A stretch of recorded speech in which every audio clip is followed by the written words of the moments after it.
one question more. What about like milk products, like dairy?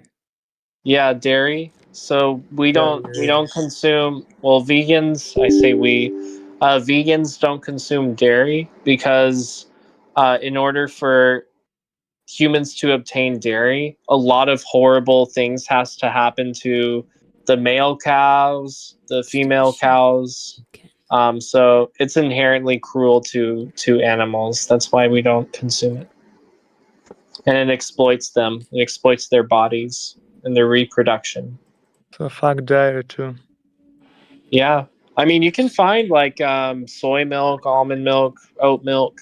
Sam, can I have a So question? I mean, thankfully there are alternatives. So Yeah, in this matter, yeah. what's up, Dees? Like all the It stuff that you actually said was is pleasure to talk to you, man. By the way. Yeah, likewise. Would you like some resources to look into further? Yeah, I'd like to. If you send Awesome. me. Yeah. Well, here I'll just post in the side chat here. If you don't mind. I'll see. Uh, there's something called Challenge 22.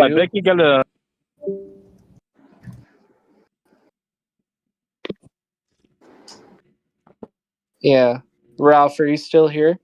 Yeah, I'm here. Okay, great. Yeah, there's something called Challenge 22. It's a 22-day vegan challenge. You get paired. It's free, actually. You sign up, and you get paired with a dietitian or nutritionist, and essentially they answer any questions you may have about like nutrients or about like meal planning or like, hey, how can I get this amount of calories each day? So yeah, they're there to help you out throughout the process.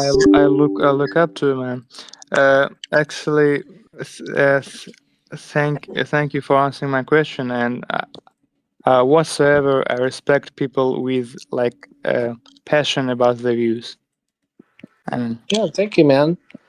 Yeah, and all we're asking is like, all we're asking people is like, hey, if you're against animal abuse, there's a better way. Why pay for it? yeah, makes sense. Cool, man. Well, yeah, check out those resources. Happy Cow is a good one. I also recommend, like, if you're ever confused, like I said, you can always message me. You can message other vegans in this chat, I'm sure. But you can also just like go onto Google or whatever search browser you use, and you can just type in things like how to be vegan in country or city you live in, right? Or vegan near me, things like that. That'll definitely help you like navigate like how to buy, like what to look for when you're buying products. Thanks a lot, man. What's your name again? I'm Sammy. In your mouth? Thanks a lot, man. Thanks a lot. Ralph, yeah, I'm Ralph. Ralph. Nice to meet you, man. Thanks for the questions. Pleasure to talk to you. Likewise. Hope you go vegan. Can I have a So question? D's, yeah, go for it. What was your question Yeah, again? my name is CJ, by the way. Yeah, CJ? Nice to meet you, CJ. I'm Sammy. nice to meet you. Yeah. All that stuff that you said is actually makes sense. And what do you think about like me eating chicken nuggets right now? I mean, it's sad. I wish you weren't, but is this like a way to troll or get a rise out of me? I'm just kind of confused by the question. It's actually vegan. Oh, vegan chicken nuggets? Oh wow. Yeah. Cool. What do you think of them? Is it your first time trying them? It is trolling. He's trolling. Sorry? And Sam is dealing with it very Oh, nicely. I was just asking, is it your first time trying vegan chicken nuggets? No, I'm eating them like every day. I'm non-binary. Oh, that fucked up. That got messed up. Oh, second, let's move it. Chat box, chat background, comment popper. Ooh, why did it go there? It should be here. Something like that.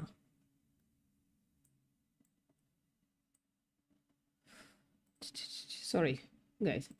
Sorry. You can lose. No, I'm actually not vegan. I just like the taste of vegan chicken nuggets. You know? Sure, sure. Yeah, and I have like friends and family who are not vegan that also like the taste of like chicken nuggets and like plant-based meat substitutes.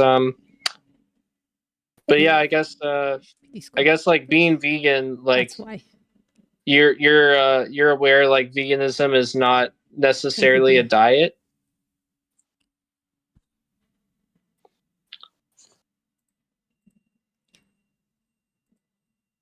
By the way, is it more healthy than default chicken nuggets?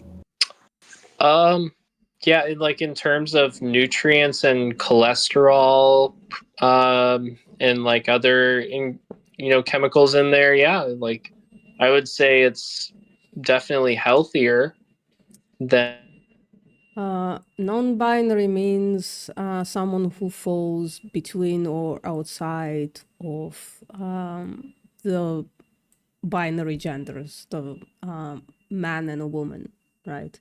So that's separate from sex, where you have male, female, and intersex, so something in between.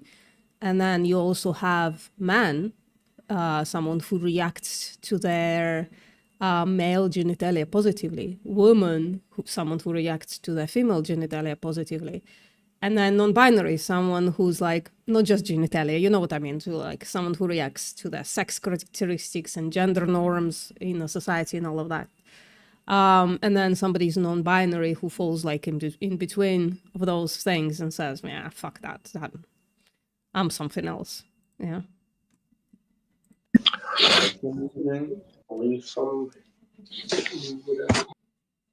What was that?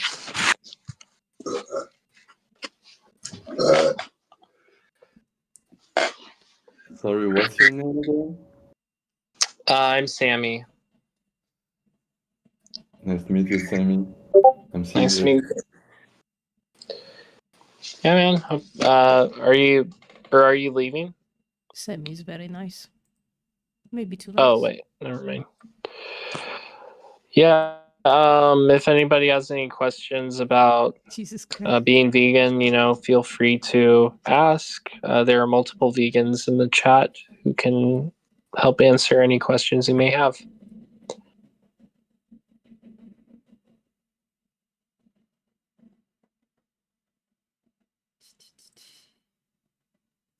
Sometimes it's just gonna be quiet, isn't it?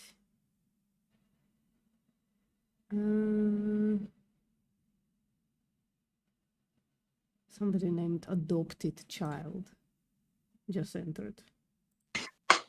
There's a lot of people in here.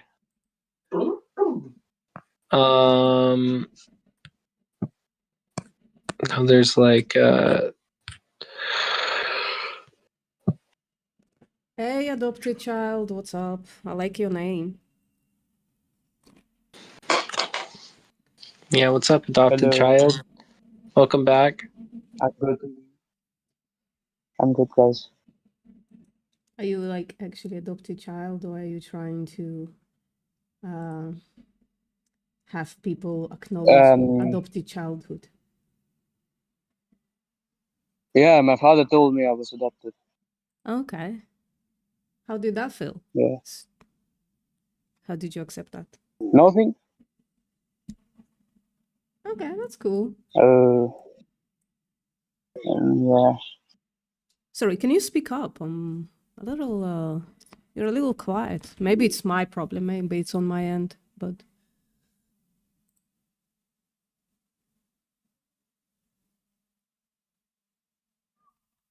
So you've been here before, Adopted Child? You've talked about veganism before? Yeah. Yeah, I'm a vegan.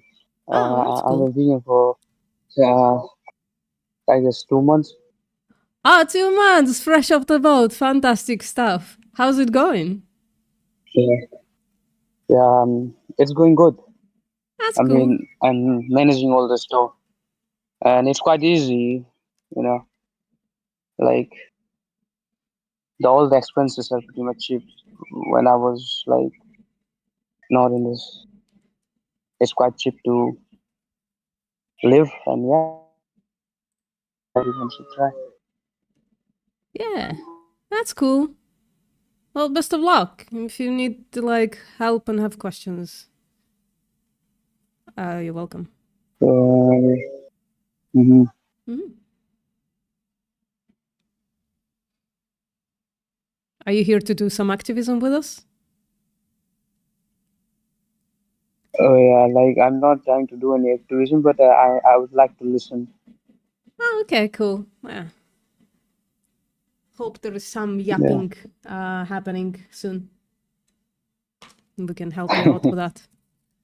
I just got done yapping, and I feel self-conscious if I like am talking too much. I hate like taking up too much of the airwaves.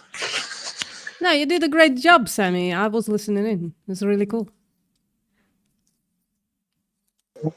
Thanks, homie. I really like your content, by the way. Oh, I appreciate that. Very funny at times. And then very boring the rest of the time. No, not necessarily. I'm joking. I'm just joking. I know that you weren't about to draw this false dichotomy.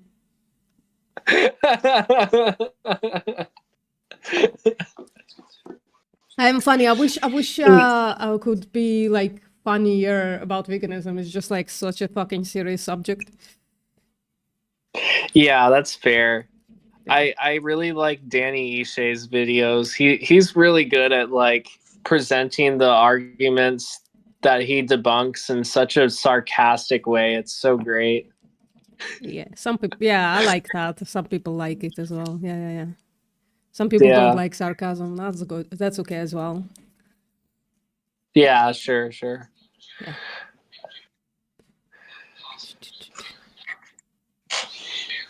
But yeah. I guess if nobody has any questions, it seems like maybe everyone here is vegan.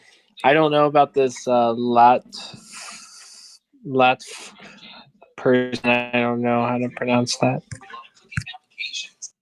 Bo, hello.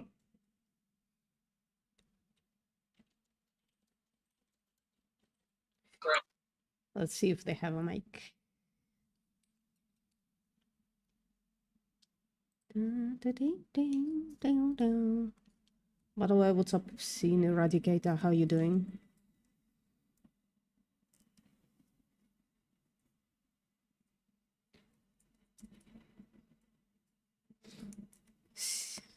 Vegan Jesus is not with us. Oh my god, he's in the tomb. Who? What? Who? Jesus is in the tomb. In the tomb. Oh. He's waiting. Yes. He's waiting to resurrect.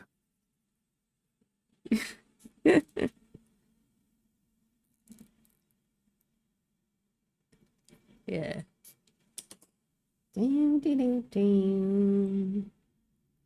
It's been a harsh morning in my server. Don't fucking know what that was about. We're called the bigot for some reason. There we go. Yeah, because you didn't instantly ban somebody from another server with no context. No. Oh no, I think they called me a bigot for like not addressing the post they posted the way they like it. In a they channel. posted a video of Yurovsky or something. Sorry? Didn't they post a video of you interviewing Yurovsky or something? And that was their evidence of bigotry or something. No, they like yesterday I was at work and they posted some Instagram video, and I just read the the explanation of the that was with the video, you know, like the description thing. And I was like, well, that's a silly argument. That's an equivocation fallacy. Somebody can be called innocent without it having legal repercussions. It was kind of weird. But then the video, I watched it today, has nothing to do with the description, so that's weird in the first place. And why the fuck would I put this in improve the server channel? In what way would it did that, any of that improve the server? And then so they called me bigot because I don't listen to marginalized voices, apparently, because I had an issue with the equivocation fallacy. So there you go. I couldn't even be arsed reading through it all. There's just been so much spam the past 2 days. It's like, holy shit, I can't. Yeah, I know, Tone. I need to deputize a few more mods to be like more involved. I need to get like we are being this little tiny fucking server barely working on the vegan side server is getting attacked so fucking much. Holy shit.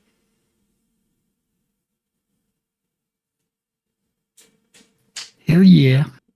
And I don't necessarily fucking What server? Oh, my server, I have like in my profile a link to it. Oh, I don't know if I'm in it. Oh, Soy Feed? I am in it. Never mind. Yeah. Oh, that's cool. Yeah. It's cool until somebody fucking attacks it for no fucking reason. Yeah, that's fucked. I mean, you're not a bigot, though, are you? I don't think you are. I don't think I am either, right? I'm open to interpretations of my actual words, though. I don't think that's what was happening here. Like, if somebody points out, like, a blind spot that I have, of course, they should. I must change it. That's not what was happening there, though. It's just a person that came in, like, incredibly hot. Immediately started, like, burning everything, scorching the earth. What the hell? It happens so fucking much. And I'm like, why? Are those people even vegan? Or are they just like coming in hot like that because they have like an agenda or something? By the way, you have like a lot of background noise. Do you have like Oh, that's my brother watching a video. I can mute myself, sorry. No, like, if you, like, do you have, like, noise suppression in your Discord thingy? Yeah, Okay. I'm, like, extra sensitive to it, so don't worry about that. I'll just deal with it myself. Here, is that better? Yeah, it's cool. It's fine, I'll deal with it, no worries. I know, just, like, it's me. I'm the extra sensitive one. It's just, like, always been a thing, like... We'll never forget many... Yeah. I think it's valid. I have misophonia, so, like, sudden loud sounds or just certain sounds, like, are... trigger me, so, yeah, like, I get it. Maybe that's what I have as well. I'm not, like... Misophonia? Yeah, I don't know, like something about this specific thing, like the online, like I think it's just like some kind of a neurodivergence, frankly. I don't know if it's misophonia. Yeah, it might be. Well, misophonia falls under symptoms of like being on the spectrum. So So could have both. I think she's like there's some certain like specifically online or phone interactions that I find like absolutely like energy draining, like fucking immediately. You're not it, right? Like you like yeah. I'm just like being precautionary, kind of like so that's like it doesn't matter. But sometimes it just like burns me out immediately because there are so many clicks and noises and background voices, and people are still like insisting on talking with me, and I'm like, nope, I'm out. Thank you. Nope. Yeah, like it's hard to pay attention to somebody talking when there's like a bunch of other noises going on. Yeah, I hear you. Yeah. Adopted child, are you vegan? Yeah, they said. Been vegan for 2 months. So if you want to question them, then give them a fucking roll.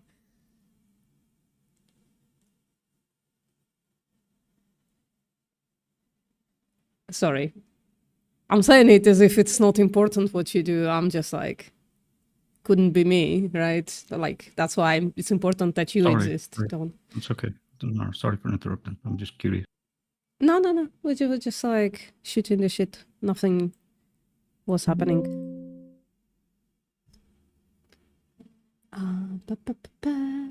Yeah, but bioavailability though. Yeah. Maybe we can start an Yeah, event but or like, something. you know, protein though. Right? Yeah. Yeah.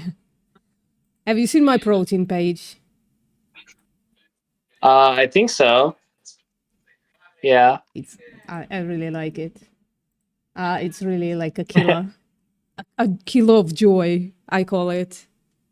Just called it now, so calling it from now on. People come in on, oh, but like I'm totally justified in paying for the eating of animals through throat cutting because I just like need protein. It's just like a necessity. And then I show them my protein list, and they're like, oh, I better find something else. Yeah. Oh my god. Better get gotta get my protein in. I have to go slaughter my weekly, baby that my body needs to nourish itself. Need to eat those ethically slaughtered humans. Yeah. Yeah. Totally justified. Right. Because it's my personal choice, like it's like, hey, I respect your choice to be vegan. Just respect my choice to pay for cows to get a bolt gun to the head and their throats to be sliced. Yeah.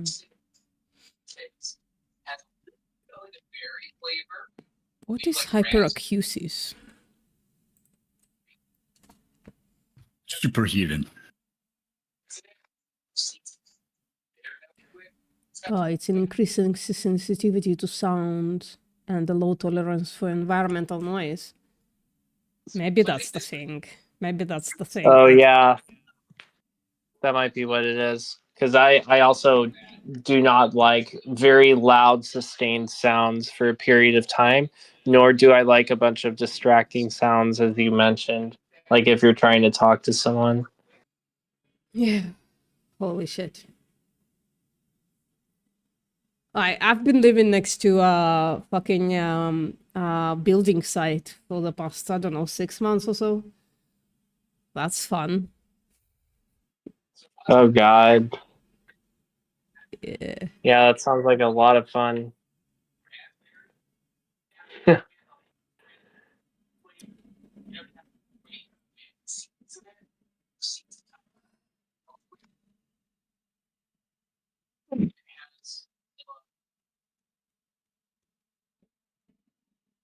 I don't think I have that because it's not like this terrible thing that terrible disorder. Sorry, I'm gonna show you what I'm looking at.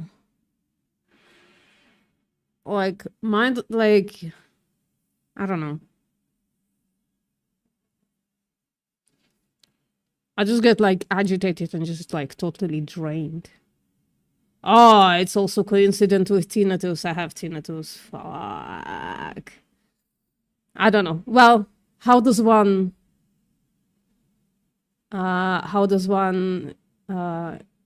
diagnose this shit? Yeah. That's the question. Yeah, that's a great question. How does one diagnose? I mean, like hyperacusis. It sounds like it's similar to misophonia. No. Like loudness, pain, annoyance, fear. Yeah, like I get random moments of like tinnitus. Like I'll just get my ears just start ringing, and it's pretty bad. I think that's a sign of hearing loss, correct? It could be, but it could be other stuff as well. I, for instance, when tinnitus started, I went to a doctor to check it out, and I had like my hearing tested, and it's fucking fine. It's fucking miracle that it's fine, actually, right? Because I spent my late 20s, early 30s, like actually being like an organizer of of like a party line. So I used to like be in incredibly loud environments quite often back then. But I guess not enough. I used to work in like pubs and bars as well, like as a bartender. Yeah. But my hearing is totally fine. So look, some hearing loss happens throughout your life, right? But it's like you gotta go test your actual hearing, because it could be hearing loss, or it could be just like fucking tinnitus, misophonia, whoever type situation. Like I have like those periods of like very loud tinnitus for like a minute, and I have like constant tinnitus all the time, and my hearing is fine. It's actually like higher than average in one of the categories.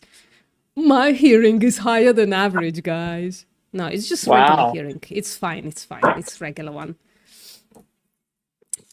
Oh, that sounds more boring. I liked it when you said it the first time. It sounds more fun. Yeah, What? misophonia. Yeah, misophonia for sure.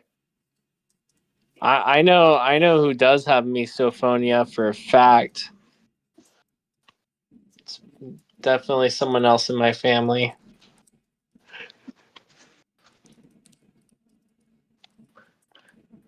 The mothership? Maybe mothership. Sorry. Do some sounds. I've had this person with misophonia I used to watch on YouTube, and I said that some sounds are like extra pleasant as well. Is that a thing for you? Oh yeah. That's cool. Yeah, like I really love listening to classical or jazz music with like no lyrics. Really enjoy it. It feels like therapy on my ears, basically. Oh, that's nice. Yeah.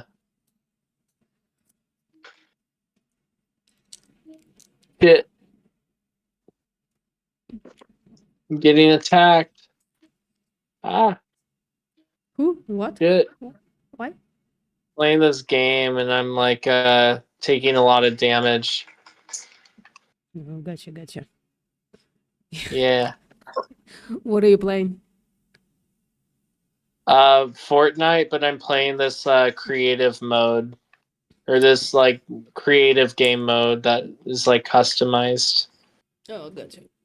I tried Fortnite. I just like couldn't connect to it. It's just like you have to move too fast, and I'm just like not agile neither in life nor in my digital space. Just like my fingers are not agile enough, and my eyes can't fucking follow if I like run around really quickly the way the kiddos do. So yeah, that's fair. Every shooting game, I'm just like destined to fail it over and over again. I'm playing StarCraft right now. StarCraft? StarCraft. Did you ever find that shaman? No, but I think I need to first finish this one quest on which I'm stuck because I keep getting killed on it. And then maybe after I finish that one, it will allow me to do something with the shaman. I think it's just like out of order for me. Because I've been like aimlessly running around killing piggies. I haven't been like actually doing the right sequence of quests. Ah, that would Yeah. explain a lot.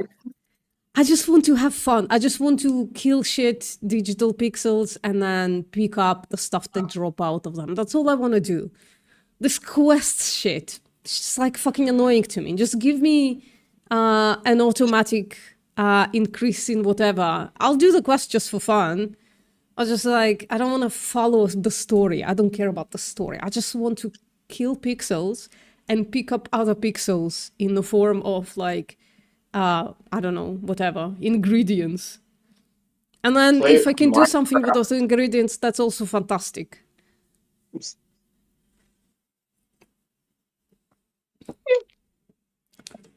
I just, if somebody is like a game developer, just give me a fucking aimless game where I can kill pixels Minecraft. and get fucking ingredients.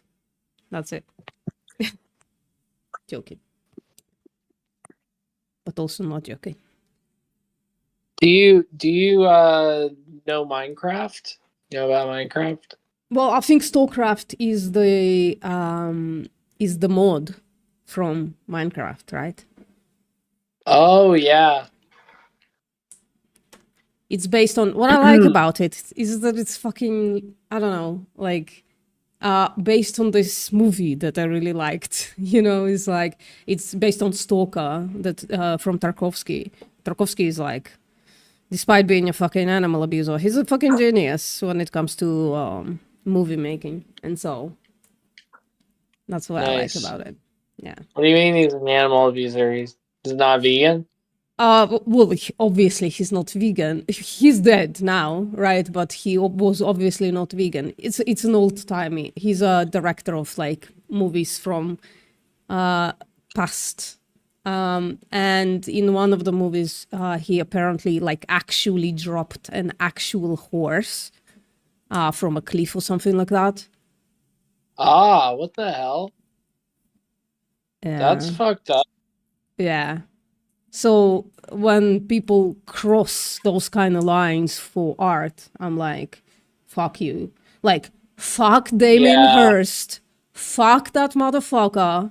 I don't understand why people are like falling over his fucking art. He's an animal abuser. Fuck that guy. Fuck the person who sold both Madonna's and Lady Gaga's meat suits. Fuck those people, or meat dresses, whatever. Fuck those people. Yeah, Madonna's whack for that. And then Lady Gaga in the fucking 2000s decides to like do an homage to that. Fuck that person as well. Yeah, Lady Gaga is I can appreciate her statements about like the trans community or LGBTQ plus people, but yeah, when it comes to veganism, she's cooked.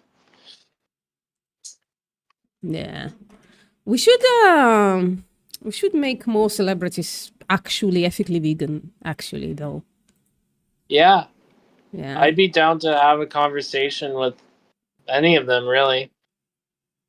Yeah. I don't know if I would be the best person because I'm so aggressive. But yeah. I mean, I Oh, think, come on, postmortem. Why are you so aggressive? yeah, I'm very Why are you aggressive. so aggressive? Terrible, absolutely horrible human being who doesn't pay for exploitation and slaughter of animals, but is kind of mean to the people who do. I'm so fucking sorry for that. But also, like, I must recognize that I'm just like not the best person to actually turn people vegan necessarily. So I stay in my lane of providing, I guess I'm trying to stay in my lane of providing the evidence, the counter evidence to people's claims, and then give other activists the floor to finish the job, sort of speak. Sure. Yeah. That makes sense. And then when there is like a dishonest person, you know, I'm just like the one willing to just absolutely dunk all over them, and then we all have fun. Dunk on them then. Fuck yeah. Dunk Yeah. on them. Yeah, They deserve it. I mean, especially if they're dishonest. It's so annoying that, like, it's very annoying to engage with people who are dishonest like that. So. What are we thinking about opening an event? Are people gonna stick around here? I don't want to open an event if it's just me. Yeah, I mean, like, I'll probably be here for a bit longer. Right. But it's like 4:30 a.m. for me. So I was gonna ask.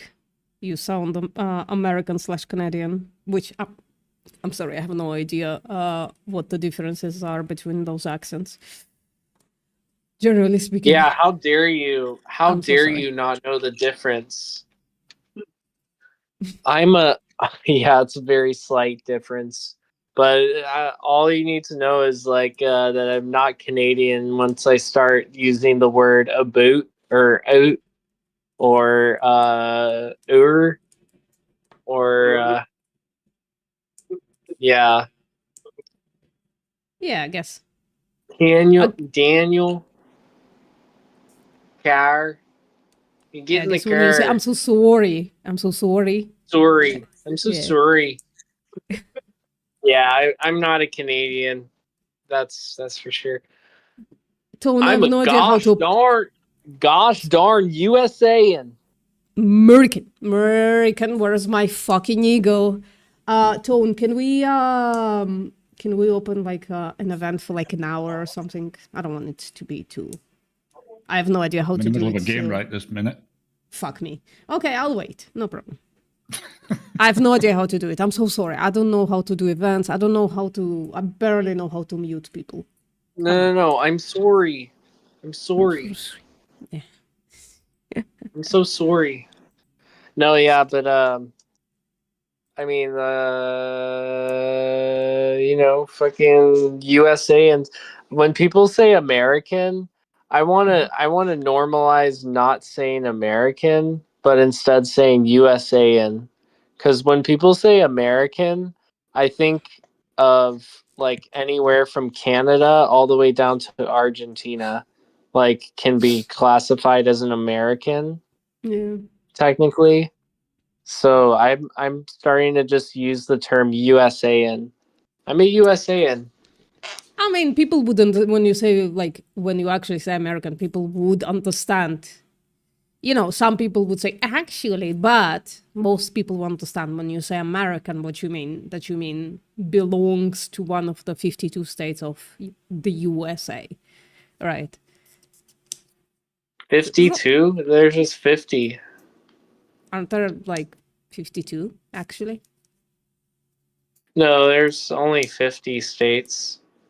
There are two territories or areas that are trying to gain statehood, like Puerto Rico and Washington D.C. But as of now, there's only 50 states. Washington D.C. is not okay. So, no, it's not a state technically. Yeah, and Puerto Rico is also not a state. Jesus. Nope. Because they're too poor, apparently. Yeah. Well, Puerto Rico, yeah. Yeah, right. Sucks to suck. Rico. They're from poor Puerto Rico. That means poor to rich. You go from poor to rich. Yeah. Oh yeah, because rich is rico. Yeah. Yeah, true. Jesus Christ. I thought somebody, well, one of those things, somebody told me once that there are 52 states actually. And then I absorbed it. And Nah. now I will fix my understanding. There you go. Somebody misled me. Yeah, whoever told you that lied to you. They're a fucking liar. Yeah. It's one of those things, right? We must, as humans, recognize it. Somebody says some bullshit, you absorb it for whatever reason because they used other interesting words around it, right? Or you liked something about the claim, and then you just remember it for fucking ever. As like Yeah, a fact, that's right? true. Yeah. But I'll fix it now. Now, oh no, that there are 2 territories, and then there are 50 states. Yeah. They probably Well, actually, gave that the U.S. nuance as well. They probably gave that nuance, and I just like forgot. The U.S. actually has a lot more territories than just 2, Mhm. because imperialism. Yeah. But yeah, the most commonly known 2 territories are D.C. and Puerto Rico.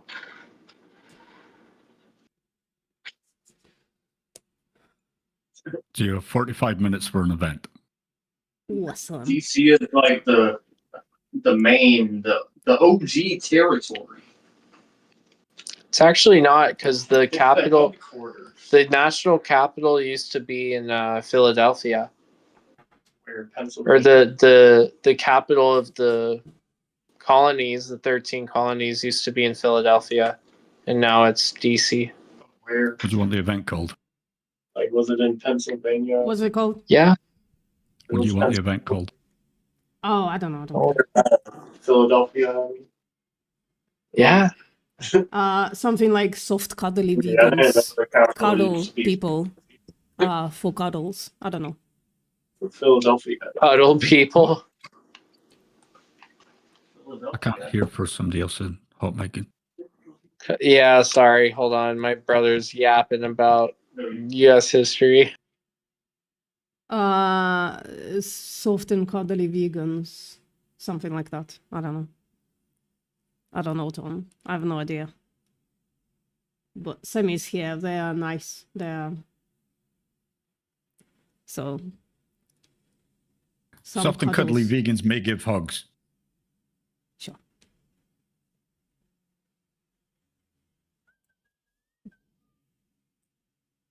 So is it starting now or?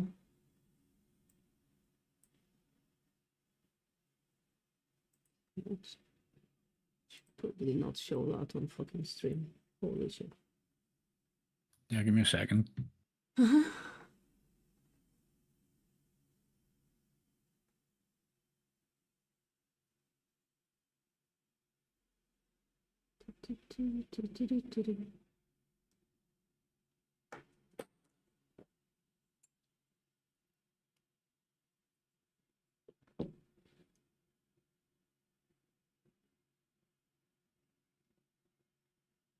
Vegans should live in the woods. Sorry, I'm reading the vegan mods channel. Oh, okay. I'm gonna stop though, because that's private shit. How do I leave? Okay, I'll just do that.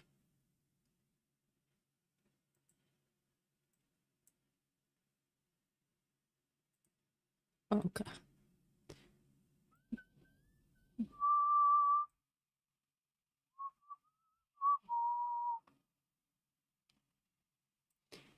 Pew, pew, Right, pew. event started.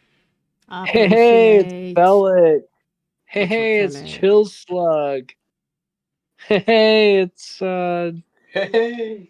oh shit.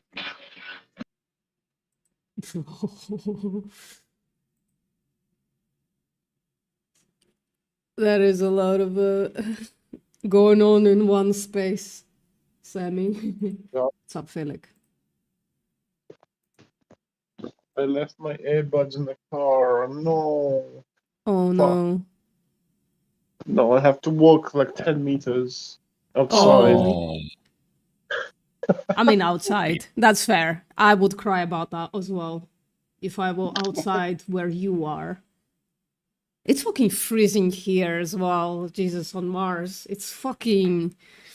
Well, for me, it's like under 22 is uncomfortable. Okay, hold lives up. in I'm the gonna fucking tropics. Sorry? Felix lives in the tropics. Yeah. I'm sure he is. Oh no, they're here. I found them. They were just in a. Next to the keys. I found them.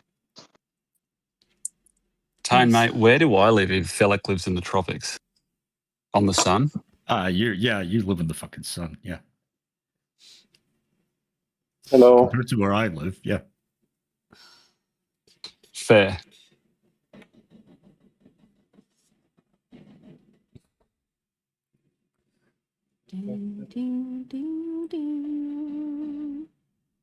So VPN, you're chilling today. It seems like. Yeah, I'm streaming as well though. Okay. Yeah, we'll see what's happening. It's been boring. People came here for blood. Let's give them blood. I'm joking. Let's give them really nice conversations that cuddle people in a warm, soy milky hug. And then when they emerge from that soy milky hug, they are a newborn vegan. What was it? Yesterday was pretty funny on Chip's stream. There were two people who were like, yeah, let's debate, let's fucking debate. And then Chip was like, okay, here's a Discord. And then and two of the people were like, fuck, I can't use Discord. Discord link doesn't work. Nothing works. I can't make a Discord account. And then Chip was like, fuck it, here's a Google Meet link. Yeah. And as soon as he posted that, they both disappeared. Literally smoke screened them out. Fair. Fair. Just the usual. They really wanted that debate, but Yeah. Lions in the chat. Yeah, I seen. Corndude just trying to trigger me. Like, Corndude, if you want to try and trigger me, that's not the way. I know that 99% of people are pieces of shit. Why, like, it's not a new thing, right? You need to find new ways if you really want to see me suffer, because that's what seems to be the motivation behind. Tell me if I'm wrong. Behind, like, telling somebody that you are cooking breakfast sausage right now while thinking about us, right? I'm actually making vegan breakfast sausage right now. Like, what the hell? Yeah. I'm actually fucking hungry because I ate very little today. I'm just not hungry in the morning these days. Yeah. Just an advice for anyone who actually wants to troll and actually wants to get under someone's skin. If you truly want to get under someone's skin, don't go like, just don't say random crap. That never works. You know what works, Post? You know what works, and you know what actually hurts someone? Yeah, getting personal, right? Like, attack me. No, right? No, that's not too bad. What actually gets what you actually have to do to get under someone's skin is go straight for the wallet. Go straight for a way that they're making money, and make it stop making money. Like if someone actually made you, well, he can't. How does a troll do that in the YouTube comments? Yeah, you can't. Yeah. Well, bless him for trying, right? Bless him. I'm just like, right. Just the motivation seems kind of weird. Like, you like hurting animals, okay? That's not unique. 99% of the population contribute to hurting animals. But then you also like act online as if you want to hurt people, as if you're enjoying seeing people hurt, right? Like have their feelings hurt or something like that, right? I'm just like wondering, why? Why does that feel good for you? Like, I'm just like interesting psychologically, psychopathic, like, is there like some kind of a psychopathy or something? I'm just interested in the... Shitty lives. Sorry? They must have such shitty lives. I mean, I don't want to speculate about that. I'm just like, why would someone enjoy like seeing people hurt their feelings. Hurt. Why is that if you actually enjoyable?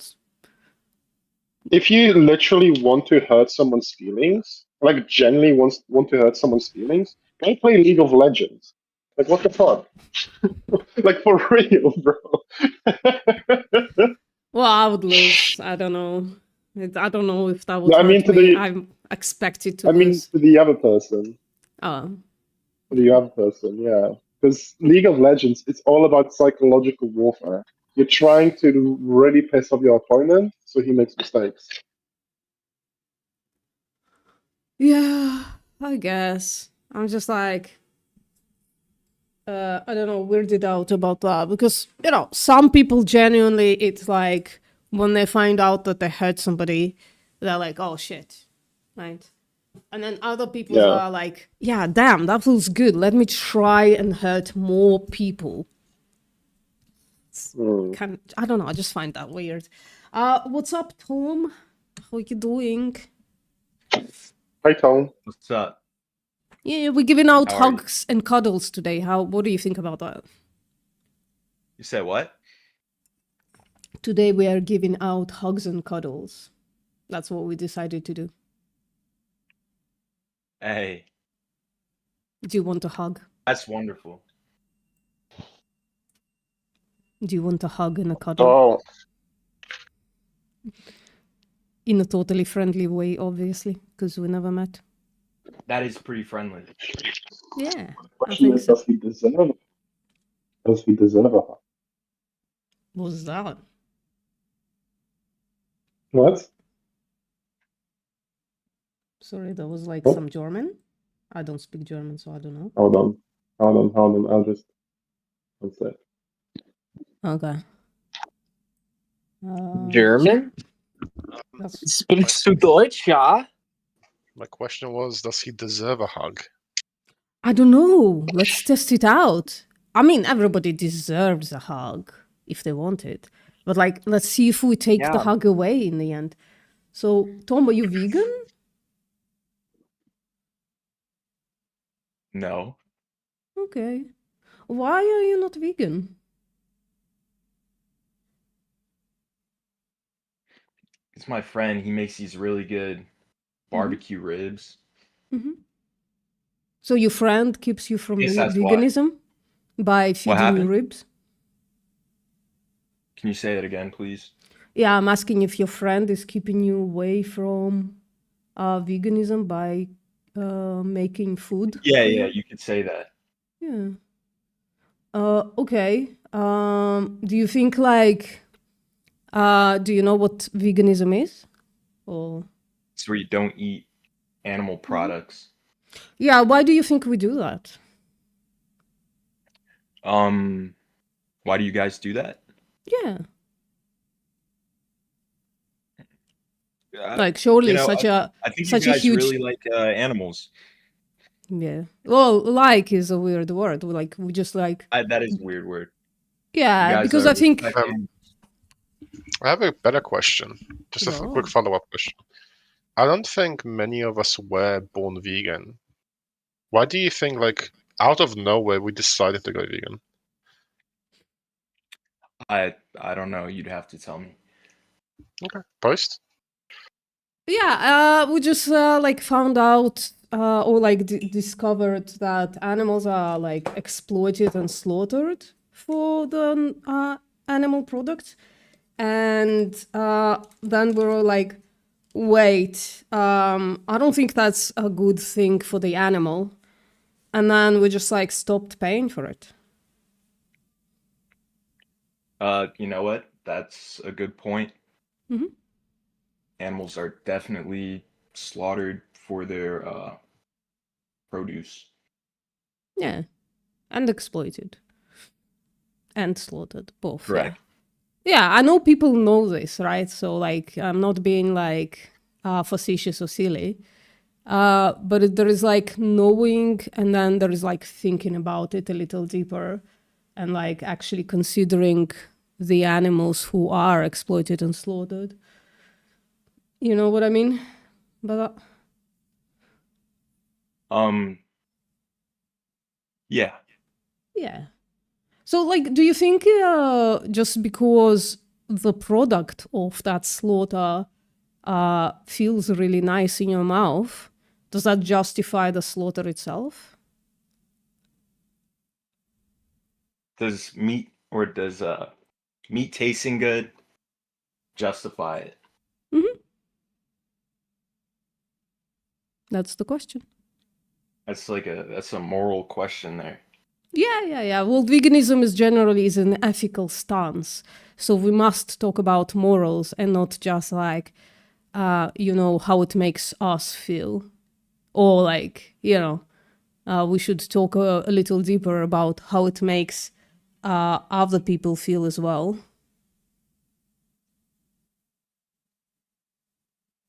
By people, I like generally mean just beings with personality. I wouldn't say that killing animals is morally wrong. That will be my stance. Sorry, can you repeat that? I don't think killing animals and eating them is wrong. Mm-hmm. Is that something you've thought about for a little bit, or is that just like a state of just like a state of consensus type of situation? Like, have you considered the peak from which ribs are taken? Have you considered their side in this question, or have you only considered your side? Well, there are two ways I could go about it. Like, one way is nature. It is natural that the predator kills prey. Mm-hmm. Right. But people have kind of industrialized that. Yeah. So do you think, like, since it's got industrialized, do you think nature thing even applies to it? Well, what I'm trying to say is that it's the natural order of things that prey animals are killed. Mm-hmm. Sure. So do you, like, if you could avoid it though, like, do you think it's worth something pursuing? If you could avoid being in this natural state of killing prey?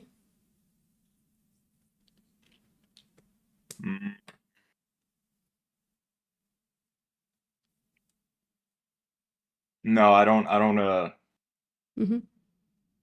So do you, like, apply all natural things to your life? Do you, like, do just the things that are natural? I'm religious. That's not actually how I roll. Mm-hmm. So since you don't apply to all natural things to your life, why wouldn't you disapply this natural thing and just like say, well, I can avoid it, maybe I should? Okay, well, I derive my morals from my religion. Mm-hmm. And my religion allows the slaughter and consumption of animals. Sure, it allows it, but it doesn't make you do it, right? You don't like have to do it, right? Or does it? Yeah, and it's also against the needless cruelty towards animals. Yeah, I think so. Like, I think most religions are like kind of try to protect animals, generally speaking, right? Sure, yeah.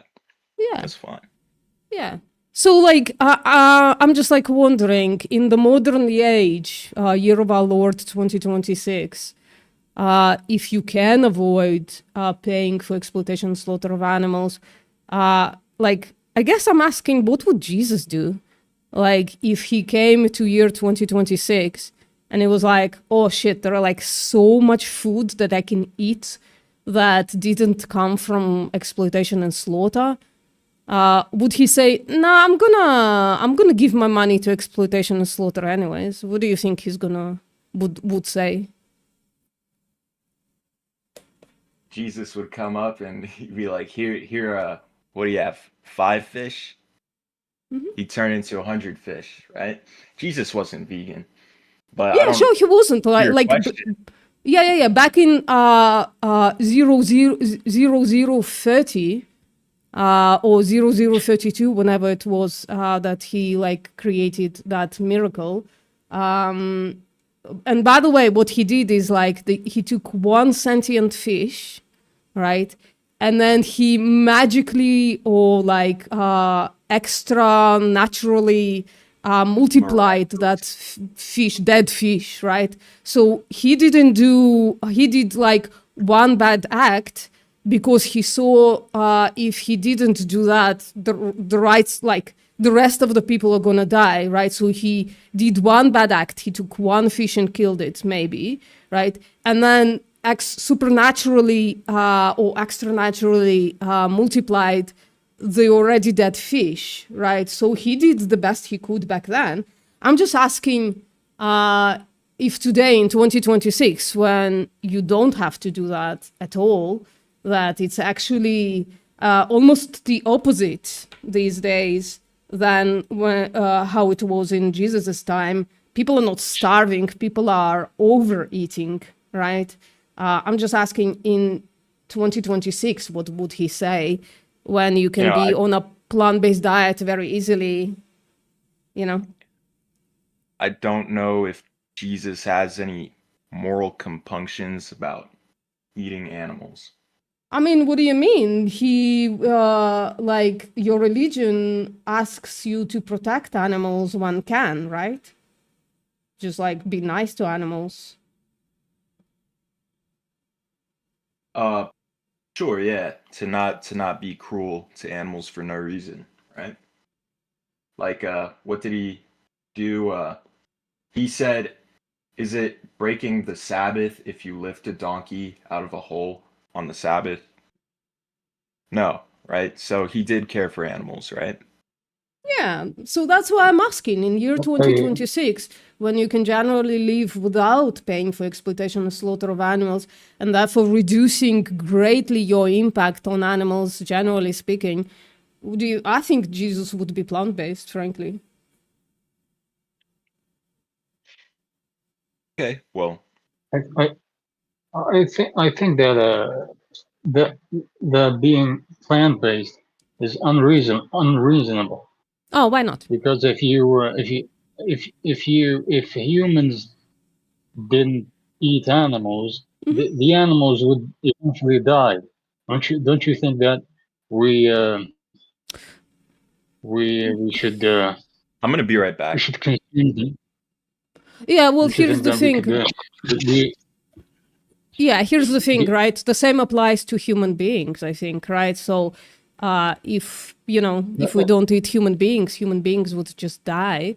Would that justify killing human beings? But the natural order is not set to.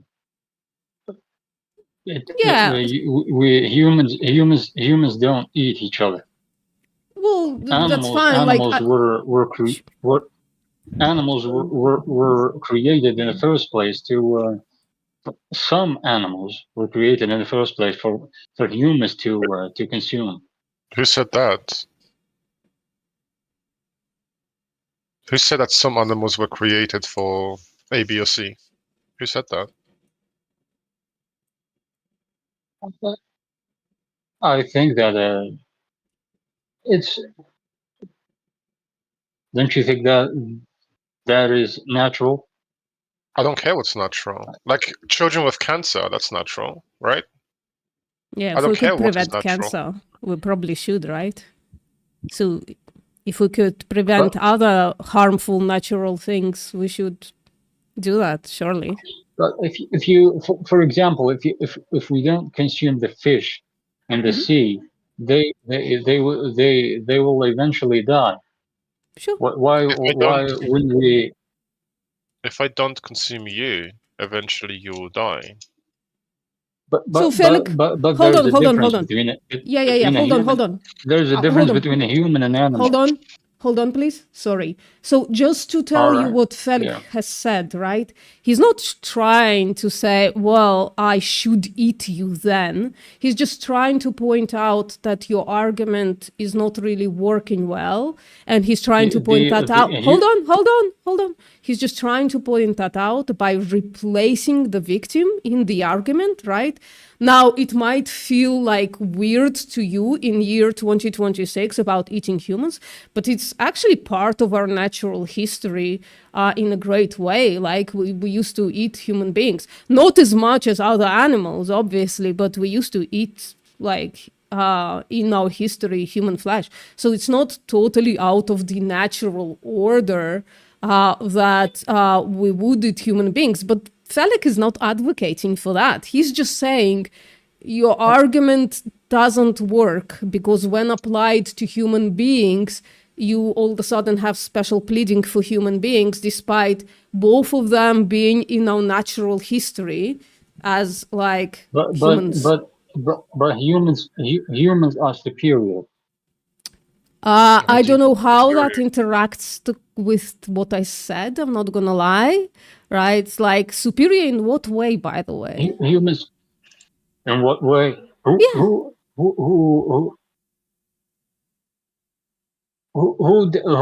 does the who build who built the earth? Who built the earth? The not humans. Build the earth, not humans. I think you mean like build buildings and societies, right? Societies. I mean. Yeah. So so this is like empires.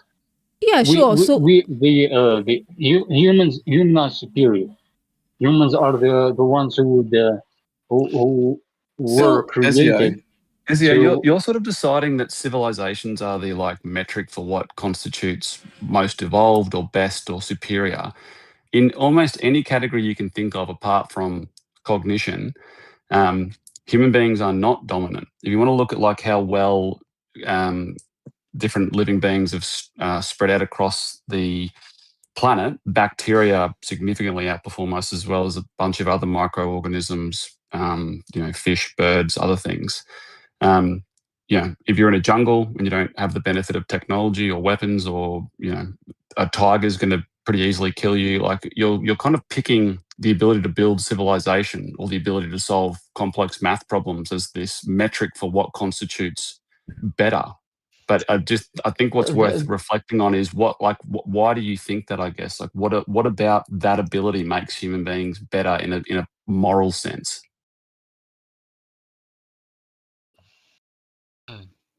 Or maybe framed better as more valuable, because that's kind of the argument you're making, right? That particular ability we have, a big brain, and a brain that's capable of those things, makes us morally more valuable, is the argument you're making.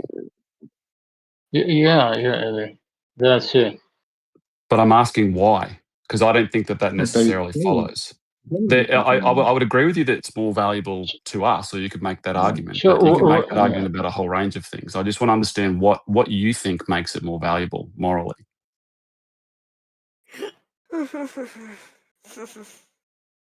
We humans create new things. Yeah, but what about?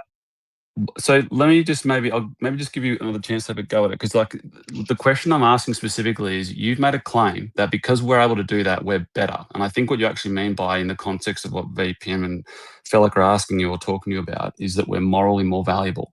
I'm asking, what about that ability makes a human being morally more valuable? If you don't have an answer, that's a perfectly valid response as well. If you need to go and think about it, you don't have to. I'm not trying to catch you out. I'm asking you a question. I don't have an answer right now. That's fine. I'll hand back to VPM, but I think that is kind of the point VPM was pushing towards. And I think if you don't have an answer to that, I'd suggest reflecting on that, because if you don't have a good reason for a position you hold, it's always worth thinking about whether your position's strong or not. So something to think about. Hurry up, I'll give it a sec. do that.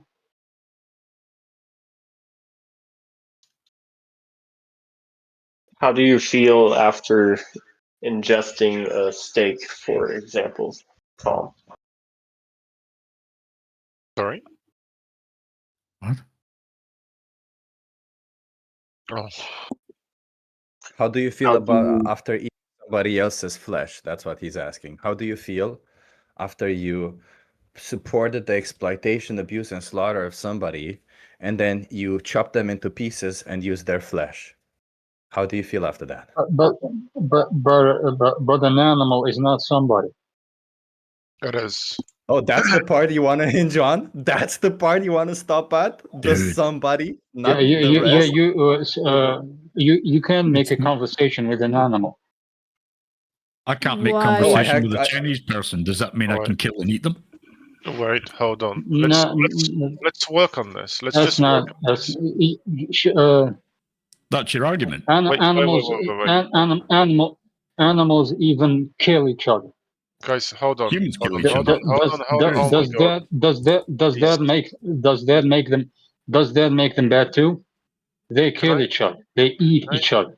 Can I- Does that Okay, I'll make them just answer bad too? for you. Please, Carnage. everybody, let Felix talk. Please, everybody, let Felix talk. Thank you. We went from someone to nature to killing to this to this to this. Etsu, I have a question for you. When we say someone, what do you define that by? Like, when you hear the word someone, what do you think that means? A human being, another human being. Okay, so there's no one else. Like, someone can only be a human being. That's what you're saying.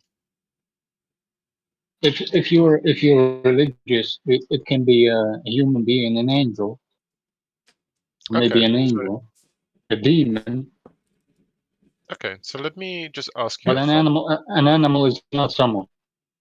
Okay, so let me ask you just a follow-up question. So you both like, would you agree that animals have their own feelings, have their own subjective experiences, and they can experience life, right? Would you agree? Yeah, but their brains are not. I'm not made to do that. Wait, but I'm not asking if what's made or what's not made. I'm just asking, can The- animals experience life?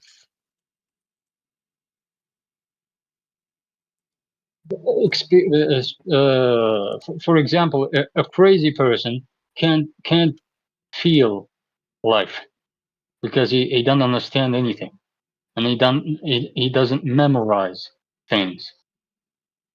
So similar. I haven't read the entire thing, but I think the answer to your question is context. So an action can change from moral to immoral when context changes, right? So It's life, right? But we have the same emotions. We have the same feelings. We have. Not necessarily. if you mean why don't we apply the same actions to be like that we deem immoral to be applied to animals, why don't we apply the same to plants? Well, plants are not sentient. That's the context. The way or happy or something. But even let me ask you a question. Can an animal laugh? Yeah. Yes. What? We have videos of Famously animals so. laughing. Yeah, they do. Yeah. Yeah. Hyenas can laugh. Apes can laugh. Various other animals but- have the ability. The color orange, you want to come in and have a discussion with me? Totally doable. We can have just like a discussion and I can answer your questions directly. I'm soft and cuddly today, so I promise not to lose my shit on, or like, you know, and in general, I don't try not to be, like, if you just have answers, if you're not going to be like aggressive at me, I'm not going to be aggressive back, you know? And eat each other. Sure. Does that make them bad too? Does that make them bad too? No, that's what they naturally do. But The thing is, Yeah. So look, we what I wanted humans to tell you, Tarnus, earlier is take away your guns, right, and take away your fire. If you you both are talking on top of each other. Can we stop? Jesus, this is really bad. then This you is have so... like a Jesus, Swiggy, still talking. Felix. Yes. Just go. Sorry? Just carry on. Yeah, I just had to mute. Ezio, I'm listening to you. In that, I think that naturally humans eat animals. You said that animals naturally eat each other. I twisted. So sure. we humans naturally eat animals. Some animals, not all. Can I show you a certain issue with this way of thinking? Yes, you can. Go on. So, if I say in nature, when my child develops cancer, I will not give him any medication because that's outside of No, you don't have to download Discord for that. It can just open in a browser. You will need to open a user. But if that's an issue for you, I can send you a different link. I can send you like Google Meets where I just click the link and you are in a discussion with me. Whichever you like. Paracetamol, nature? Do you think Wait. paracetamol is nature? Hold It on. grows on trees. Stop. So Ezio, do you know how like when it comes to radiation therapy or I can't remember exactly the chemical therapy where they actually had to like radiate you. Chemotherapy, that's the word. Would you say chemotherapy is a part of nature? For that specific I don't believe that that's a good thing to do to people. Chemotherapy. Radiate. Yeah, that's not a good thing to do. Wait. It'll kill all cancer. How It would you deal saves with their cancer? lives. You can't. They can't yet. They didn't. So how would you solve deal? it Wait. yet. Ezio, haven't. how would you deal with cancer? I actually had a friend who had chemotherapy. We It saved don't- their we- life, we- and he's alive because of chemotherapy. How would you expect him to live otherwise? He won't live. Oh, so people But he should did die thanks of to cancer. chemotherapy. People should die of cancer. Yeah. They Yeah. should. People die. Yeah, people should just all like, the time. if they get cancer, they should just die of cancer and not treat themselves because it's unnatural to treat cancer. Is that it? It is reality. We're all gonna Yeah, die. sure. But it's a reality that we can do something about. And you saying, no, let's not do it. If a child, if a hold on. If a child, a 2-year-old child gets cancer, we should not treat them neither with chemotherapy or with other treatments that we have available to us, because that's unnatural and we should just let the 2-year-old child die of cancer. Is that your position? No, I said that the chemotherapy, to me, chemotherapy is not a good treatment for cancer. Well, what's the evidence for that? There is another. What's the evidence for that? Crazy. Because Sorry, just to can I point something out to you, Ezio? Because you're being really inconsistent. So you before made a comment in response to I can't remember, it was maybe Felix had said something that, you know, human beings are superior. So you're saying that we're separate from nature, but you keep going back to this, you know, it's natural to eat animals. On the one hand, you're saying it's natural and we should do it because it's natural. But on the other hand, you're saying we're above the order and should be treated differently because we aren't or have evolved beyond natural or are superior because of some religious belief. But I'd also point out to you, if you're saying that it's natural to eat meat, like I think, again, people would grant you that. But do you know, I'm sure you're also aware that like sharks, for example, eat their babies. They eat each other in the womb. Rape as well. Lions will rape the female lions in the pride. Those things are also natural. do you think those things are okay for human beings to do to each other or to animals? You know, should we be allowed to just go and rape cows or other, you know, you see a beautiful woman, you think, I'll just, you know, it's natural, I'll just, you know, violate her autonomy. Do you think that do you see the point I'm making? So you're being inconsistent in how you're looking at whether we're natural or not. You're sort of picking and choosing when it's convenient for us to be considered natural or not. And then on the other hand, you're not applying, even in that framework, you're not applying that consistently to all moral acts. I think what naturally animals should do is different from what humans naturally do. So then you'd concede then that your point that because it's natural to eat meat, that human beings don't have to necessarily do it? Because you I guess you'd have to point out the difference then, because you're doing this carve out for the, you know, abhorrent things that I specifically picked so you'd find them objectionable versus eating meat, because they're like, you need to draw a difference, right? Because like you can't just pick and choose things for no reason. There needs to be a reason why they should be treated differently in a moral context, philosophically. Like if you're kind of trying to draw out what your moral ethos or, you know, philosophy is, you'd need to be consistent. You'd need to have a reason why they're different. Just got a raise, Yeah, by the way. I think I'm basing my thinking on religion. That's what I'm doing.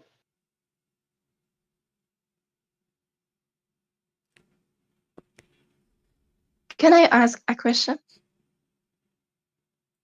Well, all right. Are you vegan, Dina?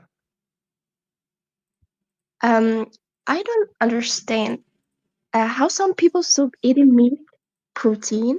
If animals died naturally in very large numbers, their bodies would decompose on and cause environment and climate problems. But in Islam, we don't kill animals without reason. We are allowed to eat specific animals, while others Without a good are Dina, we don't care about the reason. I can come up with a reason to do all sorts of horrible things. It needs to be a good reason. Okay, that's protein. As a person who do exercise and workouts, I need protein. Can you get protein without? Can you get protein without being a dick to animals? I don't kill animals. Love cheap. Can you be? So Dina, I'm going to ask you this way. So just to be clear, Dina, there's two solutions in front of you. On the left side, you can get 20 grams of protein from a plant-based diet. And on the right side, you can get 20 grams of protein by exploiting and killing an animal. Which one would you choose? I will go to animal. So even if you can get the same amount of protein, you still choose to kill the animal. So you can't use protein as a justification for killing that animal, can you? Because you can get that protein without killing the animal. So what's a good reason to kill that animal? I will go to the animal. What's a good reason to kill that animal? Why do you want to harm the animal if you I don't kill animal. I don't go to kill a horse to get that protein. I just eat some kind of animals, not all of them. I'm not sure if they were listening to your question. What was the question, Dina? Yeah. What did I just ask you, Dina? Why guys you don't eat any like protein, meat, those stuff? Because here that we was don't not the discuss question. topics. That was not the question, Dina. So Dina, I presented you with a scenario where you can get the same amount of protein without killing the animal. Did you understand that? Yes, but as you can see, my English level is not perfect, so I can't explain it. But can you understand Arabic or German? Arabic. I prefer Arabic. No. So imagine in a world. I can use like Google Translate to give you my own answer. VPM, do you want to try the two worlds scenario? I think that would work better for somebody who doesn't speak English very well. Sure, no problem. So, but I let them first Google Translate or something. Or, Yeah. did you want to say something, Just Gina, one before minute. I ask this question of you? Go Yeah. ahead. Okay. So I'm streaming my screen, right? You can see VPN Live right there on top. If you click on that, let me know when you're looking at it. Right. Okay, I will watch it. Yeah.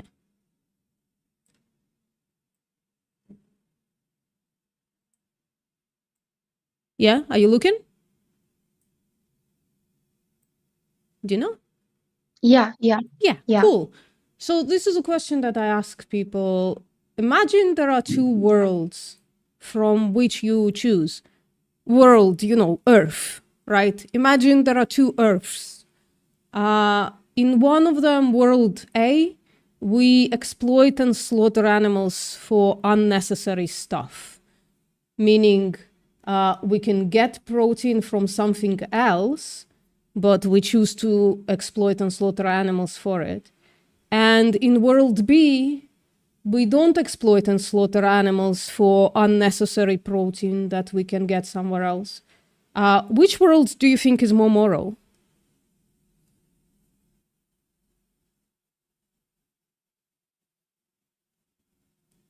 I'm sorry for lagging. Can you say again? Sorry. Sure. Imagine there are two possible worlds. In world A, we exploit and slaughter animals for protein that we can get without exploiting and slaughtering animals. And in world B, we don't exploit and slaughter animals. We just eat plant protein instead. Which world do you think is more moral, more ethical, better? Letter A. You think exploiting and slaughtering animals when you don't have to is a more ethical world? Yes, but it's not my way. Just let me go to Google Translate and translate my own answer. Okay.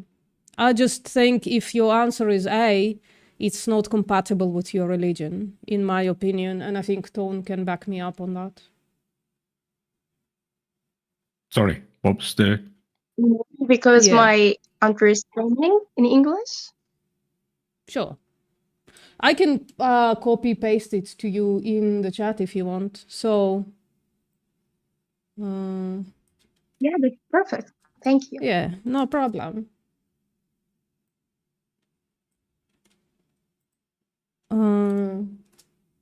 I sure hope it's a translation thing because sometimes it's not a translation thing and people just think like that. So I am full of hope today, which is fantastic news. I put it in the chat.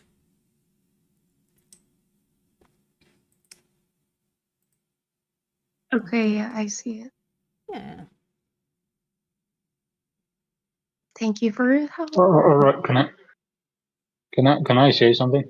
No, let's finish with Gina. I think Azio, I don't know. But maybe, yeah. While Gina is translating, you can say something. I think that slaughtering animals is easier than.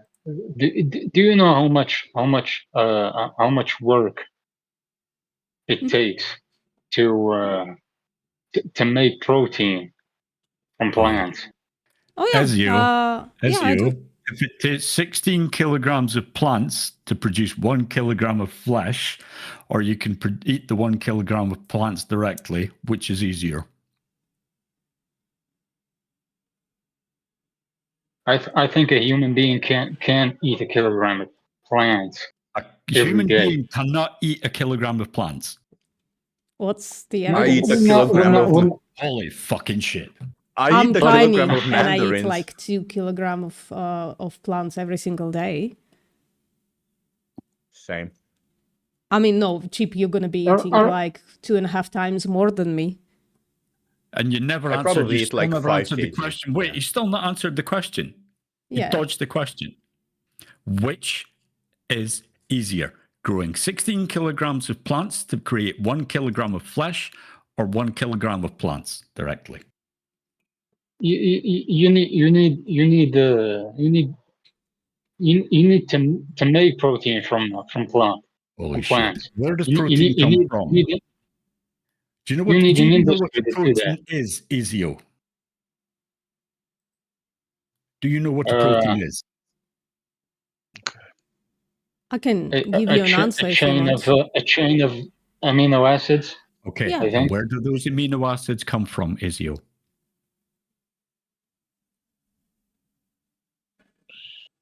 Where do they originate?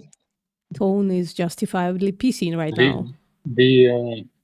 Which very justifiable, very good. I love when the Tone is PC. body makes them.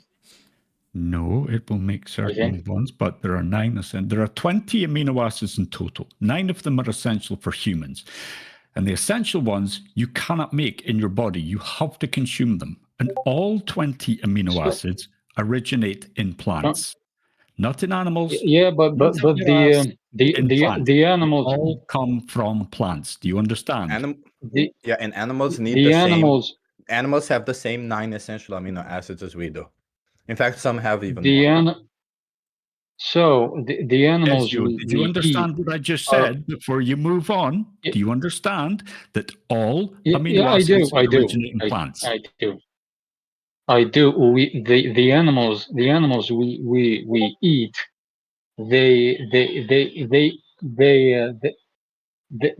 they eat plants. We don't eat So do we. animals. Humans also eat plants. We're omnivorous. It does not mean say we only need to eat one or the other. We can maybe choose plants, and we can get all the protein we need from plants because all 9 essential amino acids come from plants, not from animals. There you go. I think there are some. Right now, it will show you that all 20 amino acids are in plants. If you look at VPM stream, I believe you. It makes sense. It makes sense because if you're religious, you're forbidden to eat the meat of animals who eat meat. You are only allowed if you're religious or not. It's a scientific fact that all amino acids come from plants. I don't need religion to tell me that. The religious people think that who the creator of the world, he made those scientific facts. Did he make the He iPhone? made science. Did he make the phone? Did the creator make the phone? He made the science. Did the creator make the phone? He made the science that the phone is based on. Okay, so he did not make the phone. So he did not make the phone. Okay, excellent. So Ezio, if we, according to your if you own let them stuff, finish, though. if we, I really need to get this in. So if you, according to you, I understand you believe God made everything, but you still need to understand that we need to observe that, Ezio. We need to still observe all of those rules. And what we've observed is that we can eat both plants and animals, and we can get all the nutrition that we need from both plants and animals. So if we can get nutrition from plants without killing animals, how would it be fair to do it to animals when we don't need to? We've observed already, your God, according to you, made us in a way that we can be healthy without eating animals. So how can we choose to eat animals when we don't need to? How is that nice or fair towards the animals? I think that there is some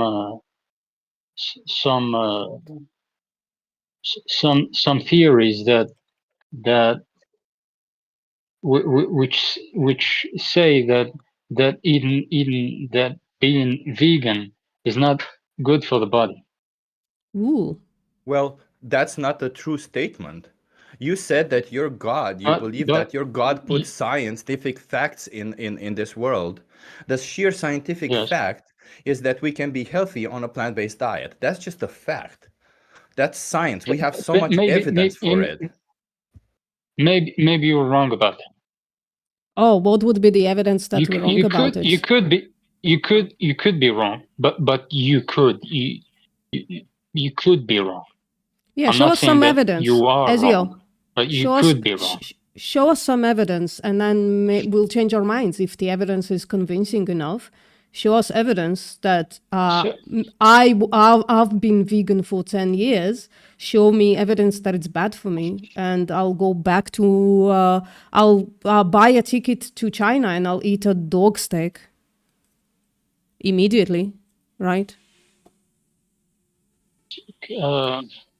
Maybe I can look up something for you guys. Oh, how did you make up your mind if you are just now looking for evidence? How did you reach that conclusion? Maybe I read something before. Maybe you're wrong. Yeah, maybe you're wrong. Ezio. Yeah, maybe. Yeah. I could be wrong. Okay. I could be. By the way, I can provide counter evidence to your claim. I can show you why you're wrong if you want. You do that. Yeah. I'll be very nice about it as well. I can do that. Yeah. So let's start with the previous claim. Are you looking at my screen? Because I'm sharing my screen, right? Yeah. Yeah. So let's start with the claim of protein. This is what Tone was talking about, right? The amino acids. So all animals have 9 essential amino acids, but so do all plants. I'm not gonna read them all out, right? But you can see mushrooms, fruit, vegetables, etc. They all have the 9 essential amino acids, right? Further than that, so yeah, you want to ask questions? Go on. Can I say something? Sure. So quickly, I've just started, but okay. So let's say you're in the desert and there's no vegetables there. Which desert is that? What would you do? If I'm like found myself in a deserted island where there are no human beings, yeah, something like that, or no plants, I think I'm gonna die. Like if animals also need plants to survive, there are no animals either.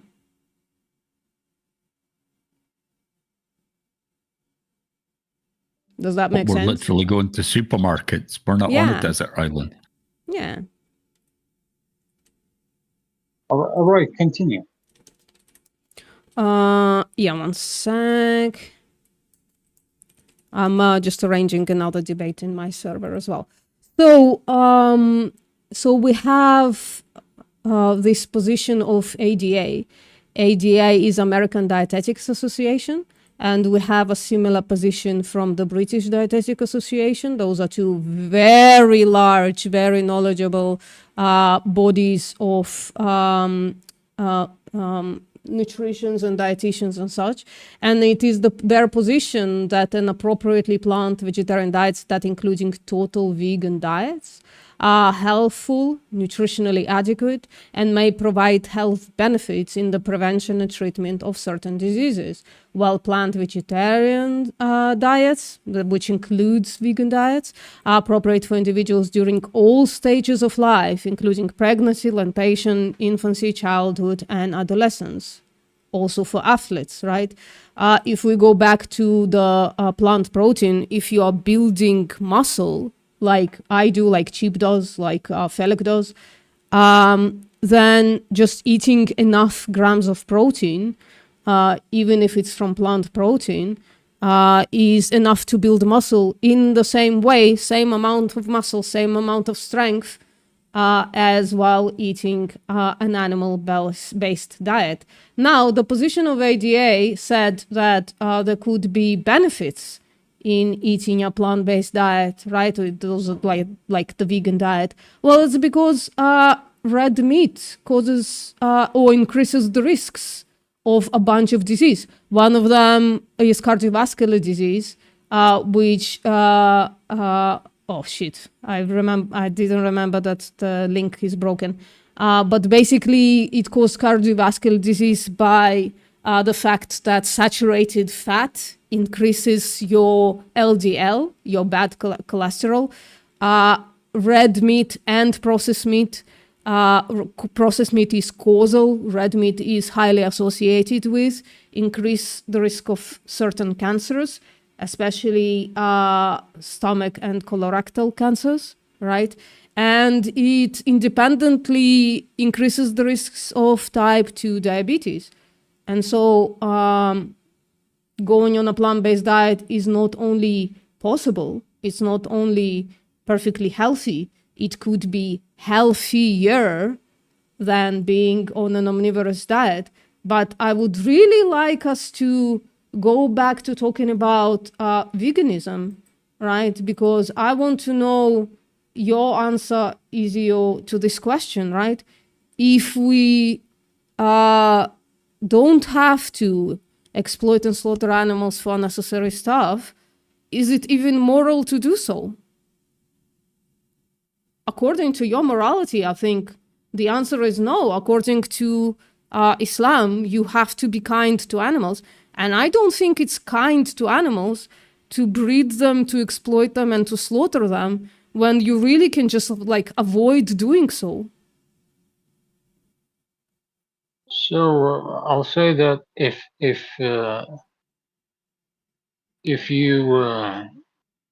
you are in a situation that you have to slaughter an animal, you should do that.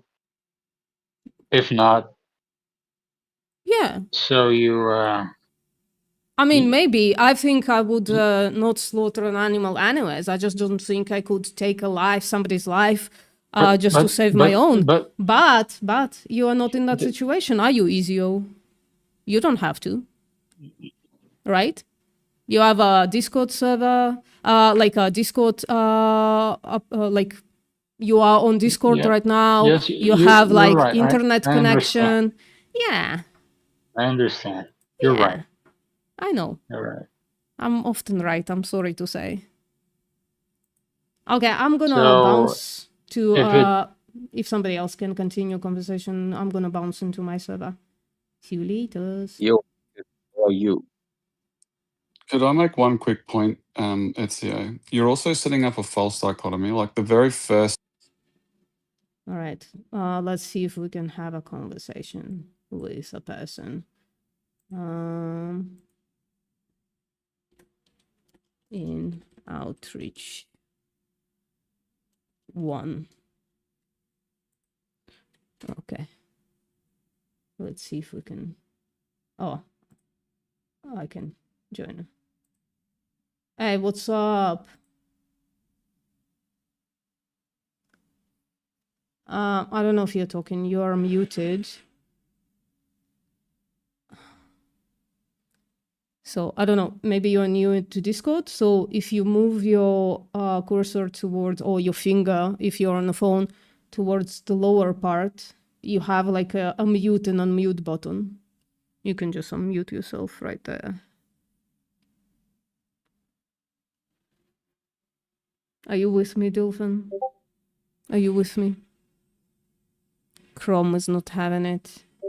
You need to grant permissions to a microphone on Chrome.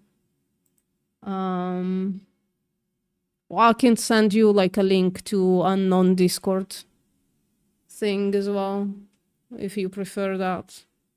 I don't. I prefer to talk on Discord. Whatever is easiest for you, I suppose, is the question. I'll send you a link to a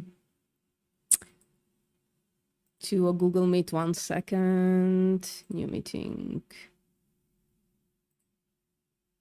Okay.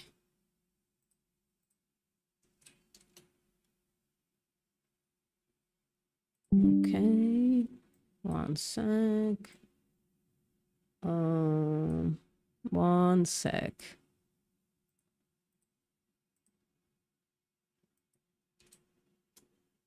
There you go. I've sent you the link. And right. I'm just gonna close Discord, join now.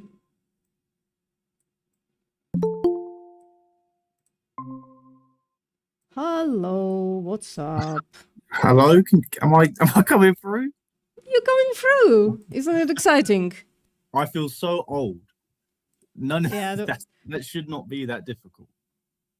Yeah, don't worry about it. I am actually old, so I'm saying don't worry about it. Well, yeah. So I mean, good to talk to you. Yeah, like I was saying, I don't know if they're like your colleagues or your chatters, but like I suppose I'm wondering about this principle of non-action that you and it was going through, because it seems to be what you're saying is kind of doing nothing in relationship to hurting animals is preferable to doing something. And I'm wondering I don't think I'm saying that. Sure. I'm saying that specific actions of exploitation and slaughter are morally wrong in case of animals. Yes. And if we can, we should avoid them, yeah? Yes. So like Yeah. if the options on the table are kind of to do something, i.e. take an action towards harming an animal, or doing nothing, the preferable option is to do nothing. No, I think you're trying to a bit of generalizing it, and I don't think it's as can be not generalizing maybe, but like making it very, very simplified.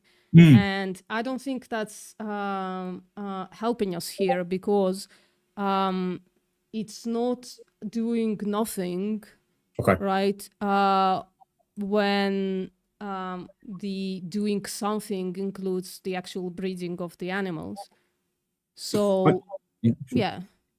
I mean, I guess I'd include all of it, right? So like the something could be anything that would move towards some amount of harm occurring in an animal's brain, whether that be killing it or breeding it or capturing it or farming it or anything like that. Whatever is on that side of the something, the preferable is the nothing. Well, here's the thing. I would say, again, because it's so general, I'm just like feeling in a second you're going to give me an action that I'm going to say, no, that's a good action to do to an animal, right? Not at all. No, I'm not trying to catch you out. I don't have like a... Yeah, that's why I don't understand why we're talking about something or nothing. I'm just talking about if you cannot exploit and slaughter animals, we should not do that. I'm talking about the two specific actions. So why are we talking about something and nothing is my question. Because I think, because I've just watching you stream a couple of times, I could be wrong here. It seems like the underlying principle of you and your mate's arguments is a kind of utilitarianism combined with just a brute fact of consciousness in vertebrate animals. And therefore to cause harm is wrong because I cannot cause harm. So if I have the option of causing harm or not causing harm, I should take the not causing harm. But maybe I'm just wrong here, you know. Again, like some utilitarian vegans would say that. I personally, utilitarianism doesn't vibe with me in most questions. It vibes with me only in the question of, should we, something that like, deontology doesn't address much, and that's my frustration with it, is the actual victim, right? Deontology only talks about the like the pure deontology only talks about the action of the action doer sort of thing, right? And I'm just like, well, wait, there is like a victim in the puddle right there, in the puddle of their own blood. Yeah, how can I judge the action without addressing the victim of it? So that's why I deal with threshold deontology usually. utilitarianism doesn't vibe with me, because just like harm is such a like again general concept that I just prefer talk specifically, right? That's why I talk about exploitation as slaughter and not like harm, because you can do harm to an animal and it would be in their best interest, and therefore you know. Well, okay, but I suppose like, and if you tell me, look, maybe if I suppose I come at this, I'm curious about the philosophy underlying views, you know, how what is it? But you know, if and I just might be barking up the wrong tree here, if actually this is more around like the specific discussion of, I don't know, as you say, killing animals or not. Yeah, I could just be in the wrong place, I suppose. I just exploitation and slaughter. I would say in some instances, killing a sentient being is either morally good or morally neutral. I'm speaking specifically about exploitation and slaughter, and I would appreciate if we stick to it, because like if you want to ask me like things that are not pertaining to veganism in any kind of way, sure, we can like maybe venture into a conversation. That's not what I'm doing here. I'm talking about veganism, and veganism is the stance against exploitation and slaughter of animals. I think you are doing that, but but I think the reason, only if you generalize, but you can generalize anything. You can generalize Holocaust as a moral good if you want to, right? Like it redistributed wealth to German people. You can find the good in the bad. Yeah, you can find the good in the bad. Let's not do that. I prefer not doing that, right? Because that's why I'm talking about specifics, exploitation and slaughter of animals. I don't want to do that either. But what I've heard happen on this channel, and this isn't a bad thing, I just hear this happening, is that when a caller comes on and they say, you know, I eat meat, essentially what we're saying is they are doing an immoral act, and I guess that's what I'm getting at. You would argue that it's immoral, and therefore I think we are talking about kind of moral philosophy. No. This is again generalization, and I'm like becoming like much frustrated. So so as a vegan, I would say the act of eating meat is not the immoral act, it's the exploitation and slaughter of animals. That is the immoral act, right? And I guess and if I'm just frustrating you, meat eaters are just like paying for it willfully, knowingly, and therefore it's like an immoral act by proxy. But eating meat in itself, you can find ethical meat, like for instance, an accidental roadkill. It would be like an ethical meat. A cell culture meat type situation, so like cultivated meat, lab-grown meat, as it's colloquially called. Could be an ethical meat, although often it isn't ethical. It's still like in a decrease in animal exploitation and elimination of animal slaughter, but I wouldn't say that it's like. I think to be fair, and you know, to be fair, then because you are treading into the realms of like moral philosophy, then because you are making a comparison between this meat and that meat, and the comparison there is kind of how we have arrived at that action. So the roadkill versus the exploitation, and so I think it's fair to get at the underlying philosophy that has brought you and the other people. No problem. I'll talk to you about philosophy if that's where we're going. Maybe frankly, sometimes I don't like. Most of the time, I just don't give a shit about meta. You know, I just don't want things generalized. You don't want. That's the thing that I don't want. Well, okay. I'll tell you. This is because I'm on this chat, I suppose, because we observe what I was saying to your colleague. So you just tell me what you think of this. So my understanding is, as I say, we kind of have the results of an action or the results of non-action. And let's make it specific. We can slaughter animals or not. It is better not to. And you have a lot of reasons why that is, kind of the internal experience, the animal, all that stuff. So it's better in this specific case to not do a thing, because to do a thing could cause, I'm going to annoy you now, but could cause harm, I think. Why not then just apply that principle broadly and globally? Why is it? Because any action could potentially cause harm, maybe even to animals, like downstream, I suppose. Why Yeah, the not downstream thing is constantly do nothing? is just like fucking utilitarianism, downstream conversations. And I just what I find like frustrating about the utilitarian position is that it's like future predicting, and I just couldn't care less about it. Not like you can go you can say there are like a few links between one action and another. You can definitely say that, but the downstream thing is just like fucking mind reading, like future reading, huge amount of assumptions in my opinion, right? There are like a few utilitarian vegan activists that I follow, and just like things like assumption after assumption after assumption, and I'm like sorry, okay, either let's do something that we know one action causes maybe a chain of actions and then a consequence. If we know that consequence, if we don't, fuck that. I'm just like not interested.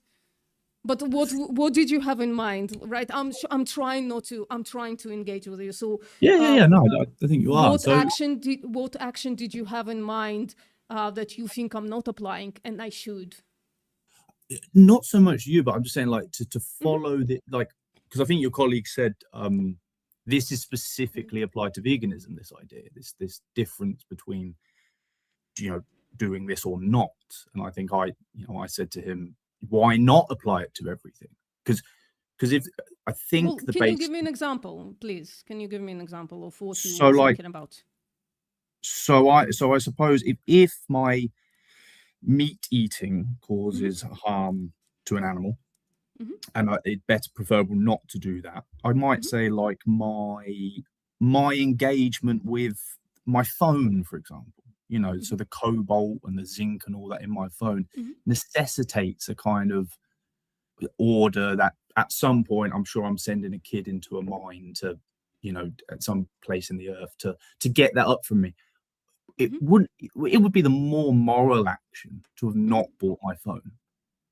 And I could probably just apply that, and I guess that's what I'm getting at. So I just apply that to everything then. I say, well... Yeah, here's the thing. I'm so sorry I'm stopping you. I'm just like having this conversation, as you can imagine, like 1,000 times. So I understand the point. I'm just like not accepting your premise, frankly. So you can go seriously A to B really quickly and very accurately if you go and buy flesh, right, of an animal in a supermarket. You know that piece of flesh is going to be replaced, and for it to be replaced, another animal is going to be slaughtered.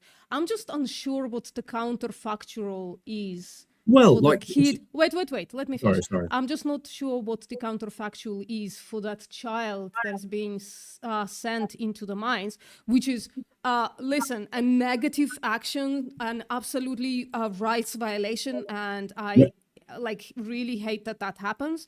Yes. But it could be that if you don't buy that phone, that child just starves to death. Right? We just don't know what the counterfactual is to you buying a phone.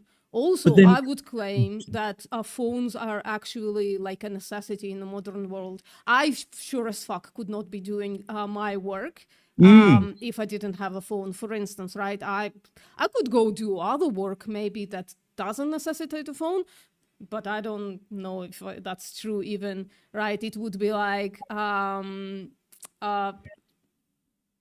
don't know what, like even house cleaning. For instance, right, like a noble job, right? Something I've done in the past is just like not my thing right now. Necessitates a phone, right? Because it sounds like what we're doing there. It's like we're justifying a possible external harm through like current good utility, whatever the hell we want to call it. Well, I don't think so. So the counterfactual to us growing the vegan movement is that animals wouldn't be brought into existence.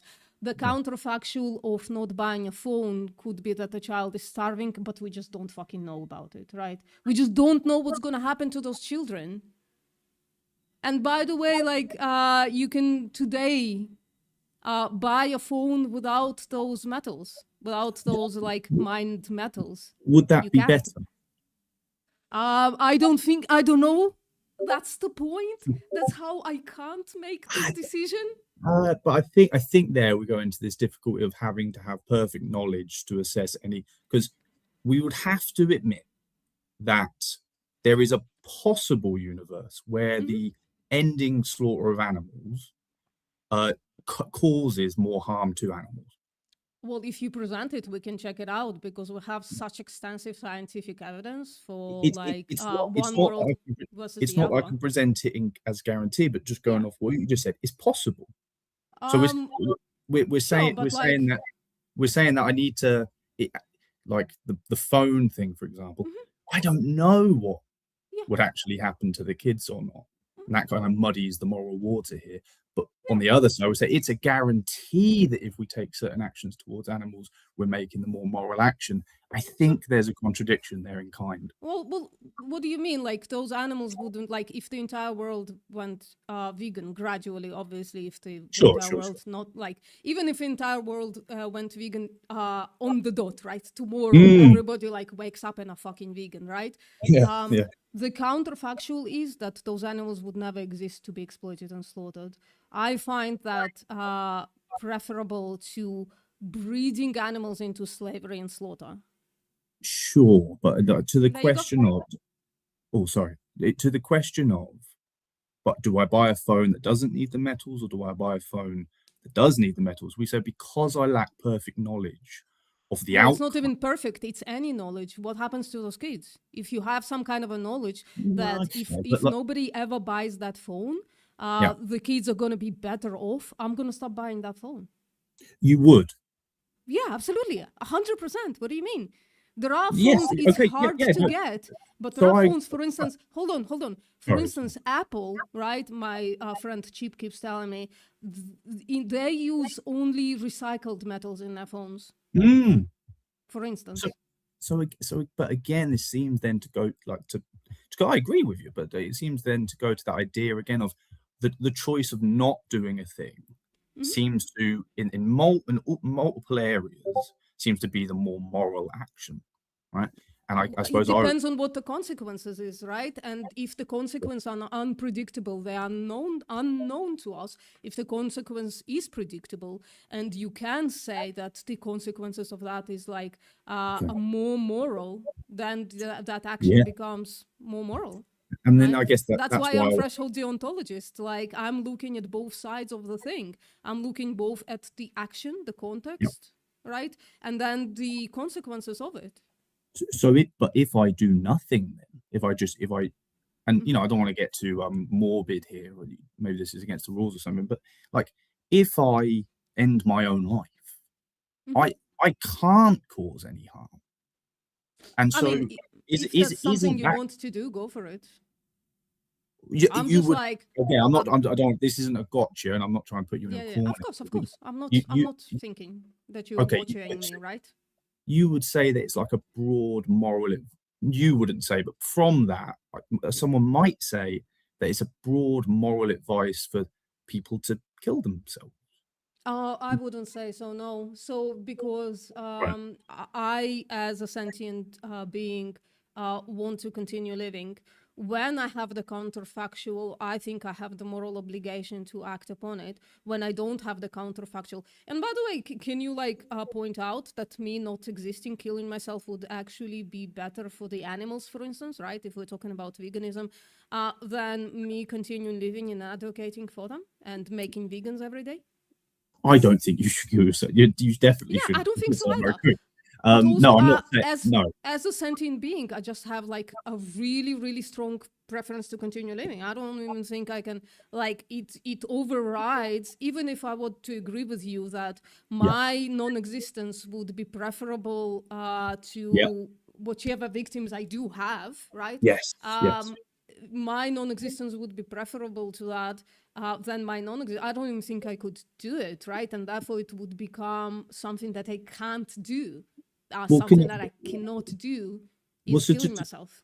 Okay, so just to that point, so just to, you tell me if I'm wrong here, it is a moral good, or is the preferable thing to end our lives because then we can't do harm. I don't think the counterfactuals are like totally clear. So it depends on what kind of life you live. But also, I would excuse even the piece of shit. I would excuse them for not killing themselves. And I'm definitely not going to kill them because that's just like increases rights violations, and I wouldn't expect that. But I don't think the counterfactuals are as clear as you are trying to paint it, frankly. They're probably not in life. I guess this is why moral philosophers are annoying. But I think, just to take, I suppose the thought experiment then, we're saying that kind of like in a vacuum, someone ending their life is more, causes less harm than living a life. Well, how would you even count that in a vacuum? How? It says the possibility. If it's in a vacuum, then there are no rights violations in that place. Well, so if I can't harm an animal because I'm dead, that's more morally probable than the possibility if you're doing it in a vacuum, there is nothing there. It's in a vacuum. So maybe this is a language difference. When I say vacuum, I just mean in a kind of with no external variables, I suppose, not a spatial vacuum. But just to take what you said, with no with no external. What did you say? What's the word? The no external variables. So like variables. If it's without external variables, then there are no external variable of me harming an animal with my actions. Well, that would be the only one, though, wouldn't it? That's what I'm saying. If I'm walking through the world and it's possible that I could at some point harm an animal. Yeah, what you mean, I'm so sorry for being snippety, but if you mean just like you have like two counterfactual worlds, world A, world B, then say that. If you're invoking the language of in a vacuum, I'm not sure that's the right language here, right? Because if in a vacuum, there are no contexts, there is no external anything, there's just me in there. And therefore, me killing myself would be useless. I think to be fair, you know, that is something you employ. You will put something on the screen where you have the world where we kill animals and the world where we don't kill animals. I think that's completely legitimate, you know, but there's no external variables in that. That's just a brute thought experiment. There is all the context that you need. That's incorrect. The external context is that it's for unnecessary things. The external context is that it's for unnecessary things. Yeah, of course. I worked very hard on this to make it as simple as possible and include as much context as possible. Yeah.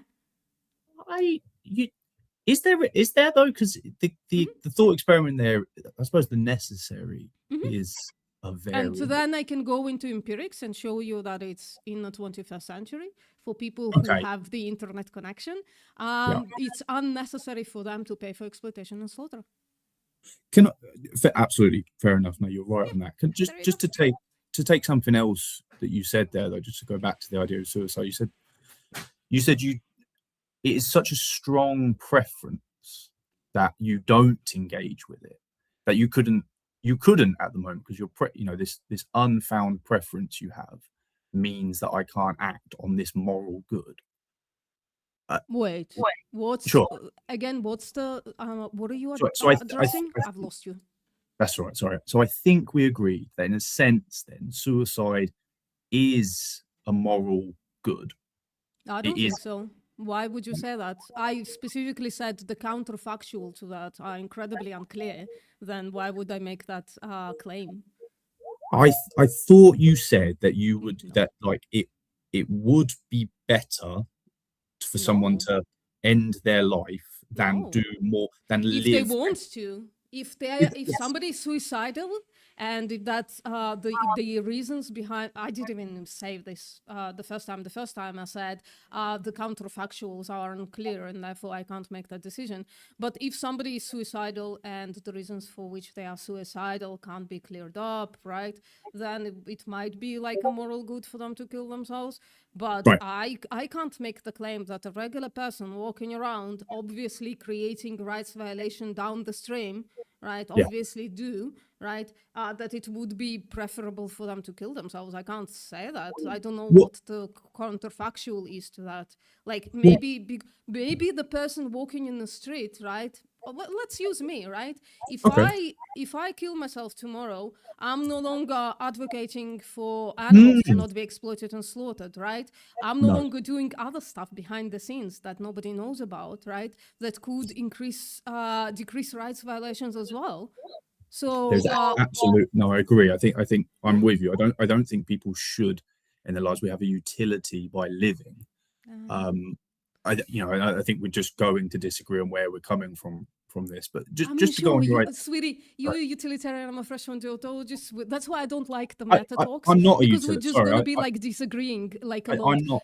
I'm not a utilitarian. I don't think you can't. I maybe mistakenly, and I've only seen your stream a few times. I read a utilitarianism into your arguments, but plus the kind of brute fact of consciousness in vertebrate animals. Sorry, you want to talk about that consciousness thing? What do you mean by that? Well, I've seen you say that essentially, I know I have consciousness and experience. It's just a fact of being, and I have reason to believe animals experience the same. I don't usually talk like that, but I think, okay, maybe. And I usually know talk about the sentience of animals. And then when people go into like cringe metas, and I am like might say something similar to this. But yeah, I have like evidence for animal sentience and animals who are sentient. I am curious because you have like, and I agree with you, but you seem to cut it off a relatively arbitrary space in a sense, because I think I've heard you say kind of animals are conscious, vertebrate animals are conscious, but plants aren't conscious. Yeah, sure. And I just, it's really good. Yeah, good. And this is where you could get quite frustrating again, because I'm quite heavily into the philosophy of consciousness. I don't think philosophy can solve us here. Science can, like the neuroscience specifically. Well, neuroscience of consciousness, even more specifically, right? But this is where I think you trip up a little bit. Do you think plants have qualia? Yes. Well, what's the evidence for that? Well, it's not so much that there's not necessarily. I can't say there's evidence that my son has qualia. Oh, for real? Not really. Other than really, in a way, other than I have qualia, and you don't have you don't see qualia in your son. You can't prove qualia in your son. I see qualia in my son, and that is the evidence. Well, do you see qualia in plants? Yeah, well, only in so much that the material the plants are made of is the same material I am made of. Whoa, what's the evidence for that? Because on the fucking cellular level, plants and animals have completely different, I mean, not completely, some components are going to be the same, but very different cell structure, to the point where plants, I'm now convinced scientifically, cannot be sentient. It is a physical impossibility for them to be sentient. Then why are we talking about this? If you can't see qualia in plants, science doesn't support qualia in plants, then why are we talking about qualia in plants? Because I'm a panpsychist, essentially. I think there is a difference between, like, when I don't know if you're using sentient. I don't think plants are sentient, because I think a sentience is a kind of combination of cognitive. Sentience and qualia are basically the same thing. Qualia is just the philosophical name for it, and sentience is the biological one. No, kind of. But I know the interlace here and there, but kind of, because science is not totally separate from philosophy. I think consciousness is just the fact of an experience of being. Well, and that's nice for you. I have preference to look into the science of it, and it's nice that you think about like this, but I don't think that's like your personal thoughts, your personal belief in panpsychism is the thing that should guide your actions in the world. You know what I mean? Like, if it's not scientifically backed, why are we here? Well, I think it is scientific. So this is it just essentially stems as an explanation. Sorry, do you believe that plants have qualia or not? I do. If we're defining qualia by like an experience, a sensation, then yes. I don't think plants have memory. I don't think plants have like emotions. Sorry, I do don't think. plants have qualia however you define it, and then you can define it Yes. and tell me. Yes. What's, Yes. what's the qualia in plants? I couldn't say because I've not ever been a plant, but I Then think it why must. do you believe in qualia in plants? Like what? Like I Because understand you can't give you can't you think you can't give like internal let internal me just get to critique the of end. it. Let me get to the Yeah. end. Okay. Sorry. Go Get to the on. end. That's all right. So it's essentially because the hard problem of consciousness. When I add up all of what I am, like I add up my brain tissue, I add up the electricity in it, and everything. That doesn't get to an experience. Sure I does. can't. No. The experience. It causes the experience. Without those things, without the brain tissue connected to your spine tissue, and is connected to the nerve tissue, you would not be able to have consciousness. So again, what is the plants in the qualia in plants when they don't have all of those tissues? That they would not have but I think there's a distinction between consciousness and my experience. What's your evidence for that? What's your evidence that plants can experience? That I can, and we are made of the same things. Like you're going to say we're made of. What do you mean? Do plants are plants at least partially made of the brain tissue? If I can get to the end of one sentence, I might. No. I'm sorry, but no, Dylan. Seriously, why would I let you continue saying something after you said we are made of the same things? What do you mean by that? We're all made of carbon? Is that what you mean? More fundamental than that. We are made of essentially the fundamental building blocks of the universe, and nothing about the combination of those. The combination of those things gives structure, but nothing about the combination of those. Like if I put a load of atoms together, I don't get like red. You know, I don't get. I can make red. I can make the red color, but my internal experience of red is not. I can't observe that in the combination of these atoms. Right? Sure. So let me ask you a specific.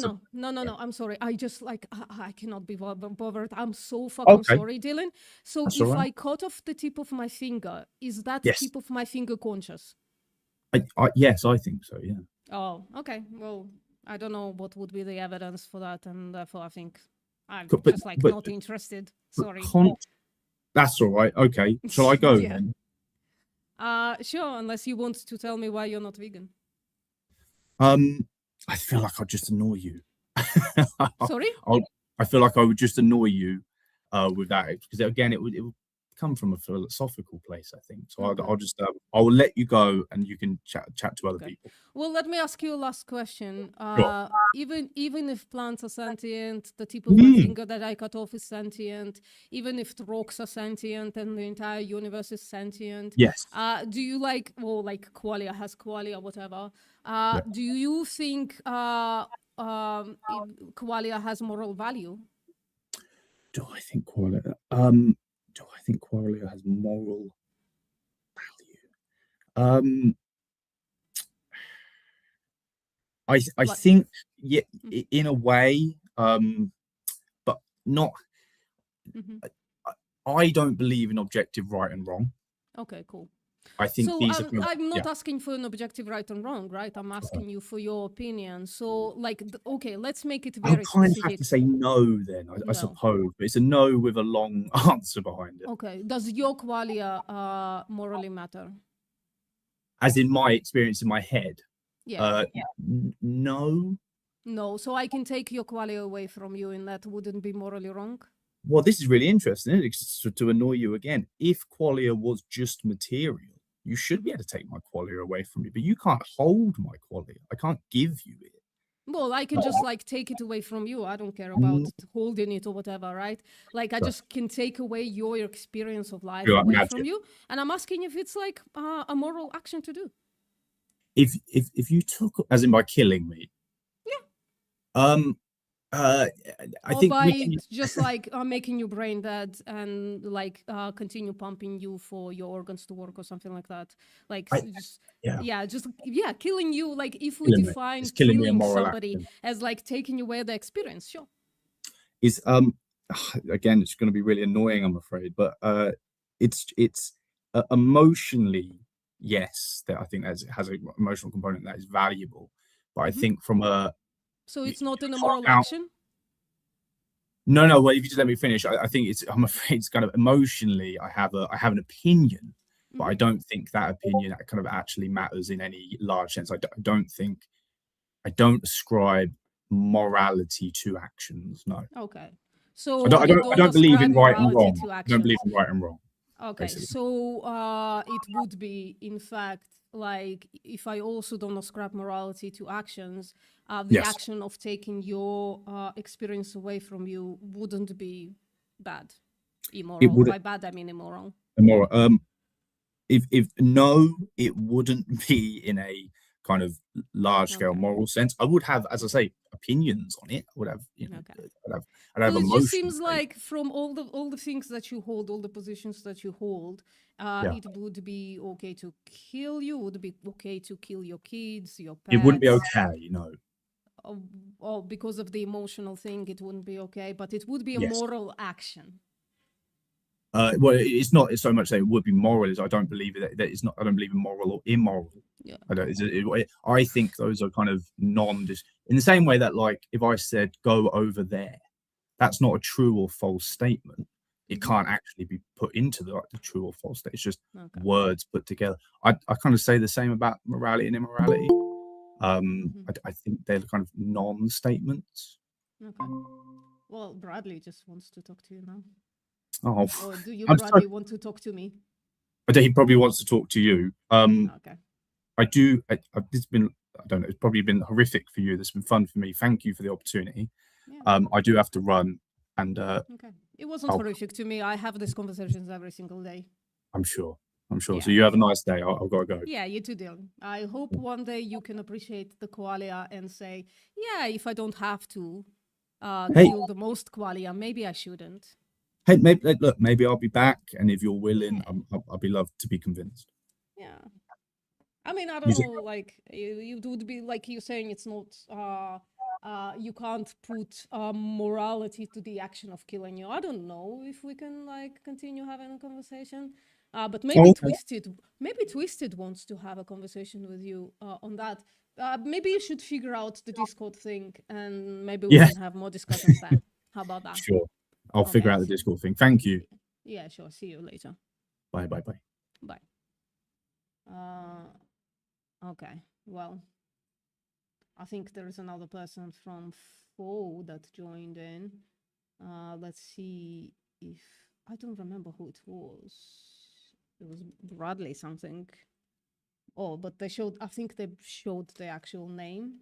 Maybe that's the reason they got disconnected. But I'm gonna delete this anyways, because I don't want people joining there. And all right, well, let's go to English Hub again. Twisted, that just sounded like a conversation for you, not gonna lie.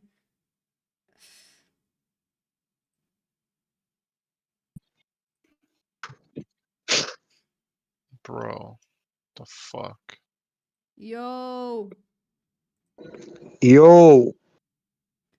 I just talked to people about a person who's like pankeist, and we reached the reductio that it's We not can an barely immoral hear action you. to kill them. Really? Can barely Yes. hear me? Oh, it's Maybe it's that's- okay. It's better No, now. it's a bit better now. Yeah. Maybe it's on. Oh, yeah, I can see. Oh, 1 sec. That's I'm gonna better. increase my input. a No, bit you're later. fine now. Okay, I'm fine. No, the point I'm walking you towards, Walmart, is that your hand is covered in viruses and bacteria that when you wash your hands, their cell walls break down and they die. So you said before killing plants because they're alive is a problem. I guess what I'm saying is that if you're saying it's okay to wash your hands, you're acknowledging that there's a spectrum of ability to experience suffering, or what suffering we should value. I don't mean value in a good way, but place a value on. So if you acknowledge that, then your kind of point about comparing killing animals to plants starts to fall apart. Bro, wait a Do second. you see the problem? Just wait 1 second, Mance. Mance, just wait 1 second. Just let him. Actually, I guess you can talk because he's just responding. The chat. Go on, man. Let it out. Can't wait. So, bro, you have a problem with we washing the hands after we finish our animal or what? No. So, can you explain what are you mean? There's some guy in the chat.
Hello.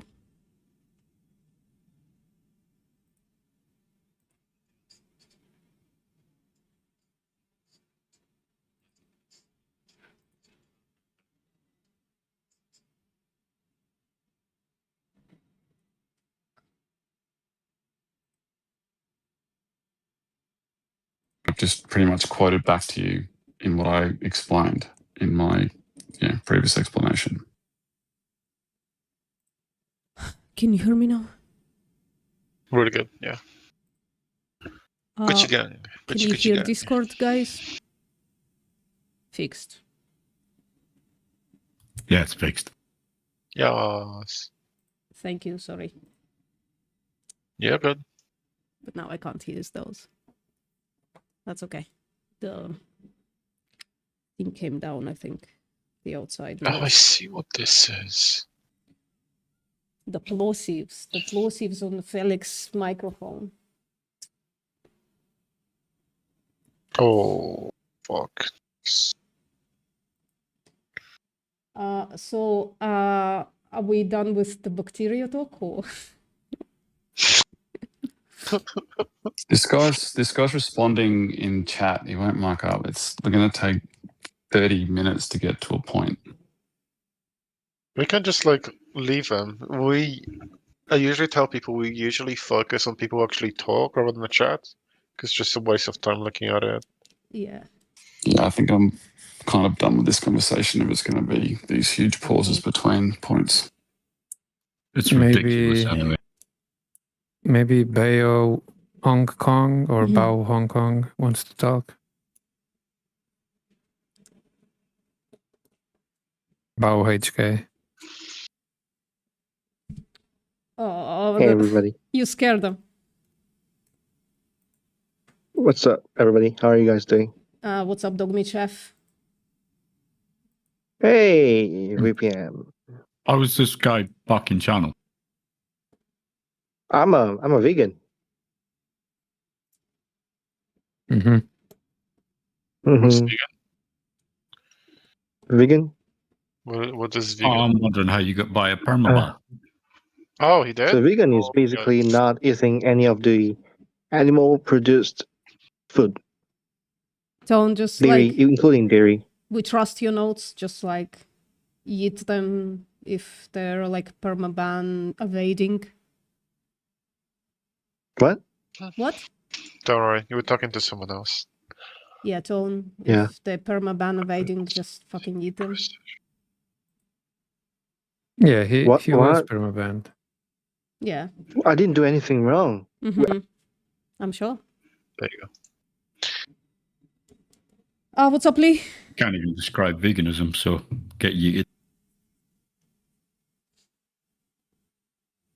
Velocity.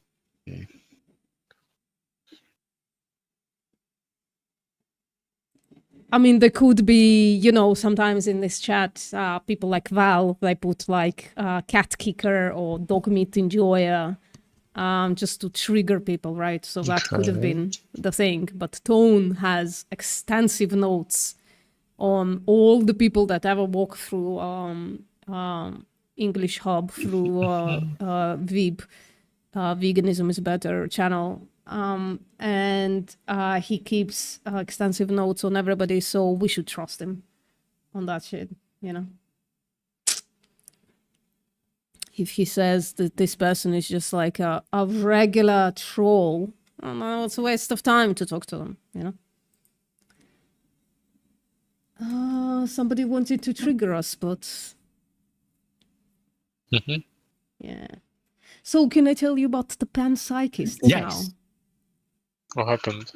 Yeah, so he ended up reducting into it wouldn't be an immoral action to eat him or his children because he doesn't assign morals to actions, and actually everything in the world has qualia, even the thing, the tip of my finger, if I cut it off accidentally, that thing has sentience. What the fuck? Isn't that cool? It's really How is rarely that that you. panpsychism? Yeah. It's not even panpsychism. Is it not? I have no idea what that it's shit not. is. Everything contains consciousness. It does not mean to say it is conscious. What's the difference there, Felix? Teach me. Teach me, please. So that I'm next time. brainwashing right now. It's Tone. Tone said it. Tone said it. He owns it. Oh no. I'm not touching that with a 10-foot pole. Well, it's kind of an amendment to Advaita Vedanta where everything is consciousness, but not everything is conscious, because that requires sentience, even though everything is potentially made of consciousness under the philosophy. Okay, I don't know. See the diff- I don't know what that What the means. fuck? I don't know what that means. It's It still requires gobbledygook. sentience. So panpsychism is a variation on Advaita Vedanta. But Right. it's still at base says that everything is made of consciousness, and consciousness is the most rare thing in existence. That just How sounds is it rare contradictory if to me. everything is made of it?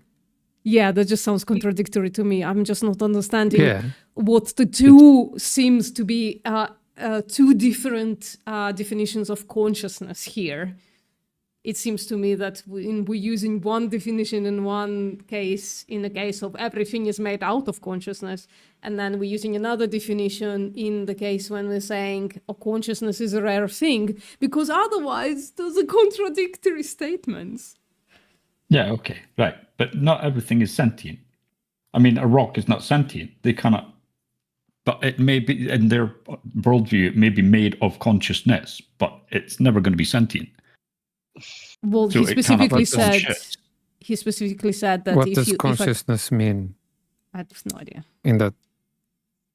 The ability to experience, I Does think they consciousness- defined it, the ability to experience, I defined it and they agreed. So qualia, basically, right? Yeah.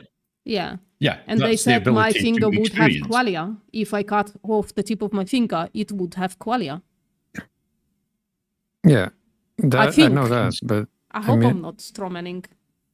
when they say that everything has consciousness, Mhm.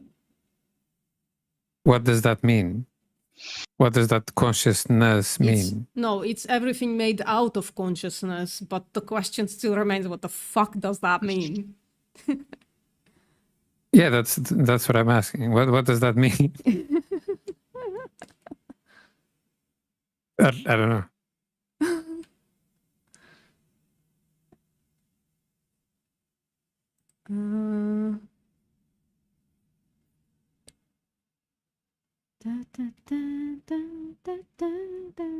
What? What did I press? What the hell? Oh. There you go. Like one has consciousness if they are conscious, but if you're saying that some things can have consciousness but not be conscious, then what the fuck does that mean? I don't understand. It's a fucking bullshit philosophy. Yeah, I know. That's It's like fucking. I was arguing with Philip Goff on fucking Twitter one day about this bullshit, and he was going on about the rarity of life, blah blah blah, and I said, "Well, why the fuck you not vegan then?" And he couldn't fucking answer it, and he basically just shut me down. You saw it, didn't you, VPN? Well, I'm not sure. it's to keep it My memory rare. fails me. Yeah, like if you kill, you make life even rarer, right? So it, Yeah. What the fuck? He was So going you on need about to the keep rarity killing of life. to And I keep- said, well, why the fuck to are you keep killing rare. it? Yeah, that's the point. If you keep killing, life remains rare. Yeah, I'm just joking. Uh, It's so stupid. It just like seems to me when people come into those things of philosophy that there is like a special language going on there that but the words are the same as the words in the conventional language, but there are special meanings to those words.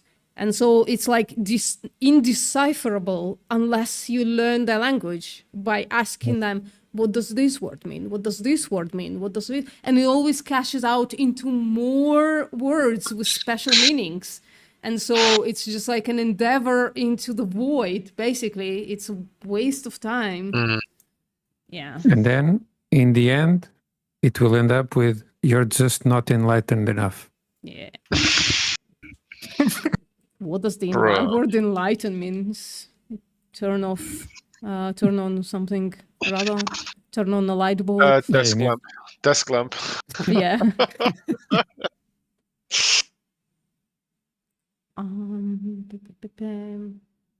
Yeah.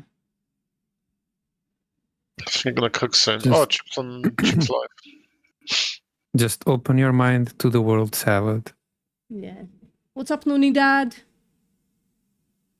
I made a joke the other day when I was sparring in BJJ. Just don't follow the white light. Unless it's under your nose. Oi. Oh, Anyway. Noonie Dad has gone. Anyway, Tom, I have this argument for the vegan position. I'm gonna stream it for you. I'm gonna show you my screen. Let me know what you think about it. This is like a why vegan type situation. Let me know what you think about it.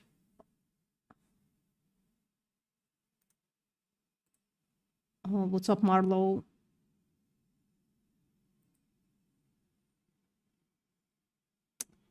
Marlo. Please check the side channel. It's a quite funny article. hundreds of thousands of dollars in protein powder. Like, what? And then coffee and lobster stolen in an Illinois-related theft. While over 500,000 worth of protein powder and 100,000 worth of coffee products have been recovered. 500,000. That's someone's bulking. That's literal tens of tons, I think, isn't it? Yeah, who's bulking that much? And why the fuck lobsters? $400,000 worth of lobster remained unaccounted for. The heists are unrelated. So one heist. Oh, so it was 3 separate heists. Or 2 separate heists, supposedly. I don't know.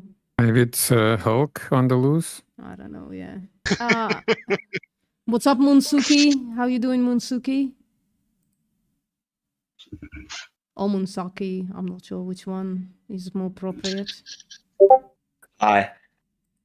For the argument you're sharing, was that for me or Tone? Well, Tone is vegan, so So it's for me? yeah. Yes. I'm sorry, okay. I understand my accent, Tone and Tome No, sound the same our fucking names, thing. Our names sound the same. Sorry. Perfect. Yeah, go on. All right, it says it's immoral to exploit and slaughter animals in the 21st century. Yeah. And it's immoral because it's not necessary. Yeah, and because it harms the sentient beings. Or like exploits and slaughters them specifically. Right. Mhm. Okay, well, I'd say it's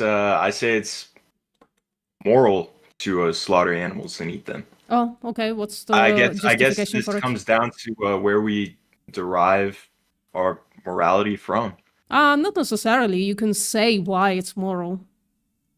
Even though we don't derive our morality from the same place, you can still tell me what your morality, your ethics tells you why it's moral to slaughter animals for unnecessary stuff, right? Right. Mm-hmm. So what is it? It's moral because it's not condemned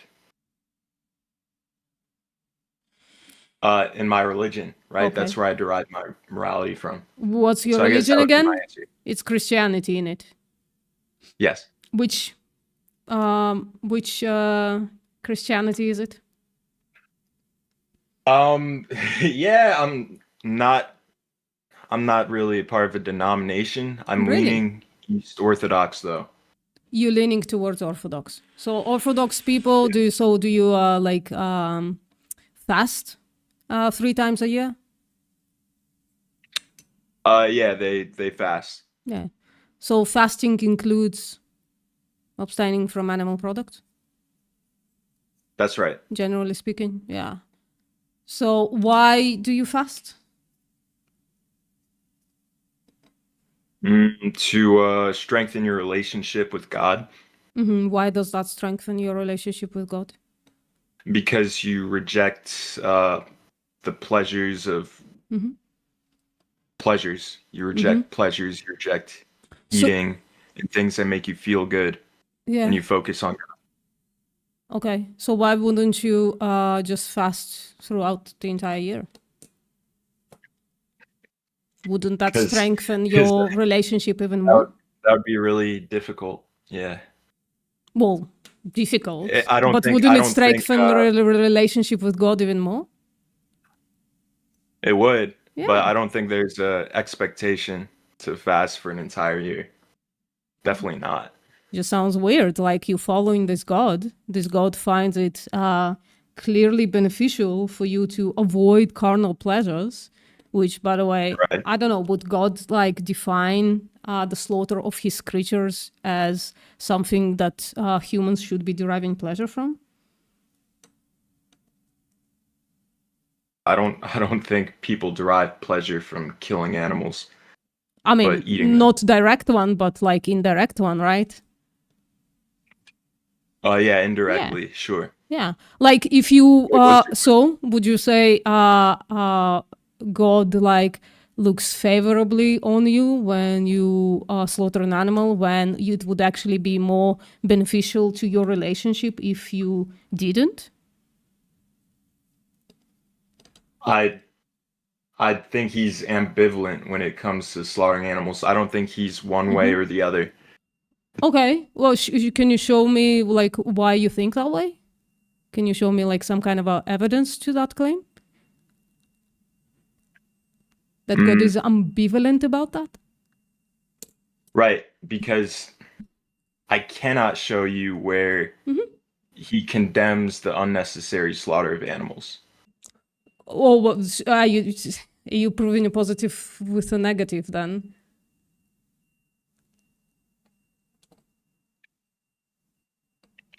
I cannot claim that the unnecessary killing of animals is immoral because the Bible has no position. Then you can't claim it that it's moral either, right? Especially in the 21st century when you can just like fast the entire year and just eat only plants, right? Yeah, there you go. So like it just sounds like your conviction in this is unfounded. And it would actually be like more beneficial for you to be plant-based throughout the entire year and would strengthen your your relationship with God. You'd have to show me how it's immoral. I mean, I can show you on my position, but that's not the position that you are holding. It just seems that on your position, you can't show me that it is moral either. Right, in the 21st century, when you don't have to slaughter animals, to that God prefers for you to slaughter animals, you can't show me that. So it's in fact like even on your moral position, I think you might be incorrect. I can't claim that you definitely are incorrect. We just don't know either way. We don't know how God feels about you slaughtering his creatures for unnecessary stuff, when the opposite would be that you strengthen your relationship with God more than you already do. So it just sounds to me that there is more in favor of you being plant-based than you continuing to slaughter animals throughout the year while fasting 3 times. Right, I'm not against vegans in any way. It's not what we said. Like, I don't know why you're mentioning that.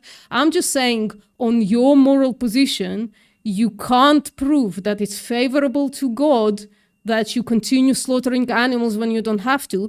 What I can prove, because you said it, that it would strengthen your relationship with God if you didn't at all. Right? I don't care if you hate me or not. Who cares? Yeah. Yeah. What you said is fine. Sorry? Yeah, what you just said is fine. If I fasted for a year, I'd be seeing God. Yeah. So it sounds like, right, you don't have evidence for God accepting the slaughter of animals when you don't have to, but you do have evidence that he would prefer if you didn't. Well, God also commands the sacrifice of animals. I mean, back then, yeah, sure. Does he command it in the 2026 when you can just like donate money instead? And there you go. So you don't have evidence that God prefers you to slaughter animals, and you do have evidence that God prefers you to not slaughter animals. No, but I just showed you an instance where he commanded the slaughtering of animals. Sure, back then, in the past, in the Old Testament, indeed. So do you do everything that is said in the Old Testament? No, so what I'm going to infer is that God, it allows, the slaughtering of animals. Sure. But we're talking about his preferences now. I know he allows it in the Old Testament, which I'm sure you don't follow. Right. I guess as an Orthodox person, maybe you follow it a little more than, like, for instance, Catholic or something. But like, do you eat shrimp? Yeah. Yeah, so you don't follow stuff in the Old Testament. So, like, it would be like, agree with me if I'm right, tell me if I'm wrong. It would be like cherry picking if you followed one thing in the Old Testament and said this is truth, but don't follow another thing in the Old Testament and say this is not truth, I don't follow it, right? And so we still remain in the same place. There is no evidence that God prefers for you to slaughter animals, and there is evidence that God prefers for you to not slaughter animals. It would strengthen your relationship with God. Okay, well, when you say it's his preference for us to not slaughter animals, I'm not saying that. I'm saying there is no evidence that it is his preference that you slaughter animals. I'm saying there is no evidence for Right, I it. might have mixed that up. Sorry? Yeah. So that's under the duration of fasting.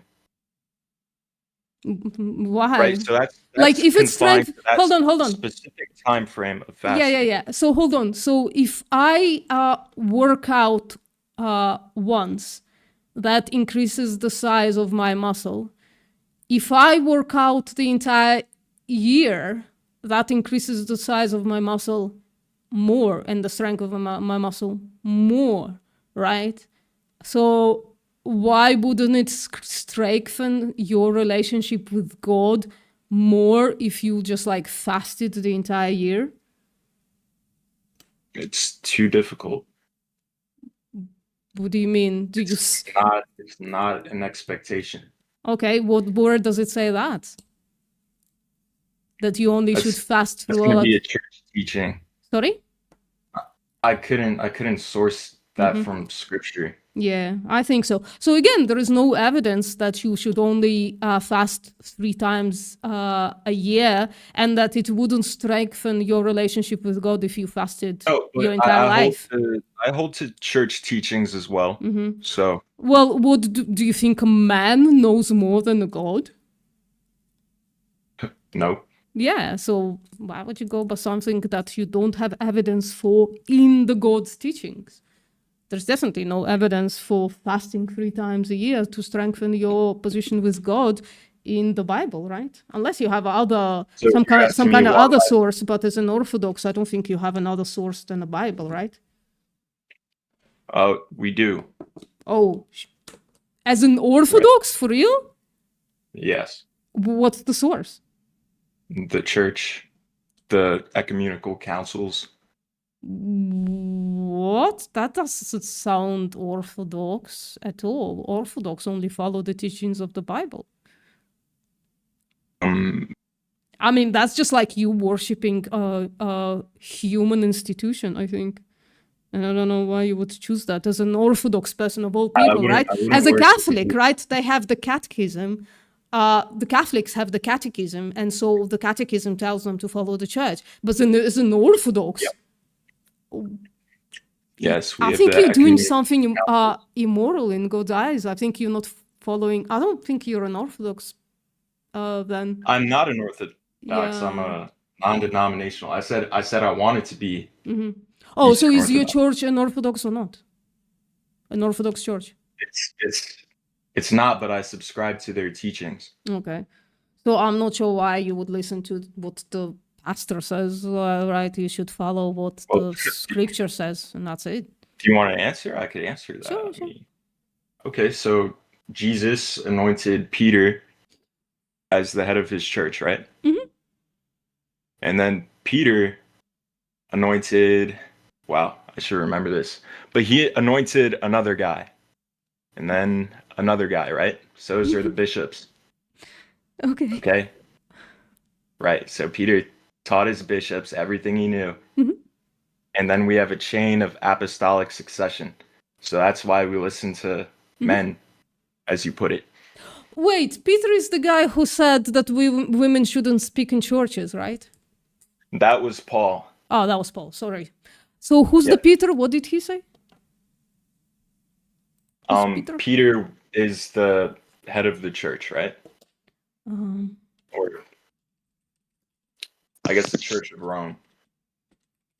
And he said, I'm not versed in the New Testament. I'm just like, I know a little bit more about the Old Testament. You were asking me, so.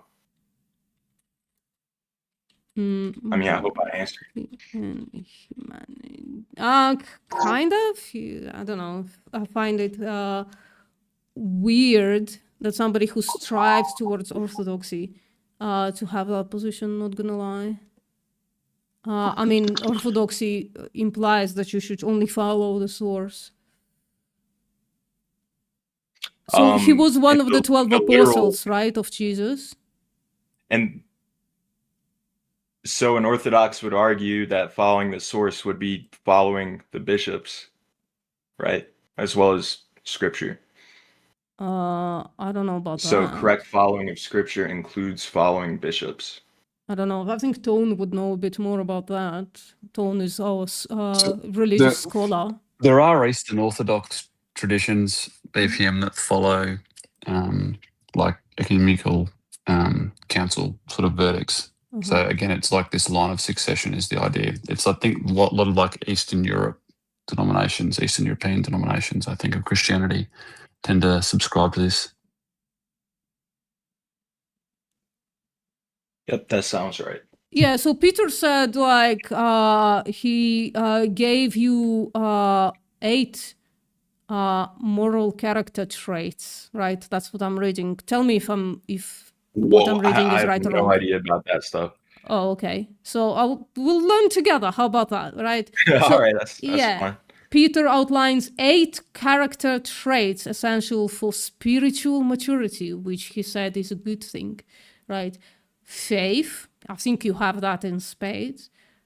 Virtue, I'm not sure how he would define it, but it's actually my name on YouTube, Virtue Postmortem. Knowledge, so I think increasing knowledge is a good thing, right? Self-control, that just sounds like if you self-controlled yourself more, that would be better. Perseverance, I don't know what that is. Perseverance. Not giving up. So sorry. So perseverance just sounds like also something like just making your mind up about increasing your relationship with God through self-control. If you persevere on that, that would be rewarded. Godliness, again, maybe you have a lot of it. I don't know, you don't know scriptures that well, but I don't want to like dunk on you, right? I don't know scriptures either. And then brotherly kindness. I'm sure you're a very good person to your fellow humans. And love. So I would say love is one of those things that we should explore a little more. Because Okay, I'll tell you what I think love is. So I wouldn't say love is necessarily an emotion. Like if we're using love as an emotion, maybe it's more like infatuation or a chemical bond. I think love is how you treat other people. You treat other people lovingly, right? It's more of an action in my eyes. Does that make sense? I think number 7 more addresses the thing brotherly kindness than love. Sure, love can have actions behind it. Like actions can be loving or unloving, the way actions can be kind or unkind, right? But I don't know if love itself, like, by the way, an emotion is not something that's totally devoid of logic. Logic can increase your emotion to one thing and decrease your emotion to another. Well, like in regards to scripture, when we're talking about love, I think it's talking more about actions rather than infatuation or. What are you basing that on, just to be kind of clear? What is this based on, your reading of love? Sorry? I don't know. I'd have to do some research. Sure. So my point is kind of it could be that either of us is totally wrong about this love thing, right? Okay. Yeah. But let's go back to like the actual thing at hand. Do you think your God will condemn you if you go vegan? Absolutely not. Mm-hmm. No. So it's possible to be vegan and have a strong bond with God? Very much so. Yeah. Yeah. Do you think your church will condemn you if you go vegan? Nope. Okay. So you don't have the you do have the like ability to go vegan without paying all of those terrible consequences of being condemned by your God and your church, which, if I understand correctly, you expressed are the two pillars that you care about spiritually. Yeah, I Yeah. do have that ability. Okay. So why don't you go vegan? I guess it's down to my personal preference. Sure. So it's not down to your religious convictions. Now we know that. It's down to your personal preference. Yeah. So the next question is, if my personal preference is to kick dogs to death or just like really enjoy it, do you think my personal preference actually justifies that action? No, I don't think that's how you just. I don't Mhm. think you justify your actions with your personal preferences. Okay. So then, sorry, Felix, just 1 second, and then I'll let you in. Just let me know if I'm loud. That's all. Just let me know if I'm loud. No, you okay. So just the question is then, why did you just justify the killing of animals with your personal preference? Did I do that? I don't think I did that. Well, veganism is the stance against exploitation and slaughter of animals. Okay. Yeah, that's Mhm. great. Yeah. So why aren't you vegan? Because I don't want to, and two, there's nothing in my moral system Mhm. that prohibits me from consuming meat. Okay, so if we showed you, for instance, that there is a prohibition of exploitation and slaughter of animals, right? Because eating meat, that's just like the end result of it for you. But we are talking about the exploitation and slaughter, I think that precedes eating meat. So Okay. so if we showed you in your scripture that, for instance, exploitation and slaughter of animals is not preferable on the moral system that you hold, would you change your mind and go vegan? Yes. Whoa, cool. I guess I'm still sharing my screen. Let's see if we can try that. Let's see if I can do it, right? Sounds fun. Yes, fun. I don't know if I would call it fun, but Oh no, sounds I'm like having fun. something, right? I just want you to guys remember that like this is usually the time where I usually rephrase the word of vegan to a non-animal abuser, right? Yeah. Because nobody wants to abuse animals, right? And the word vegan just many people have different speculations on the word. So let me just rephrase the question. What's stopping you right now from being an animal abuser? What's stopping me from being an animal From abuser? not being an animal abuser. That's what Felix Sorry, means. yeah. Sorry. Yeah. My words just kind of like twisted itself. Yeah. I guess that I want to eat meat. Mhm. That's what's stopping me. If eating meat involves animals being abused, do you care about that? I mean, I do care about animals to an extent. Do you care about animal abuse? Yes. Okay. So if eating meat involves and has to, well, if it involves animal abuse, what's stopping you from not participating in that abuse?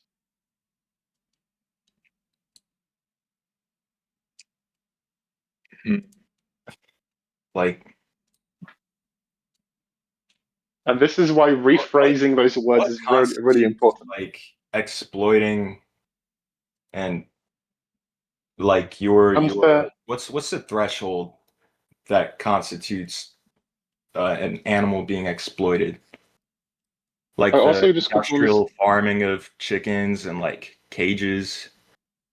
I'll let Post answer this, but all I wanted to just like show that rephrasing the word vegan to something else can actually make us think a little bit more about this issue. Post, would you like to answer his question? Sure. What would be the threshold of constituting what is exploitation and what is not exploitation of animals? That was kind of the question, was it, Tom? Right, like Yeah. kicking a dog is like animal cruelty, Yeah, right? I think we can all agree on that. absolutely. But raising like a livestock animal for slaughter, does that constitute the exploitation Yeah. of an animal? So exploitation definitionally is when you using. I'm going to change the definition a little bit, and I can justify it. So it's when you using a sentient being not in their best interest, but for your personal gain and profit, right? So if you use, for instance, like this like metal bottle that I have right here. There is no moral issue there. There is no issue that that type of exploitation is not a problem. But when you use a human being, for instance, just to profit from them and the things that you do to them is like not in their best interest, then that exploitation is bad because now it's a sentient being. There is somebody in there. There is a consciousness that happens in there. So that's what we mean by exploitation. Can you like summarize it? Yeah. Okay, sure. So exploitation of a sentient being, a conscious being, is when you use them for profit and not for who they, not like against what they. What their best interest is. Okay. Everyone has an interest to live, right?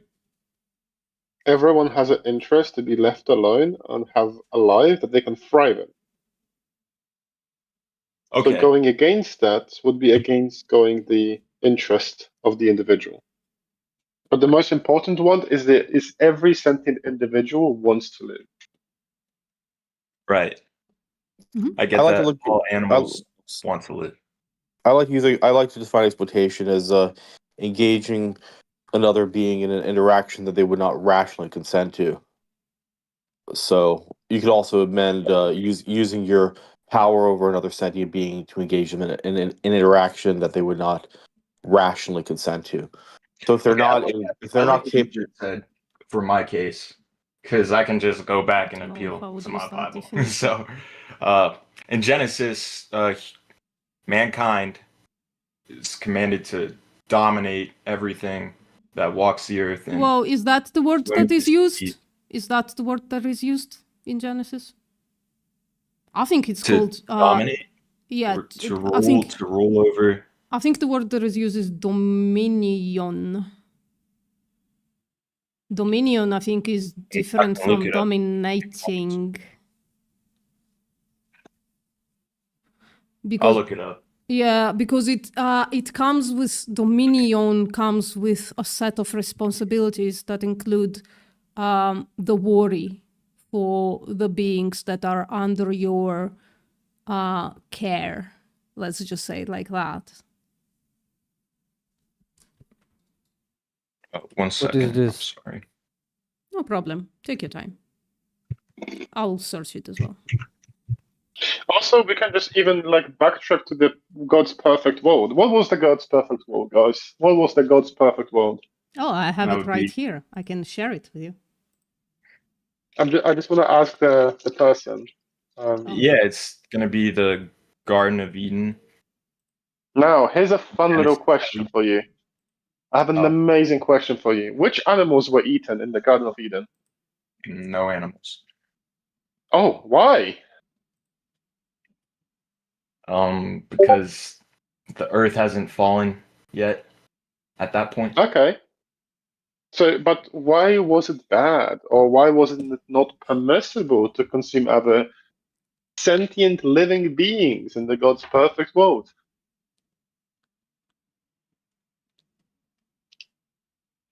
Wait, say that again.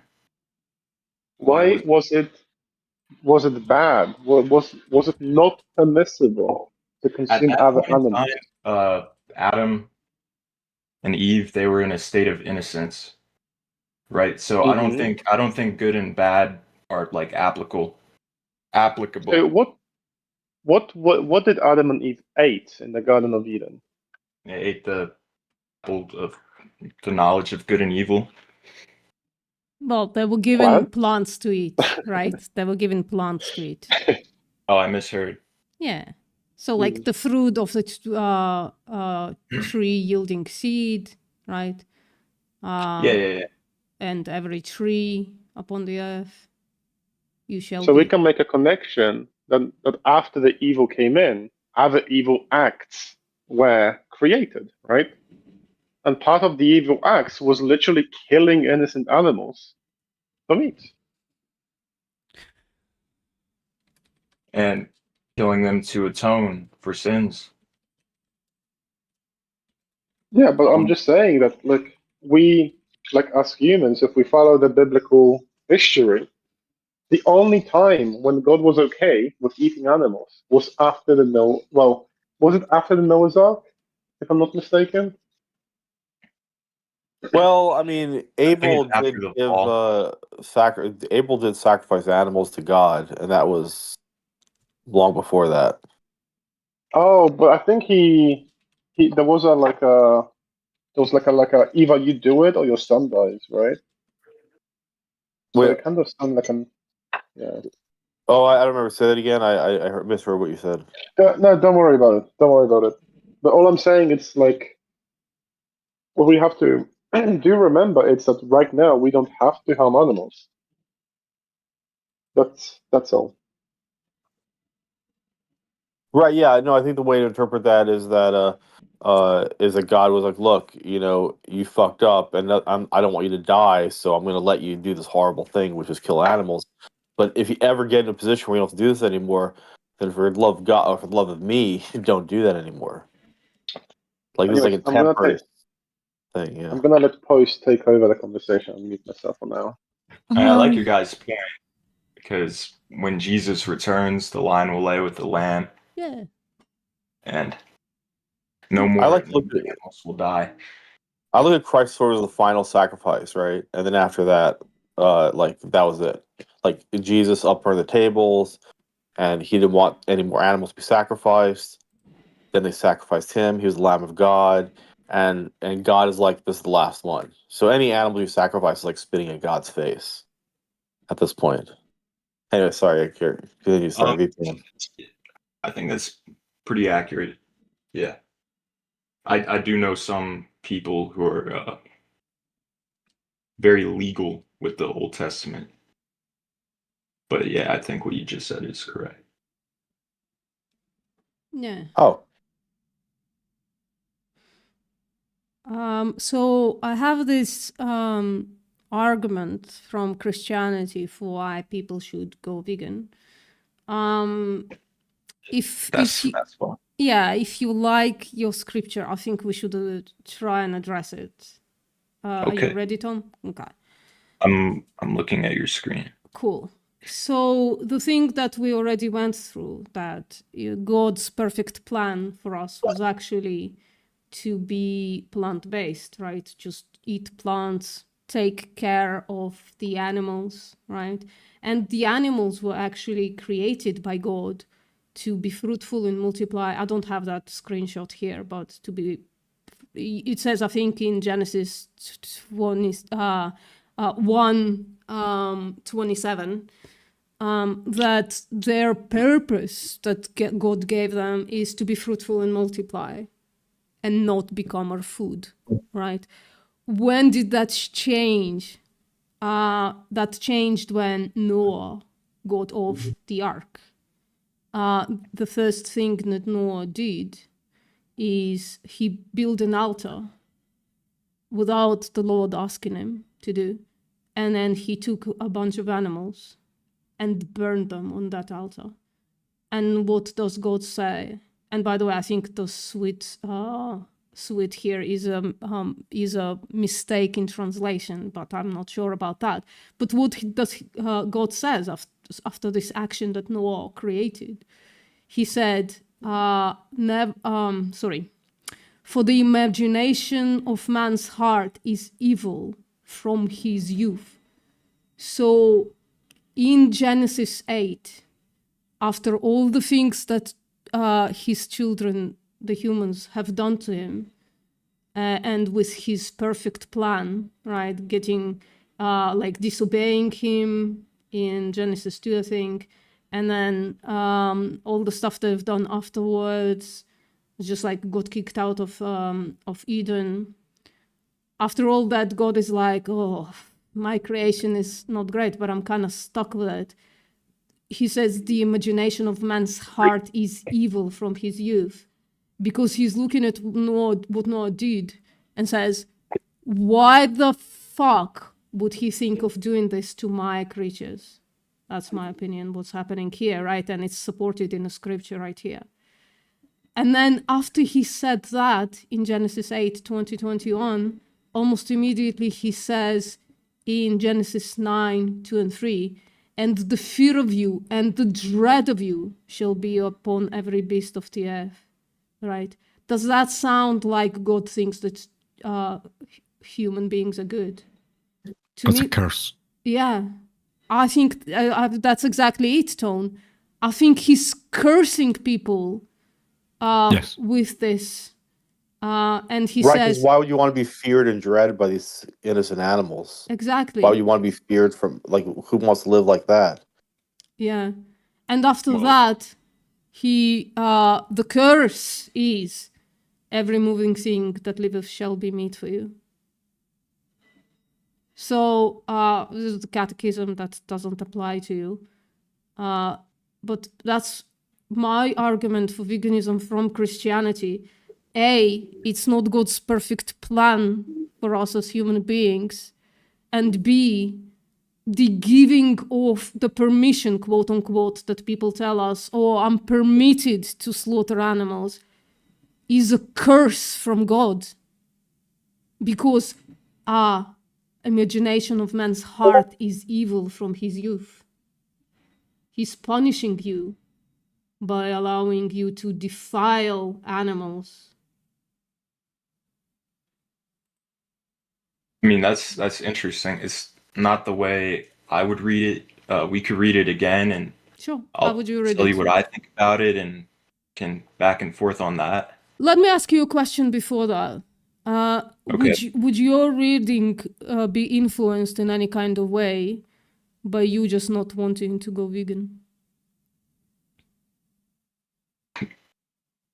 Maybe, yeah. Yeah. I hold a bias. Yeah. I have no bias. This is not my book. This is Okay. after doing the personal scholarship. Would you say you're? Sorry. Would you say you're not biased towards veganism? Well, or that you are biased towards veganism? I am biased towards not exploiting and slaughtering animals for unnecessary stuff, but And with that, yeah, you're- I don't think that influences my reading of the book because it says it so plainly, frankly, that I don't know how one could misread it, right? Like What do we get out of being right? Wait, vegans don't get anything out of being right. It actually makes our lives worse because then we have to spend our time convincing other people to stop harming animals. We don't get anything out of it. You get to eat this delicious flesh, so you have a bias. We don't have a bias. We just want everyone to be protected. We don't get anything out of that. Remember, try to. I have a better way. Say the same thing you just said about bias, but change the word vegan to something else. Oh, okay. So I don't think that my bias against animal abuse shows off in my reading of this text. And as Nick said, I don't personally gain anything from you going vegan. So my bias is not personal. I just have like this moral conviction that it's not okay to exploit or slaughter animals, right? But I don't think I could read this text in any other way. That's my point. Okay, well, not you, but I read it differently. If Okay. you want me to read it or don't, Sure. that's fine. No, let's go. Tell me how you read, for instance. Oh, well, should we start from Genesis 1 or do you agree with Genesis 1? Wherever you want. We can start from the top Sure. if you want. Then you're gonna have to share your screen, frankly. The top Oh, would be can I like use your Genesis 1:1. You want to read Genesis 1 to Genesis 9? No, this. I want to read this. Okay, let's go. All right. I've given you every herb-bearing seed which is upon face of all the earth, and every tree in which is the fruit of a tree yielding seed. To you it shall be for meat. And to every beast of the earth, and to every bird of the air, and to everything that creeps upon the earth, where there is life, I've given every green herb for meat, and it was so. Mhm. All right.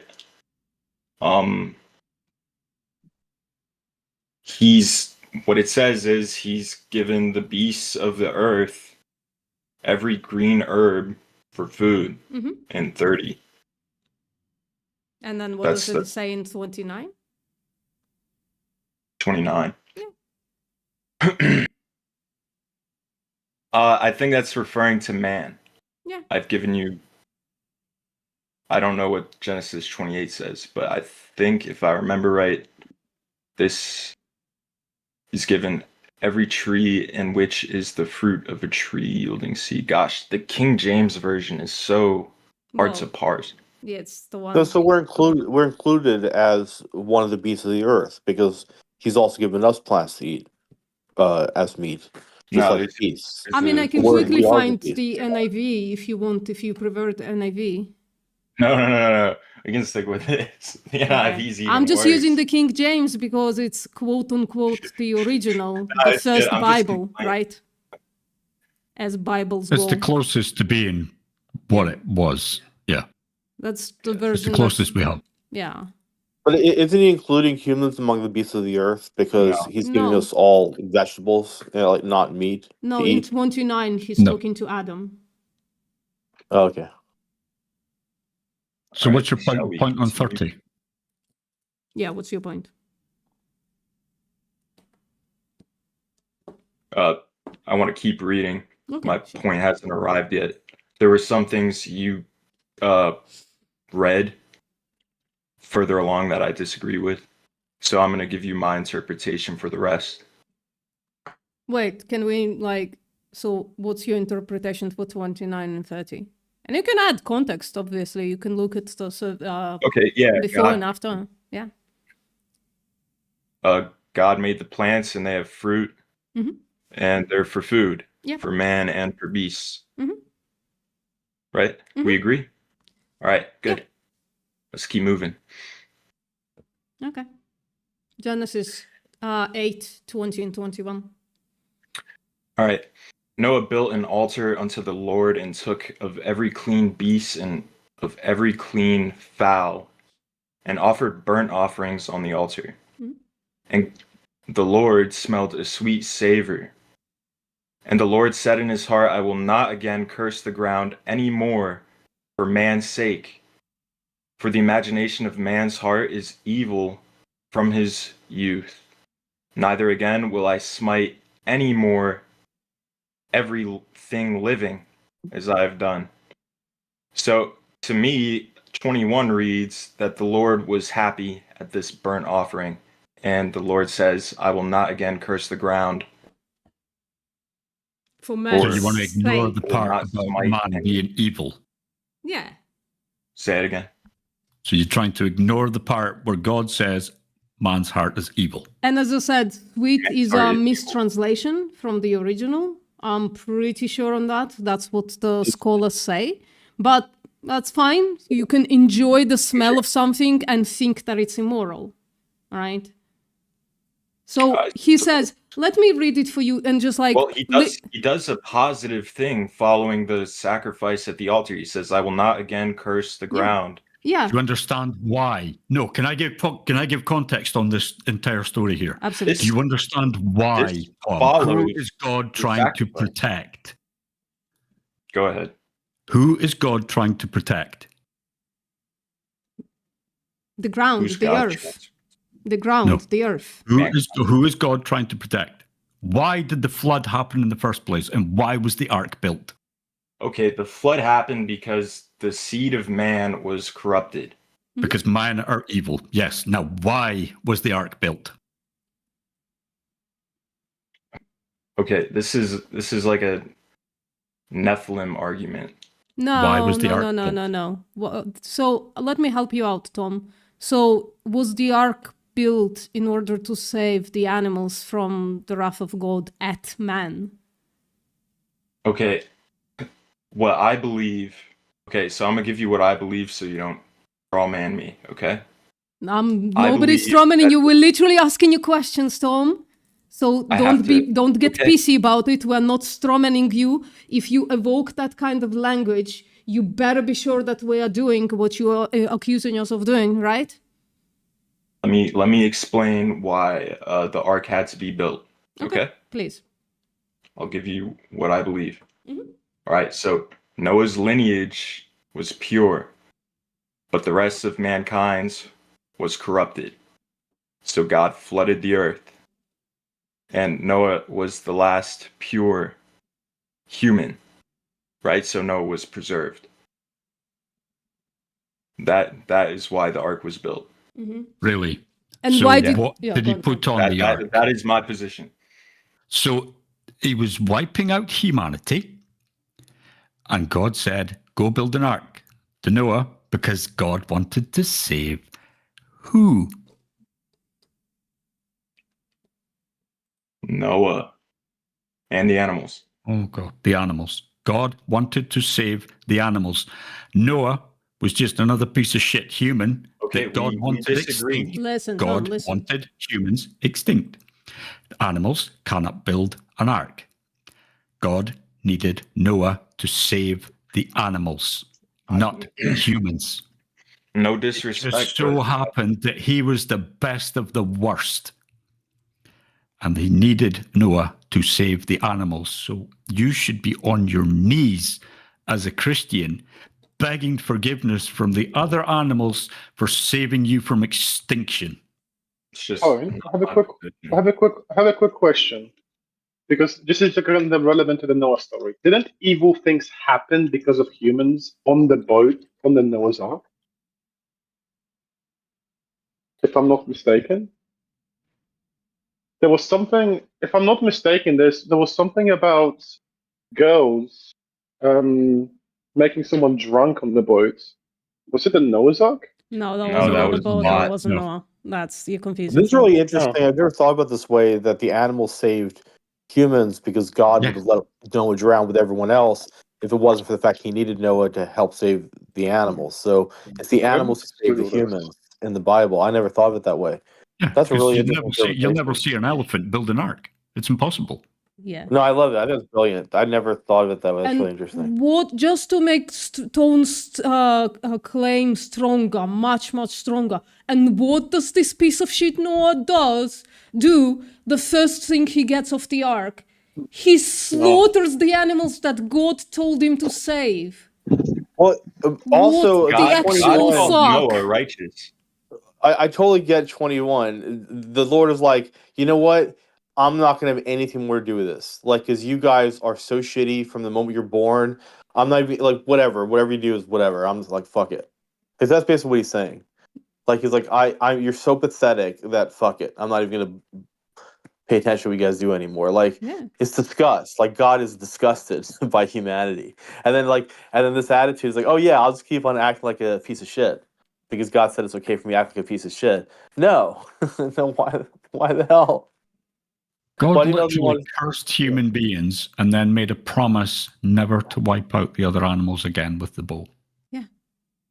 In the sky. Nobody ever reads this fucking book. Yeah. Like when me and Tone were discussing this, right? I was like in incredible open mind because I didn't read this book before Tone and I read it either, right? And they were going in to look into almost every word in this specific claim because this is where it starts. This is where Christians, despite ignoring anything else in the Old Testament, this is what the people are pointing at, that God allowed humankind to exploit and slaughter animals in Genesis 9 and 2 and 3. How one can read this as a positive thing is fucking beyond me. This is a clear curse upon the human beings. And yeah. So please tell me how this is good. Please tell me how this is good for the human being. When God says, your heart is evil. You know, we're earning that curse every day. That's. Oh, sorry. Go on, Tom.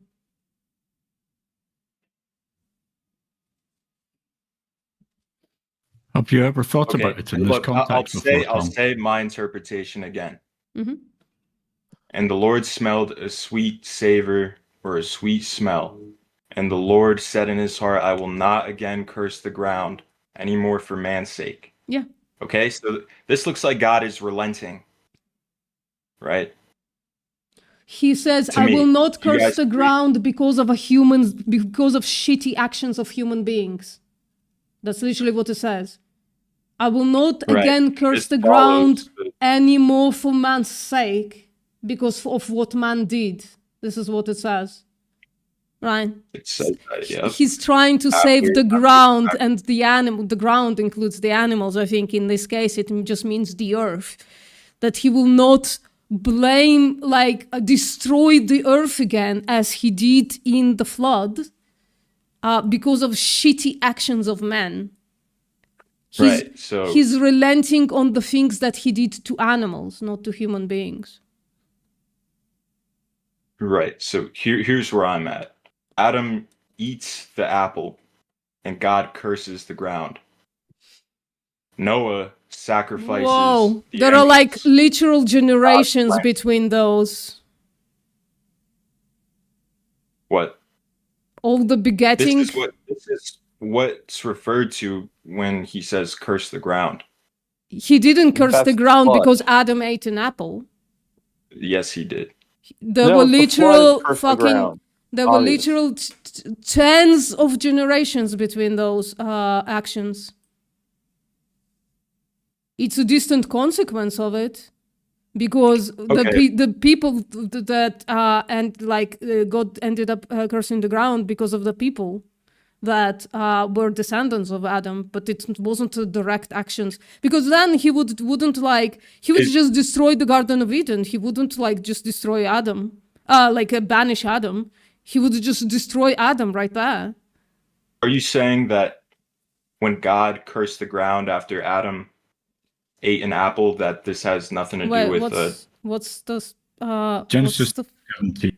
Sorry? Genesis 3:17, I'm assuming he's talking about. Oh, Tom, can you why don't we have a Genesis bot here? And unto Adam he said, because of that thou hast hearkened unto the voice of thy wife, and thou hast eaten of the tree of which I commanded thee, saying, thou shalt not eat of it. Cursed is the ground for thy sake. In sorrow shalt thou eat of it all the days of thy life. Right. So when he said curse the ground, that's included in Genesis chapter 8, 21. Fair. So there's no different context between the two. You're applying the same context just because it says curse the ground. Yeah. That's not very smart. Was God cursing the ground an instance of God cursing the ground after Adam ate the apple? What literal generations between those two actions? I'm not understanding your claim. Did God curse the ground? So he cursed the ground then. Yeah, And? Okay. And God said, I will not again curse the ground. Yeah, he uses So the same no more words. cursing the ground, no more Cool. floods. It's a Oh covenant. my lord. The context is different. Yes, you are. Yeah. Okay. Great. I mean, He just means the flood, right? Isn't that what this means? He means the flood.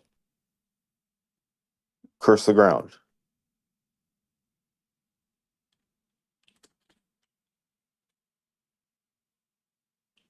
All right. Can we agree to disagree, or do you want to keep going with this? no, you are obviously wrong. I'm obviously wrong Yeah. when God said, I will not curse the Yeah, ground. he used the same words there and here. Cursing the ground like What's he your did point, after the anyways? We don't like for the sake of argument. Oh shit, that was terrible. For the sake of argument, I'll give you that he used the same words. What's your point? that after Noah sacrificed the animals, God made a covenant that he would not again curse the ground Why? because God was pleased with the sacrifice. Oh no. Are you I can't do this sorry, anymore, are this you is bullshit. are you not reading the rest of it where he says why? For the imagination of man's heart is evil from his youth. Are you just not going to ignore that and cherry pick your own scripture? What would God say about you if you cherry pick your scripture? You already eat shrimp. You already do it. What would God say about such a person who doesn't take all God's word, but only some of it? I guess you would say follow Jesus. Like, what do you want? I don't know, man. This is your Okay, story. how about this? All right, listen. I just exegeted this. Hey, maybe you guys are right. Maybe I'm right. But my position and my faith would come from the exegesis given by the Eastern Orthodox Church. So we can go to their interpretation, and I would adhere to that. Mm-hmm. Sure. Okay. Providing you even understand the context. We can read what their exegesis on this scripture. Just because you can do something, this is really irrelevant. Just because you can do something, does that mean to say you should do My something? position. If you don't want to argue my position, then fine. No, he is arguing your position directly. You says you're gonna say in a second that humans. Okay, just You go. guys are making readings that are foreign to my understanding Yeah. of this, It's right? it's direct readings. We're directly Right, reading so the I don't entire hold fucking your sentence, guys' whereas the you are not. Wait, can you answer my question? How can Yeah. you ignore the sentence where God says why he's not gonna curse the ground anymore and just substitute that with your own understanding and interpretation of it? Can you tell me how can you ignore for the imaginations of man's heart is evil from his youth as the thing that motivates God to not curse the ground again for man's actions? Can you please tell me how can you ignore that and substitute your own understanding there? Okay, I'll answer your question. Okay. We can both disagree on the understanding of my apparent ignoring of this Very apparent. explanation, right? Yeah. Or here's my solution: we go to the Church Fathers' interpretation of this verse. And No, get the correct I reading. would still want to know why you ignoring this curse, obvious curse. It's not a curse; it's a covenant. Yeah. It's a So why promise. did God? So why? Well, yeah. God Where relents. does? So why did God said that he's never gonna curse the ground again? The covenant was between the animals. It was to protect the animals, but you're incapable of reading. All right, we disagree. We can go to the Father's interpretation, or we can continue. And the bow shall be in the cloud, and I will Well, look I offer upon to it. pass That I forward may if you remember guys the don't want everlasting covenant between God and every living creature of all flesh. It was to protect the animals, not Thank you humans. for your interpretation. That's great. I mean, you prefer the interpretation of man over the plain words of your God. Isn't that weird? You ignore your own God. Yeah. Because you want to eat yummy in your tummy. Weird. No, I don't think so, Tone. But yeah, definitely. That's your Okay, opinion. read out your thing, the interpretation. You Read want me it to out. find it? Okay, you're gonna have to give me a few minutes. Okay. Sure. All right. Thank you. And then we can make the claim again that just because you can do something doesn't mean you should. I do remember that after the Noah's Ark, the only individual who was like the benevolent, all-loving was Jesus. And I do wonder, how would he slaughter an animal? Well, Jesus also said something very relevant and very important, but there's no point in bringing that up at the moment. Yeah. I know. Also, look, a meal prepped. It looks good, man. He did admit that every time he eats meat, he's spitting at God. So he seems to feel really shitty about eating meat. So I think this textual analysis is amazing. I've never really dived into it the way we're doing right now. So thanks for putting this up here. This is very interesting. Oh, thank Tom. He's the scholar. Well, I've never really thought to do it before, but why not trust that the Bible is going to be reasonable? I mean, it actually is. It's pretty reasonable here. Is there, realistically, any good arguments that get to the conclusion that veganism is better? There is ethical reasons, health reasons, and environmental reasons. But we focus on the ethical reasons. Yeah, could you describe any of the ethical reasons? Well, veganism is a philosophical stance against animal abuse, animal exploitation, and animal usage, right? And, for example, when it comes to the philosophy, we can't really dictate what someone else's philosophy can be, but we do know from data outcomes that those individuals who don't have animals or don't abuse animals have a better, something to do with mental health, but I can't remember exactly what, but lesser chance of PTSD, lesser chance of domestic abuse, lesser chance of... Yeah, more pro-social behavior, yeah, true. Yeah. But you realize there's a big distinction between, the cases they're analyzing there, and, the main conception of, you go to the store, you buy a packet of meat, and then you just go home. Yeah, you don't really see the abuse, and I think that's definitely messed up. No, you yourself are not causing the abuse. Oh, you do. As a customer, you increase the demand of it. You might say, if you track the causal chain really, really exhaustively, well, you buying it actually funds the company that's doing it. It's yeah, that's fine. But you realize that you're far removed from the guy that's actually sitting there at the slaughterhouse, literally killing these animals, right? You're far more removed from the victim, yes. But if you don't buy the 2 chicken legs, that's 1 chicken, probably not being dead. Yeah, true. The problem here is that, well, you may be doing something that you are, inherently causing something else to happen that is horrible. You yourself are not doing the horrible thing. And, while you actually do the action that then causes this, you're not keeping in mind the whole process. So, you wouldn't be subject to that same conclusion. I have a question. If I pay a hitman to shoot you in the face, oh boy, who started the entire chain? You're gonna get the same answer. It's you. There you go.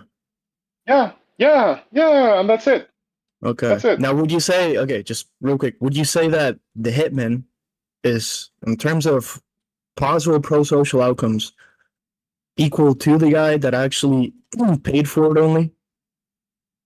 If the customer didn't pay the hitman to do it, he wouldn't have done it. No, I know that. That's not something I'm disputing. Let's make it even more analogous. Let's say that there's a politician. That politician sends their whole army to war. Do you think the army member that is literally killing innocent civilians and so on and so forth is equal in terms of pro-social behavior that they would demonstrate as opposed to the politician? Do you think the politician is going to be as violent or as ruthless? It's ruthless. I don't know. I think since You the do politician know, is you would far just say removed. no. Like, let's just not be dishonest. Wait, I look. I think in since law, since they punish both equally: the hitman and the person who hired him. Yeah, that's absolutely. I think I'm not sure, but yeah, that would be probably true. The point that I'm trying to make here is that if They're you have a equally study that bad. says if So you abuse animals, then that's going to be looking at a specific case of things. That's not going to be looking at somebody that is far removed from the I'm action gonna go pee, and is guys. maybe in some sort of possible way abetting and aiding the actual process. all I wanted. Yeah, all I wanted to say, I think the politicians should deserve a bigger, like, jail time or some kind of consequence. For Probably, it, right? Because probably would agree. he started the entire, yeah, he started the war, he started whatever. So the same way how when it comes to animal abuse, yeah, I think it's fucked up. It doesn't need to happen. And all we're saying over here, it's hey, we live in a society where we don't have to abuse animals, so maybe let's stop. Doesn't And need that's to it. happen in respect to what though? Like, what is the framework here? It's like, what do we really need? We don't need cars, like, necessarily. We could just build, like, fucking, we just have, like, I don't know, bikes or something. That's just not feasible. Well, we don't need to use human slaves, right? We have machinery, right? True. We But you're don't need to like, eat meat because we have other foods. okay, That's it. I know. I don't need to use, okay, I could just Wait, say, okay, let's take Amazon. Okay, well, Amazon doesn't give me 1 second. need, I'm trying to answer it, yes. Amazon doesn't need cars and delivery trucks or so on and so forth. They could just individually hire like 1 million people that all just go and walk towards the house that they have to deliver something at, right? Do you think that's ever gonna be feasible? Do we have the means to do it right now? Probably not. Do we have the means to not eat meat? Yeah. Do we have those? How would you ever demonstrate that on an article? Okay, so our world in data. So when it comes to land usage, we can demonstrate, when it comes to people going vegan or go on a plant-based diet, in the site, Yeah, I side already know chat, the whole calorie thing. It's fine. You can have no, that, no, this granted. is land usage. This is land usage. This is Oxford vegan diet. Oxford and the Harvard one, but the Harvard one only applies to the UK, but it's still a 76% land reduction. Oxford one, right?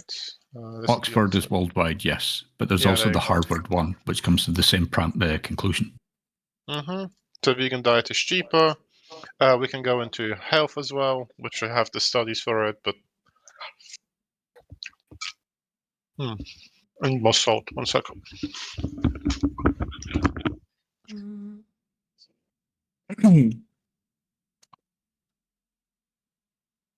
Like, you just get to the overall of what you're trying, because I might just grant it and not have to read the studies. I'm just being lazy, but like, mostly kind of saving you some effort, because I probably could just grant these things. Right. Yeah, but the whole thing is like, we can't really change your philosophy if you're okay with animal abuse. If you're not okay with animal abuse, then we will just ask why you're paying for it. That's all. Because we have so many people, or we have so many people who come here and literally are a nihilist. They're okay with human suffering. Bro, how many people have we banned for saying rape's okay if I enjoy it? Like, holy fuck! Yeah. So many people come here and say shit like that. So we would not be surprised. We would not be surprised if you come here and say some outrageous shit, because we probably have dealt with it. Good. Yeah, I don't think that's my position, but Mm-hmm. I don't think it's the same at What do all. you mean by the same? What are you trying to compare? Like animal suffering as opposed to human suffering? Oh, yeah, they're different. Hello? Or what are you saying? That they both don't need to happen? Yeah, and that's what we were talking about. It's like, based on what would you say that it doesn't need to happen? Because we agree that, yeah, if we would have like entirely started off with the purely vegan society, and we would have built the infrastructure on that whole diet, then yeah, it's fine. Like truly, you would say like, yeah, we don't need that. But as things stand, we didn't do that. So we need to revamp the whole thing, and I'm not sure that we can easily do that at all. Right? We can if the society was against animal abuse. Yeah, I could also say like, well, we could probably become a utopia if everybody had that singular goal in mind and was just like entirely selfless. That's just a hypothetical that is not realistic, though. Well, I want to be. I'm trying to be someone. Well, what's the quote that I really like? Be the change you want to see, right? That's what I try to follow. Okay. I understand, like, you come from a different background where, well, things are just the way are, blah, blah, blah, blah. Sure, but I actually actively go out and, like, do things to build that utopia, even though that I will never probably get in there in my lifetime. But for those individuals I can save, I will save. Okay. But don't you think For example, you're if you were just like at the end of the day, it's like, yeah, you could be saying that, like, well, I'm just more appealed by this, or I'm like captivated by this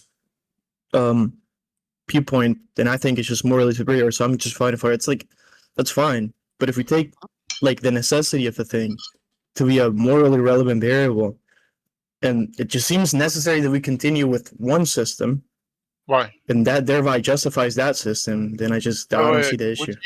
Would you justify human slavery if we were, like, still using, I don't know, black people in America? If we were still using black people in America, I mean, we had more slaves than black people, just to clarify, but Yeah, probably sure. not. But that's the system that was built, and why do you want to change that? But then I don't even, like, the problem is that you're comparing your worldview and forcing on to me. I don't hold that things are justified in virtue of what's, like, necessary. I'm trying to see your philosophy on how you think. I'm not trying to compare anything. I'm just trying to understand you and where you come from. That's what I'm doing. No. Yeah, I'll tell you it's just an error in the wrong. Why? To some degree, at some point, if we just keep asking, well, we're gonna bottom out at, like, well, I just think so. But yeah, I would probably say, like, there's inherent human value. That inherent human value is not absent until that person does something that justifies some harm being forced upon them, so on and so forth. I'm going to ask you this now, a really fun question. What's the morally relevant trait difference between humans and non-humans that justifies harming one but not the other? Categorical difference. Which is? Which categorical difference? They're like, they literally they belong to a different category. Like what kind of category? They don't have a, I don't know, tail? They don't have a second toe? Like what difference? Category of things that we don't know are sentient? Question mark. What? Category of things that we don't know are sentient? Well, we do know that animals are sentient. Well, that's a little bit surprising. I mean, I'm not sure how you could know that. Wait, post. Yeah. I need you. I need you over here. I'm here. Animal sentience. Not all animals, but most animals. We can address that. Yeah, sure. So I'm sharing my screen. If I had just real quick, if I had a non-sentient animal, can I sexually assault it? Is that what you're saying? Oh my goodness. Well, that's a straw man. I didn't even say anything yet. Yeah, it was a joke. Sorry. You can go ahead. It's a fucked up joke. That's such a funny joke. I love it when people joke about rape. It's fucking the thing that makes my day. But let's, if you... I'm glad I made your day. Yeah, I was obviously sarcastic, so I'm sharing my screen. Stupidity is hilarious. I'm willing to give you, like, 1 iota of benefit. So please allow me to do so. So I'm sharing my screen where I can show you how we know that animals are sentient. Sure thing. All right. I'll join, bro. I'm just like the vibes of this person. There you go. That's just gross. Dude, I made a joke and then you took it too serious. Like, okay, my bad, bro. Chill. Rape jokes are not funny, like for real. For you, that can be fine. Guys, I have a question. May I ask, like? Okay, I'm on your screen share. Yeah, I don't know if this will help. So I don't know if I should. Guys, as a vegan, can I play Roblox? No, because Roblox, to some degree, aids in animal suffering or something. Can we continue the conversation? Like, you have the sentience thing on your screen. Sure. So we know someone is sentient if they have certain physical attributes. So the physical, the physical attributes are a brain, a spinal cord, a connection between them, and as a species, 5 senses, right? Like, to clarify, Mhm. 5 senses wouldn't be necessary there. You could have a person that is born blind. They presumably lack the That's why I sense said of vision, like that's visual why I perception. said as a species. So a Okay. being of human species, Like in general? can be born blind. There's something gone wrong there. They're still sentient by the fact that Okay. they have the ability, technical ability. No, yeah, I understand that. I understand the point. The only issue that I'm probably going to bring up is like, there's a bunch of things that don't seem to be necessary to make this assertion. What would you say that is absolutely necessary to make the assertion here that you are sentient?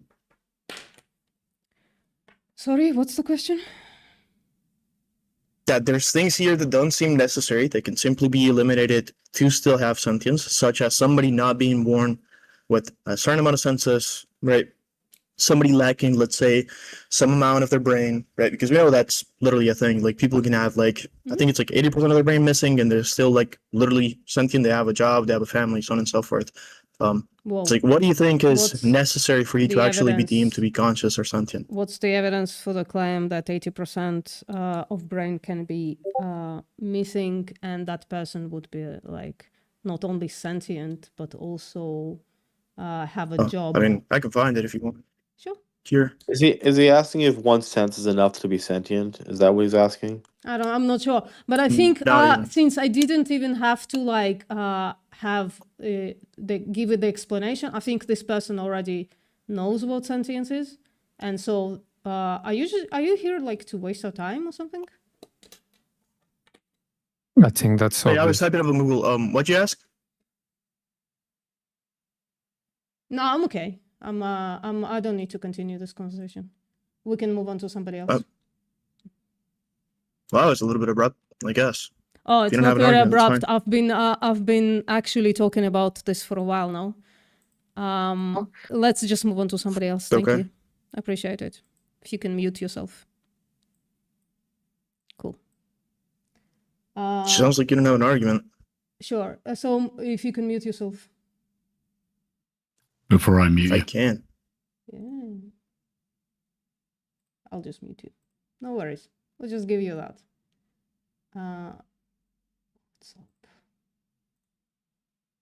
What's up, Jay? It appears to me as Jay. I fucking can't stand time wasters anymore. I just can't stand it anymore. I just don't think we should continue wasting our time. And I don't mind them going, oh, if you're scared, oh, I think you lost the argument. I just don't give a shit anymore. All right. So what's up, Justin? 28.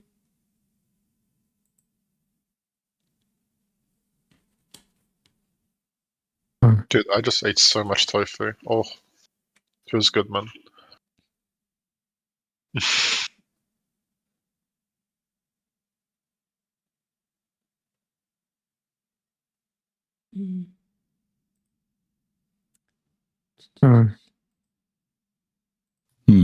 In the way.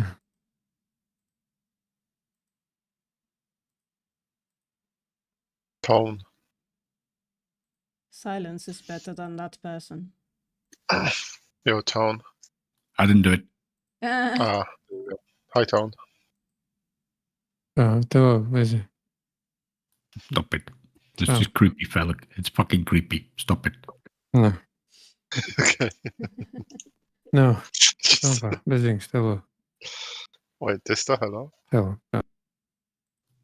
Dister, you okay? Hello. Hello. Beijinhos. Are you okay, man? Is he sleeping? Yeah, it sounds like when a puppy falls asleep and then go, ah. Yes. That's exactly what was in my head. Tom, we're merging. So in that Lord. passage, in the Bible passage, is God basically infantilizing humanity? He's like, you guys are just evil from like birth. There's nothing I can do anymore. So I'm just like, you guys are just like, because like Isn't that kind of what he's doing in that? Like, he's sort of infantilized. Like, I'm not even gonna like punish you anymore when you act evil because you just can't help it. Well, he's not even making the covenant with the human being. He's making the covenant with the ground, whatever that means. Well, with life, with the other animals, and Yeah. I don't understand though why he sacrifices then the animals to the humans. He basically does though. He says, yeah, you can do whatever you want with them. Not exactly. well, I think there was limitations put on their use, wasn't there? It wasn't that they could go around killing willy-nilly. Yeah. There was limitations on which species were to be exploited. Yeah, still a weird Well, covenant though, right? I assume that Noah is when he sacrifices these animals to God, he's also eating them himself, because I think like he's using that as an excuse. Where's God eating Like, anything? Well, he's using it as an excuse. If I sacrifice this animal to God, and then I'll just eat the animal because they're already dead. They're sitting here cooking, so I'm gonna go ahead and eat it. He killed them. I'm back, by the way. Oh, what's up, Tom? What's up? I found a biblical commentary. Mm-hmm. I tried finding fathers, but I couldn't. Mm-hmm. But we could go through that and see which one of us it aligns with. And if you I don't know. disagree, maybe you could. I don't know why Or do you want to you move think. on? I don't know why you think they are more of authority than Tone, for instance. Yeah, it's just some guy that wrote some shit, same as me. Yeah. If you Not the write word in of God. Discord. Yeah, but you're welcome I mean, to paste well- it. We can talk about it, right? You can paste it into the chat, the link of whatever you found. We can go through it. All right. We'll see which interpretation's better. I'm totally like. What do you I mean don't know any- better? What do you mean better? Better for whom? Better for what? What are the criteria of better here? Better means I get to eat ribs. There you go. So you're just looking The to better justify means you your actions. needlessly get to stab animals to Hopefully death. I win. Yeah. That's all you're I, fucking I, caring I about. pasted the link with commentary. Yeah.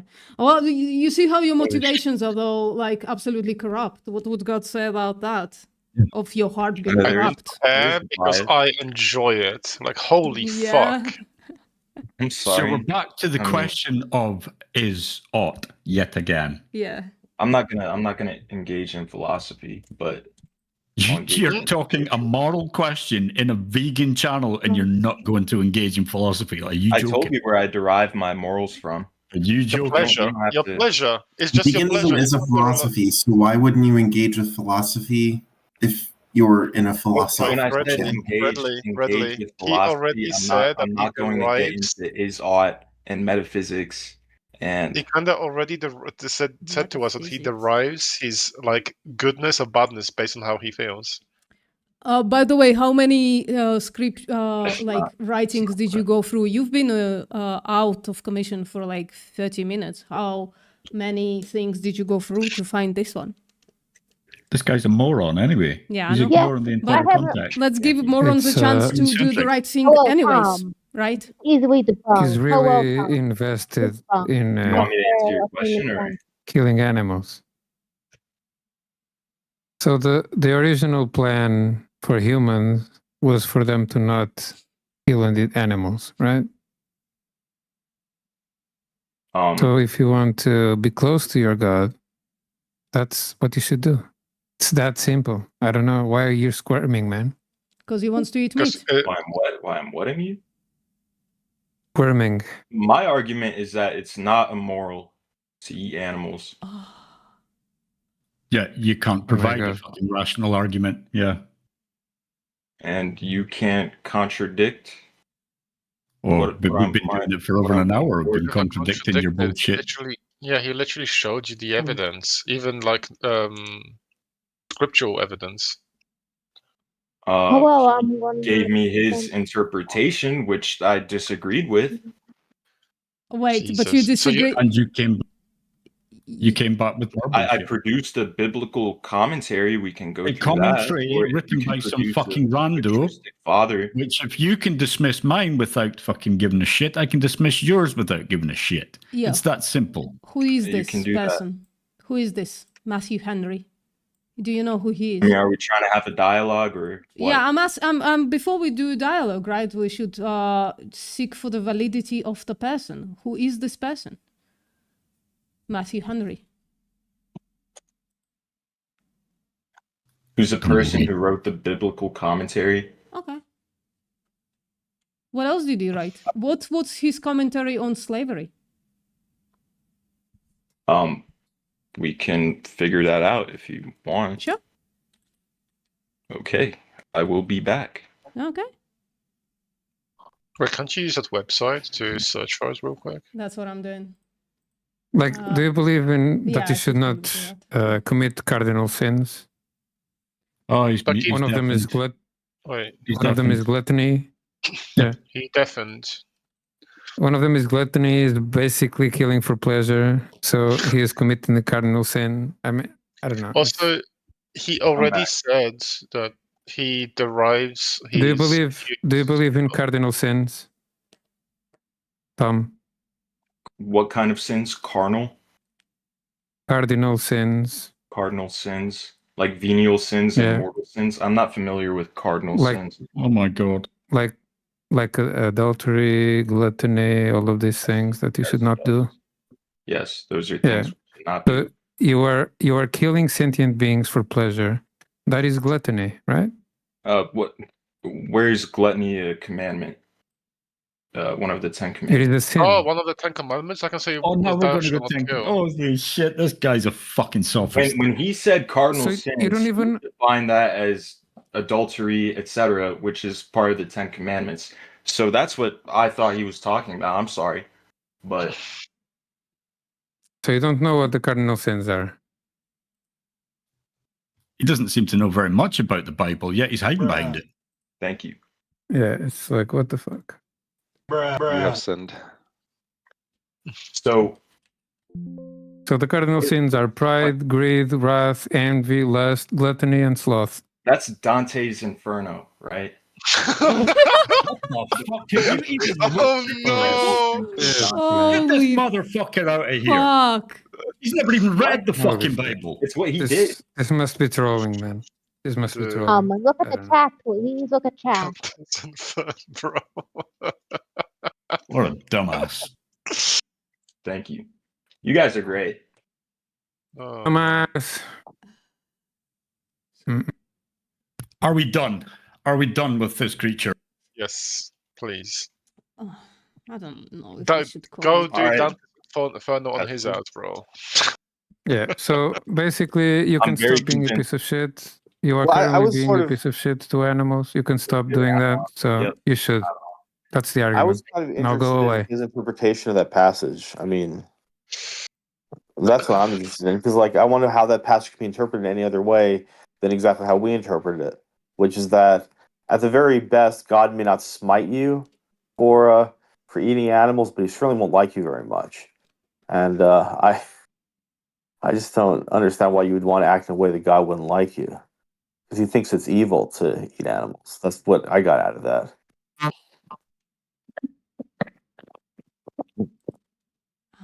I'd love to know another way of interpreting it, though. Like, I'd love to hear another interpretation.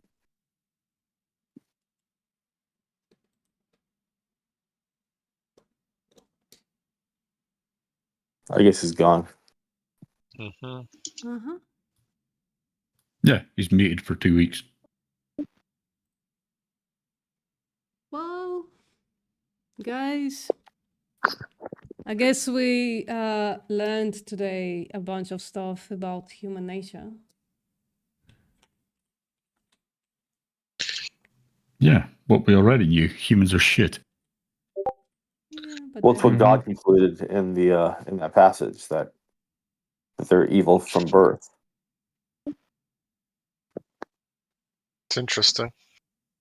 How, Hallelujah. I have a question. Serious question. How did Noah reproduce with himself after the flood? Huh? No, he had his family His also was family? with him. Yeah, Oh, okay. he had He had his already like kids 3 and their sons and shit, wives or 4 and- sons. Damn. Yeah, and Yeah, nameless and wives. 12.5 million animals on a 30-foot boat. It's amazing. It's all bullshit. Sorry Bro, to it's say. don't you know? Bro, come on. Did you never see like Sport Billy and his I watched magical Doctor Who. pouch? Yeah. It's like Sport Doctor Billy. Who, like the TARDIS. Yeah. No, Hi. Sport Billy, man. Oh, well, don't know. yes, Doctor Who is great. You don't know Sport Billy? Oh my No. god. Wait. Hold on. No, I've never seen that one. Dister. Okay, this time I got something amazing for you. Hold on, I need to find this. Hold on, give me like a couple of seconds because this is amazing. Oh, it's Spanish Sport Billy, wasn't it? Can't find anything on Matthew Henry and slavery. He's anti-slavery, apparently, what I came across. Records to King. Okay, hold on. I need to find this quote. This you're gonna love the shit out of this if I actually find this. Yeah. Matthew Henry condemned So- the kidnapping and slavery. Okay, hold on. gonna show you. Before you do, before you do, please read this passage. It's from the Bible. It's Kings. Please read this out loud No, for us. before I'm gonna do this. Stone, look at this from this. Yeah, I googled it. From I've this, never seen it. From this, yeah, but look from this stamp. It basically has like a bag where you can put everything there indefinitely, and it just grows back when it takes out. Ah, bro, I want one of those. That's what God did. He did the Sport Billy with Noah's boat. Yeah. Helicopter. A fucking heli, bro. A fucking heli.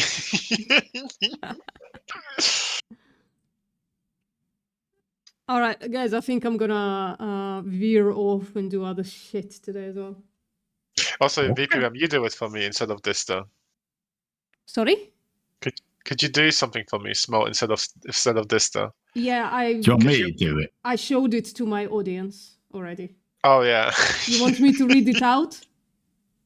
I just love this passage. No, I just love it. It's up to you. Yeah. From there, Elisha went to Bethel. As he was walking along the road, some boys came out of the town and jeered at him, whatever jeered means. Get out of here, Baldy. It's the original thing, trolling, or like insulting.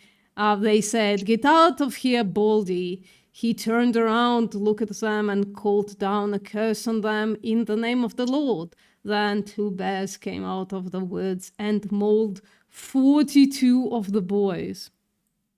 Justice. Yes.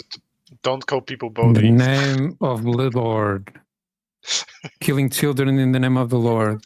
Very holy. That's what you do when kids call you Baldy. You get the bears out, bro. Oh, hey, Post, if you want to work on that project, just send me a DM whenever you have time. We need to find the other person. Jesus Christ. Yeah. The So- second person. From this passage, we learned that it's very holy to maul children to death. If they call you a Baldy. Hallelujah. Only if they call you a Baldy. Yeah, for Very insulting holy. somebody. So the Christians who come in and insult people, that should be mauled to death. Only if you call Yes. them Baldy, though. I think Yeah, you only can- if they call us baldy. I think I don't think you have to read into it directly. Type of situation. Anyways, Well, you know that to be religious, you have to be very strict to what's being said, unless you want to justify something else. by the way, do you want just Then you for, can for shits, distort it. just for shits? Sorry, just for shits and giggles. Do you want to read what Tom presented to us? Oh, well, What I presented. Tom. Oh, Tom. Yeah, I'm curious. I'm curious about it. Yeah. Alright. So yeah, it's just like basic misreading of the text, frankly. Noah's thankful acknowledgement of God's favor to him in completing the mercy of his deliverance, right? He built an altar, he had done nothing without particular instructions and commands from God. Where does it say that? God didn't ask for it, right? The book writes out every single thing. It leaves nothing unturned, right? Every time there is a command, it says, and God says, or and the Lord says, and then God's thing, right? But here, all of a sudden, well, he wouldn't do anything without the instructions and commands of God. That's why it's like totally omitting that God told him to slaughter those poor animals immediately upon exiting the altar, right?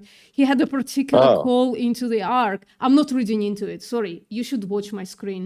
I'm like also adding commentary. So you should watch my screen for what it actually says. Yeah.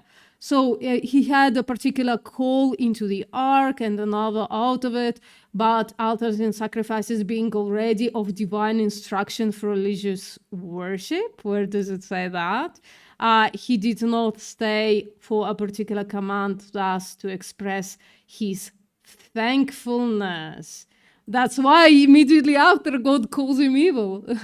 Those that have received mercy from God should be awarded in returning thanks and do it not of constraint but willingly.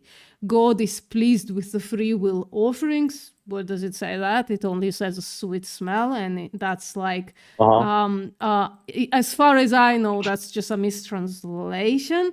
And praises that wait for him. So nothing here so far. Well, I interpreted that God, when he smelled that, he kind of realized that Noah was doing it for him because he wanted to eat the animals. So he was kind of smiling, he was noticing that Noah had done this thing ostensibly as an offering, but really because he liked the smell of it. Because why does God care about how something smells? Yeah, so that's where as far as I know, that could be wrong. But also that it's inconsequential, because you can like the smell of something and still find it inexcusable, right? It's like some vegans still like the smell of burning flesh, for instance. Right. Yeah. Those were received mercy from God should be awarded, blah, blah, blah. Wait, hold on. So Noah is now I turning like the into... smell of gas, but I know it's bad for me.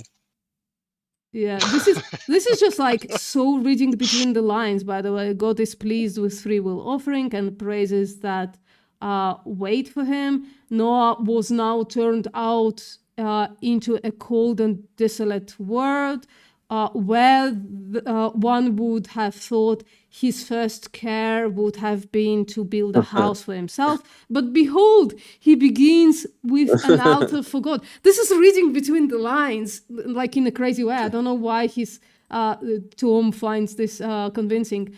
God that is the first must be first served, and he begins begins with God. Fuck this reading as well. I really want to get to the evil part. I'm really curious how he's possibly going to explain that at all. Yeah, keep going. Yeah, I'm gonna read it faster. Sorry, I keep pausing for commentary. No, I like it. I'm interested. Go as slow as you want. This is interesting. It is evil. He offered the sacrifice upon his altar of every clean beast and every clean foul one. The odd seventh that he read of, he offered only those that were clean, for it is not enough that we sacrifice, but we must sacrifice that which God appoints according to the law of sacrifice, and not a corrupt thing.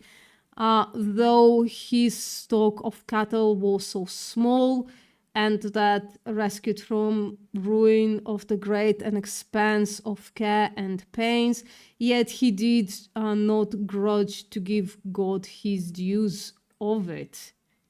What right did he have to do anything with those animals but care for them? He might have said, Jesus Christ, have I but 7 sheep to begin the world with, and must one of the 7 be killed and burned for sacrifice? Were it not better to defer it till we have greater plenty, or until God tells you that it's okay to kill those animals? No, to prove the sincerity of his love and gratitude, he cheerfully gives the seventh of his god. This assumes that those animals belong to Noah. Right. This is crazy. As an acknowledgement of that all it was, this is written so weird.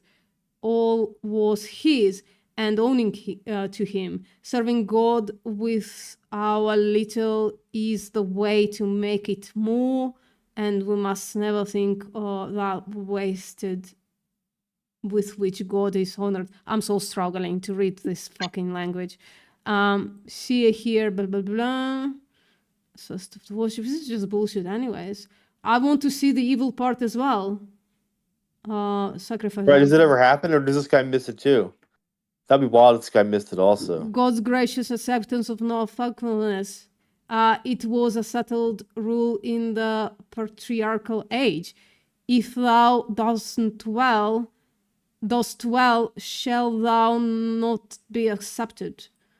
Nor says so, for God was well pleased with the performance. He smelt a sweet savor, or is it in Hebrew a savor of rest? From it. Even he acknowledges that it was probably a misrepresentation. Mistranslation. Yeah, what is this a savor of rest? What does that mean? I mean, I guess that it was a festival and they were all resting. I don't know. No idea, right? But the sweet part, I'm not sure where it comes from. And this is what they all put the that God is pleased on, right? This is the thing that they claim God is pleased because of this sweet savor thing. Right. And then the seventh day he rested. I think it makes more sense that he was disgusted. Like he was like, you smelt this. He was like, oh, you're just slaughtering my creation because of you like the way it tastes. I think he was disgusted by it. Meat is good. So, cause he's loved. Yeah. Yeah, it's not. Sorry? That's why I call your mom. It's does it even say the word evil? So far, I'm not finding the evil part. I think it'd be wild if that wasn't in here. I think it would be wild as well if he doesn't address it. That's actually quite a find, actually, if you find that. That's kind of amazing.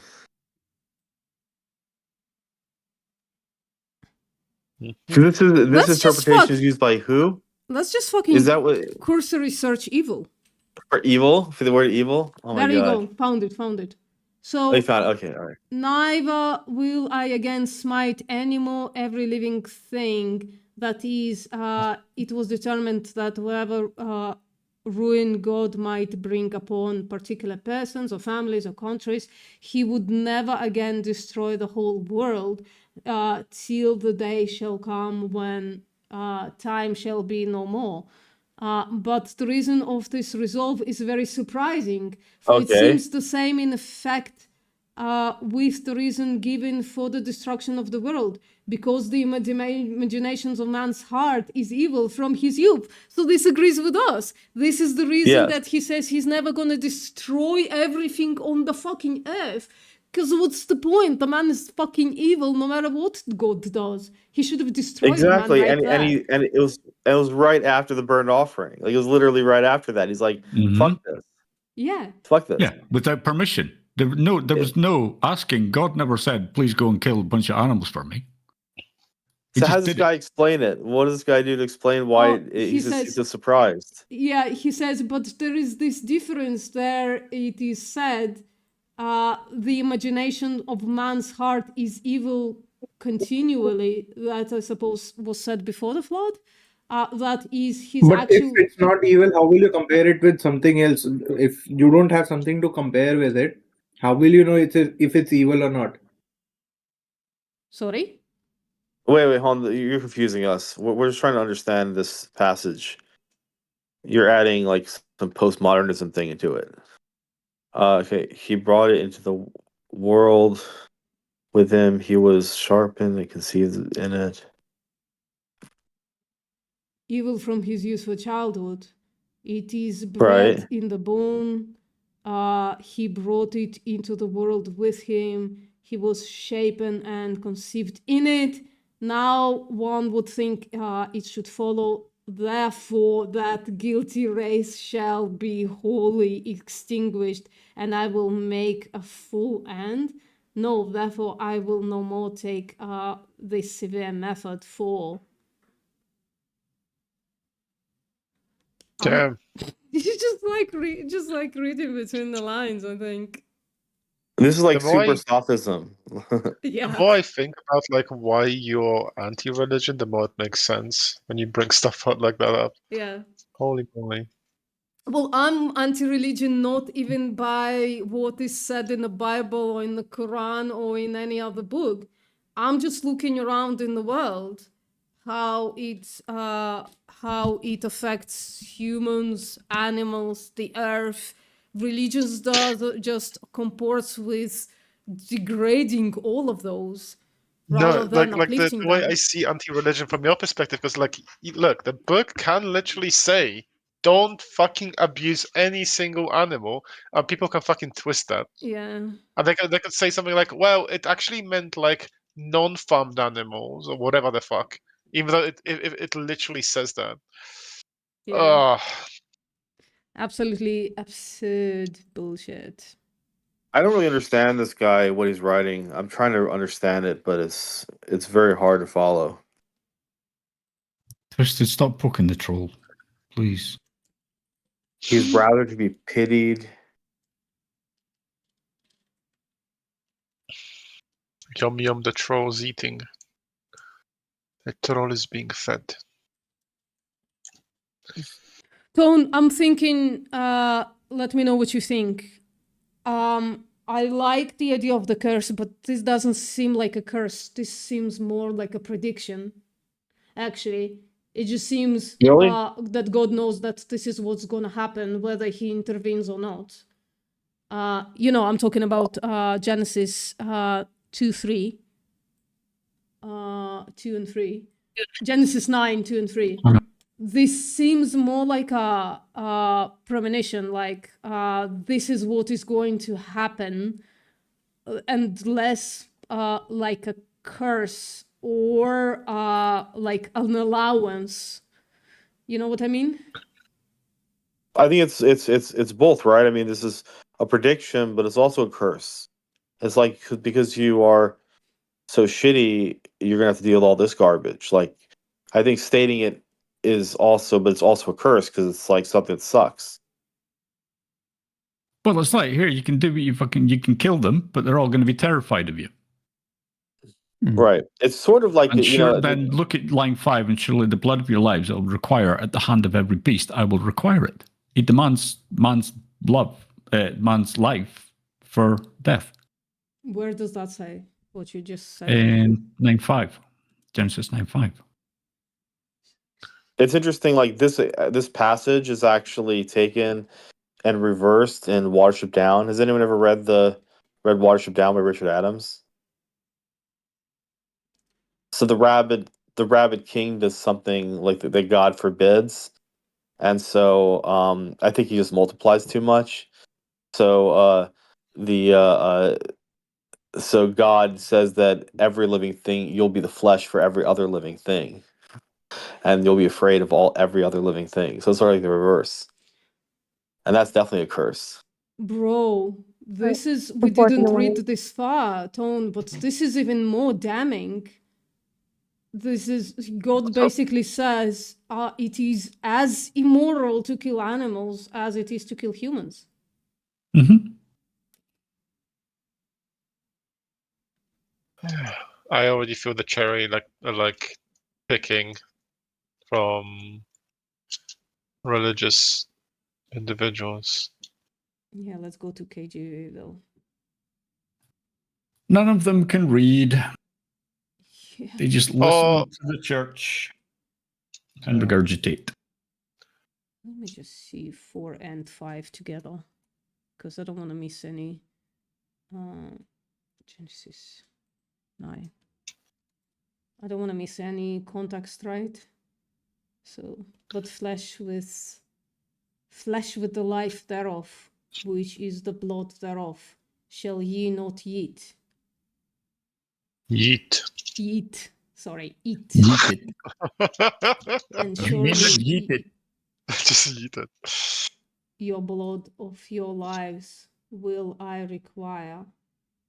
At the hand of every beast will I require it, and at the hand of man, at the hand of every man's brother, I will acquire the life of man. So in KJV, I don't understand it. In NIV, it was clear.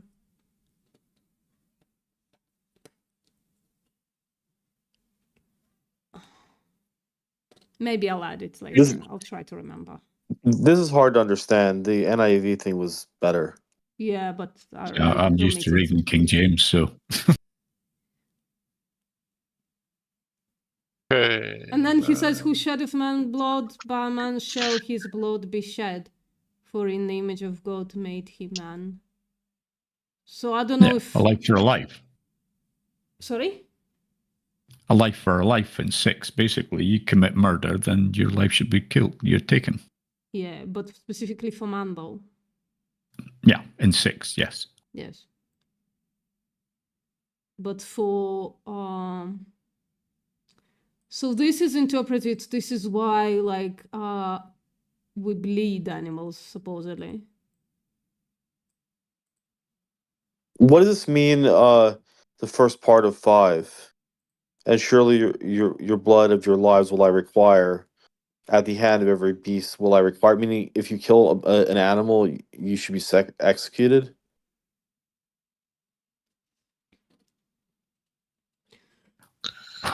It's I always took it to mean a mortality thing. Because, I mean, supposedly Noah was like, what, 900 years old or some shit, wasn't he? Yeah. What? By some crazy bullshit thingy. Yeah. The counting was all weird, wasn't it? He was actually like 45 or something. No, he was after that. No, people used to live there, be that old back then.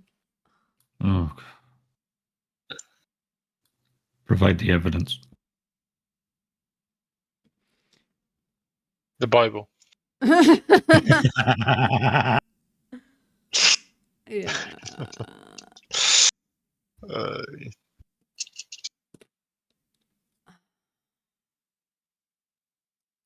Yeah. Okay. I was gonna go a while ago. I'm gonna go now. Oh, we. Boy. Boy. All right, guys. I'm gonna exit stage left. That's right for me, but it's left for you, I think. And